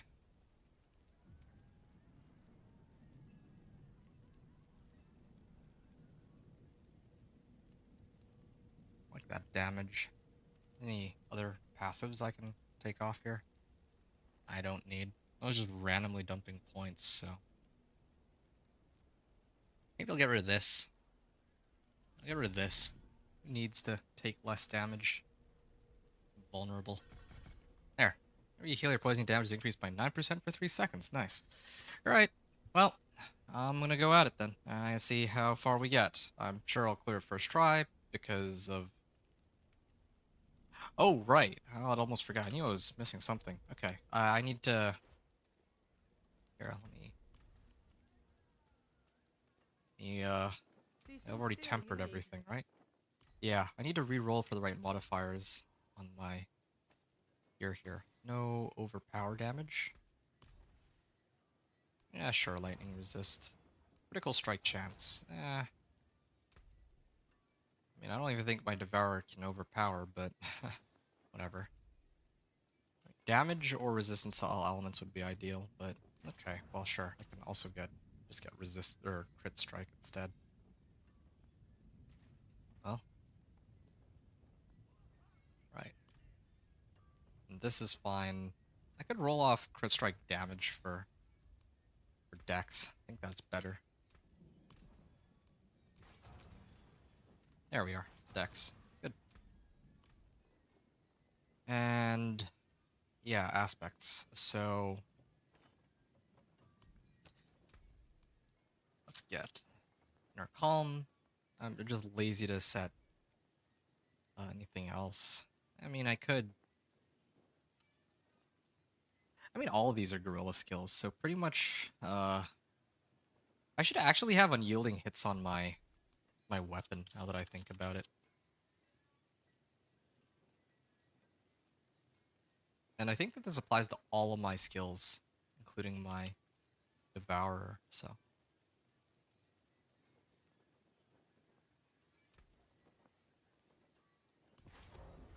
There we go. 50% of my armor, so like an extra 500 armor, or 500 weapon damage. It's like, now it'll be doing like double the damage, I think. This, we can see what goes well with Gorilla. Nope, there's only one here. That helps there. There's only one aspect for Gorilla skills, it seems, that I have unlocked. I don't have payback, so. Each different basic skill only use one basic skill. You deal 19% increased damage over time. Okay. Well, unstoppable enemies and staggered bosses take 38% more damage. Well, that could work with Centipede. Maybe I can try to see what Centipede aspects could work here. Nah, it's not great. Right. Well, I'll probably use Creeping Death.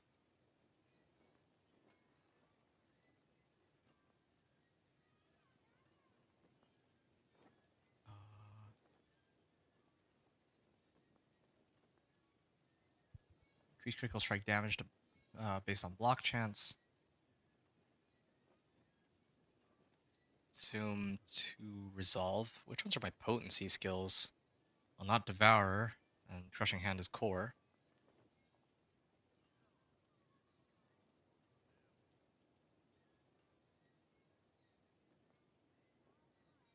I probably I'm kind of tempted to take blood boiling, but it doesn't work with my centipede. Ah, conceited. Yeah, conceited could work. Yeah.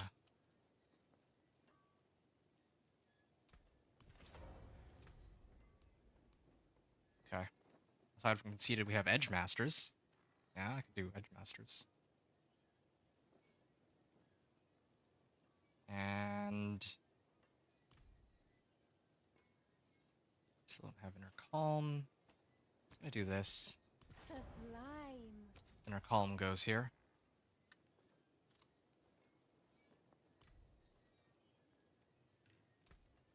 And finally,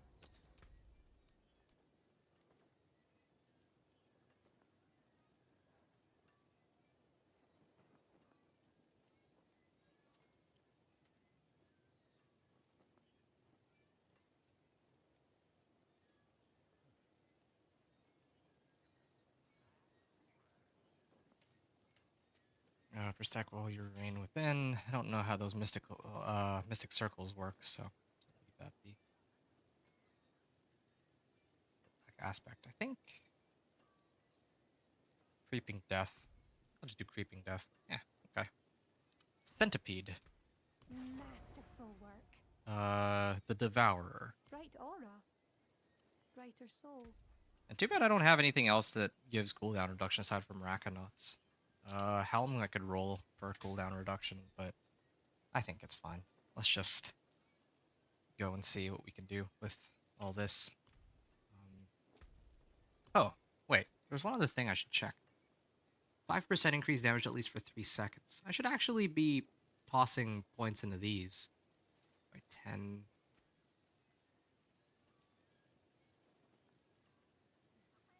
Ultimate skill makes you unstoppable. Last different potency can be cast for free. Well, should get this. 3 points into that, actually. Yeah, who needs damage reduction? Okay. Cool.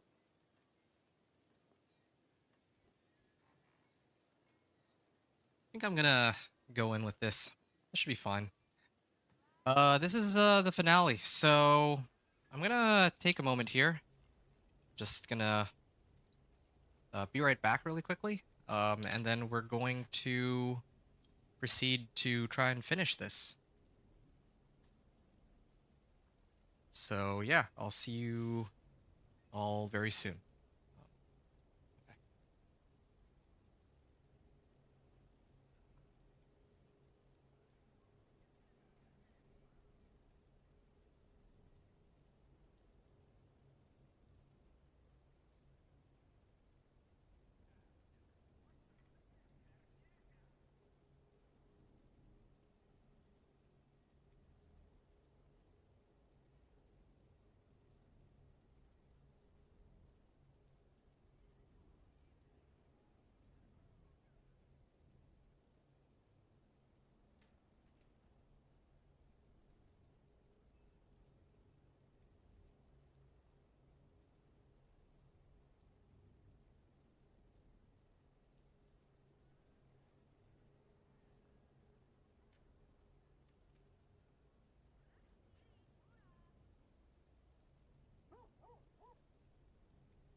friends you'll not find. Ah, good timing. Made it just in time to hear say the line. But yeah, okay. So we're back, and yeah, we're about to begin the pit. This is gonna be for Torment, or reaching Torment 1. Okay. Yeah, this is gonna be for reaching Torment 1. So we're gonna run pit 20. So yeah, I'm gonna mute myself so I can like clip this part of it, and I won't have to do this a second time. So I'll mute myself. When I come back, I'll talk about how I felt about the campaign. Then I will figure out what to do from there. So I'll see you all in a bit.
Greetings. Like a true warrior, thank you. Spirits guide you.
And so, as with all great things, this run has come to an end.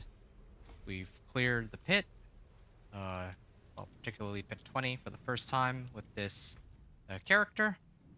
And we will go to Kyovashad. And we actually got this nice little helm here. Unfortunately, the GA rolled onto thorns. But yeah, like I had mentioned, I think we're pretty much done here. And I need to clean my stash and do all that later. But right before I end, I just wanted to, I guess, do the last remaining things, which is to pick up this. The Recure Cache. Hey, Pale Marks, too. Wow, that's a lot of stuff that I picked up. Yeah, a lot of good masterworking. Okay, a little bit of obdicite and some armor. Oh, oops. That was just enough obdicite to upgrade like one piece of equipment twice, I think. So that's kind of nice. Like 40 obdicite. So yeah, there you go. There's the mercenary rewards and all too. There it is. I mean, I already have plenty of obdicite from my other characters, but obviously, well, this is the obdicite I earned on this character. Okay, I missed an item, and all these I can salvage. I don't know why I haven't already. Maybe even this one, and this one too. And I'll keep the Capellique on my character. I'm probably saying it wrong. Capellique? That's what I hear how some people call it. Right. Yeah, so we're at the end of our run. I will hit the World Tier statue and officially end this run in just a minute or two. I wanted to just give my final thoughts on Vessel of Hatred as a whole. I think that the Spiritborn class is a lot of fun, very mobile, very fast. I think that a lot of the new mechanics are pretty enjoyable too. I don't think that they're entirely game breaking. Like Spiritborn is pretty game breaking, I admit, but it's not like each of the mercenaries gives you like a 5 times damage boost or anything like that. Aside from mercenaries, there's also like Hurost Undercity. I think maybe the rewards there might be a bit overtuned. I haven't done it enough to really have like a well-informed opinion about it, but that's what I've heard from others. It's kind of cool that they allow us to do whispers and helltides in a second location. Like you have one helltide here, and then you have a second helltide here. In fact, because you have 2 helltides, you could probably run all the tortured gifts that you want on this side and then run all the way down here and do them on this side. So, and same thing applies with, well, I guess you can't run Legion events in 2 separate locations, but yeah, so that's kind of cool for helltides, I would say. At least, because you have like an hour to complete both sides. But yeah, so that's just for like the mechanics. In terms of the campaign, which I'm more interested in, well, actually before I get into the campaign, yeah, this class, again, very mobile, very enjoyable. I just hope that they'll eventually tone down how strong the build or the character is. I mean, I just cleared Pit 20, Pit like with no difficulty, but I mean, any of the classes can do Pit 20 with no difficulty. I think that as you get closer and closer to the end game, you can see Spiritborn doing upwards of several like what quintillion damage now.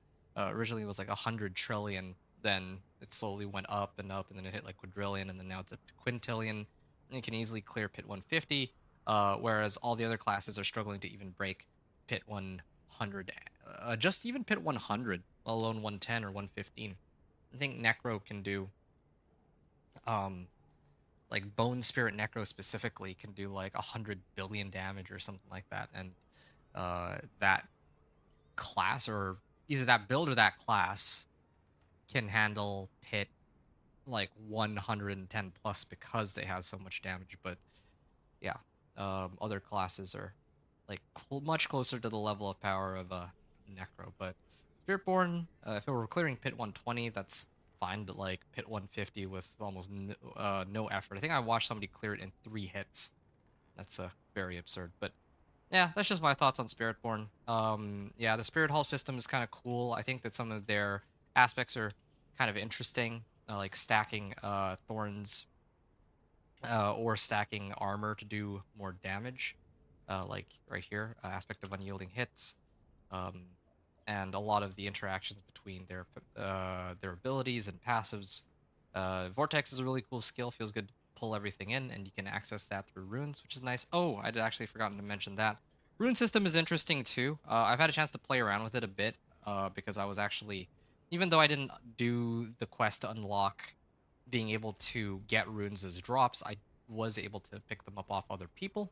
So I've had a chance to play around with them, and yeah, they are a very big power boost. Um, but they do allow you to create some really fun playstyles, which I'm going to show in a bit actually with the Meteor Sorcerer, if anyone is even still around for that. But even, well, yeah, I don't know if I've seen any kind of absurd synergies with the runes, though. It's not, again, similar to Mercenaries. It is a big boost in power, but not like a colossal, massive, like plus like 5 times damage boost or anything like that. As far as I know, at least, like overall.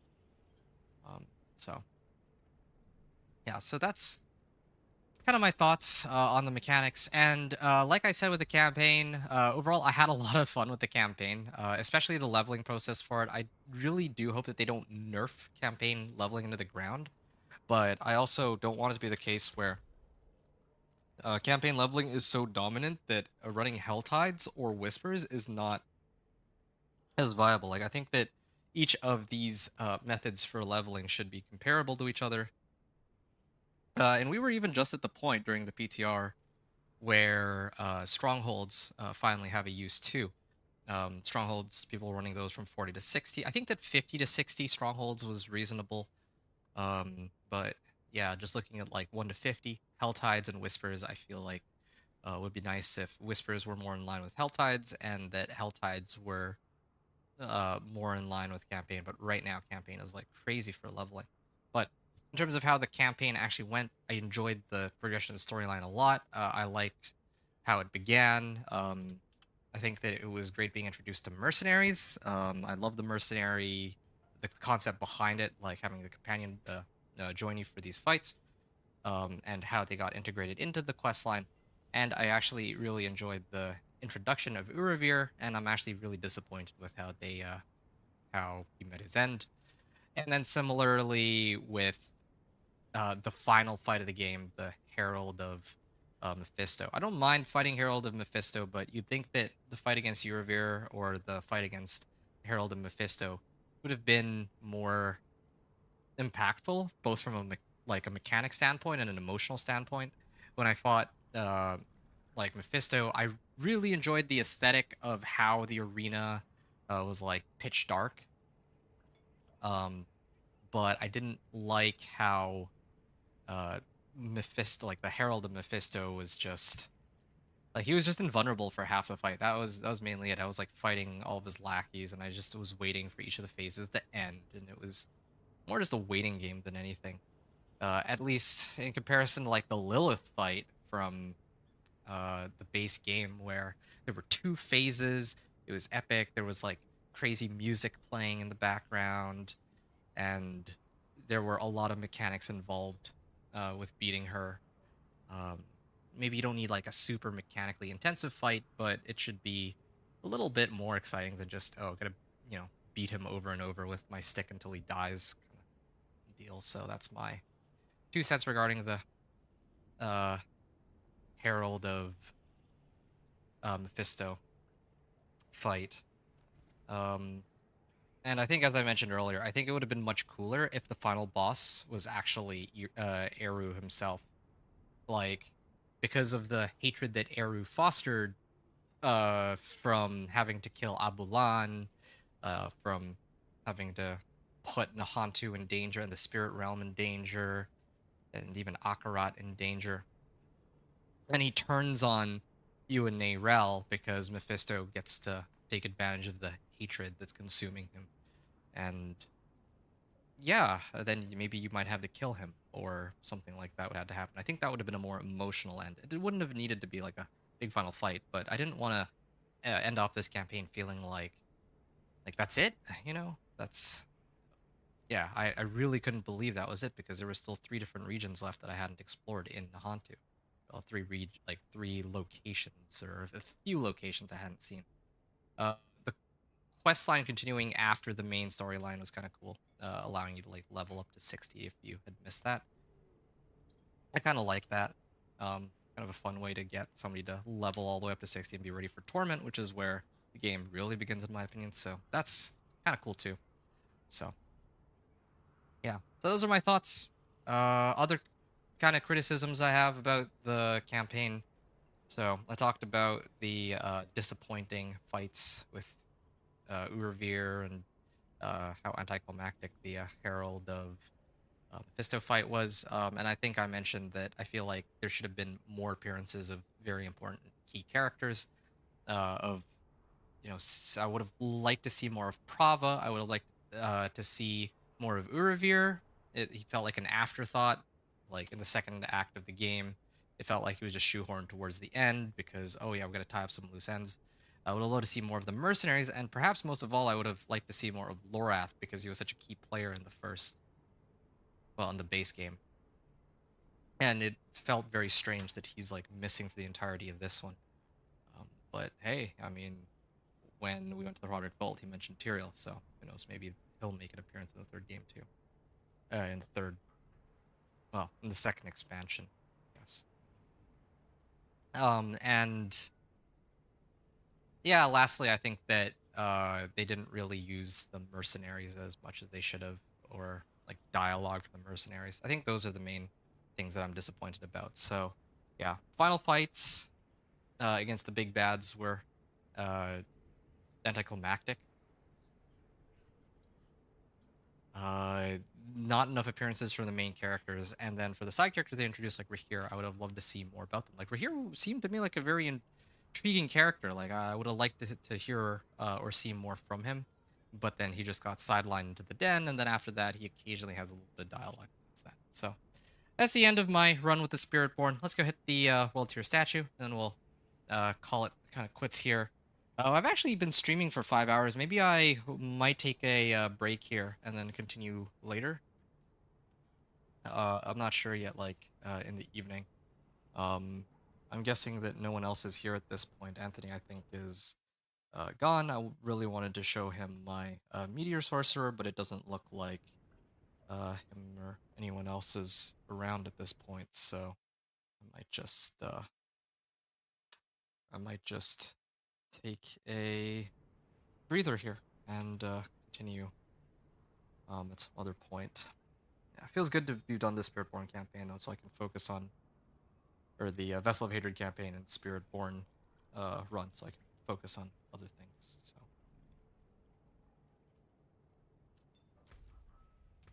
maybe I'll grind renown rewards. Yeah, maybe I'll grind renown rewards next time I'm on with Spiritborn. That could be fun. I've done all the strongholds, so I'd basically just be... Oh, and Tenets of Akarat. Maybe I'll do that. When I come back tonight, maybe I will hunt the Tenets of Akarat. if it's a quiet stream. That'd be nice, and then I can unlock the rest of the renown rewards. So yeah, it's something to look forward to. Okay, so that brings us to the end. Hope you all enjoyed that. Me going through the campaign and the storyline, and yeah, there we are, Torment 1. If you all enjoyed, thanks everyone for watching. Adventure out.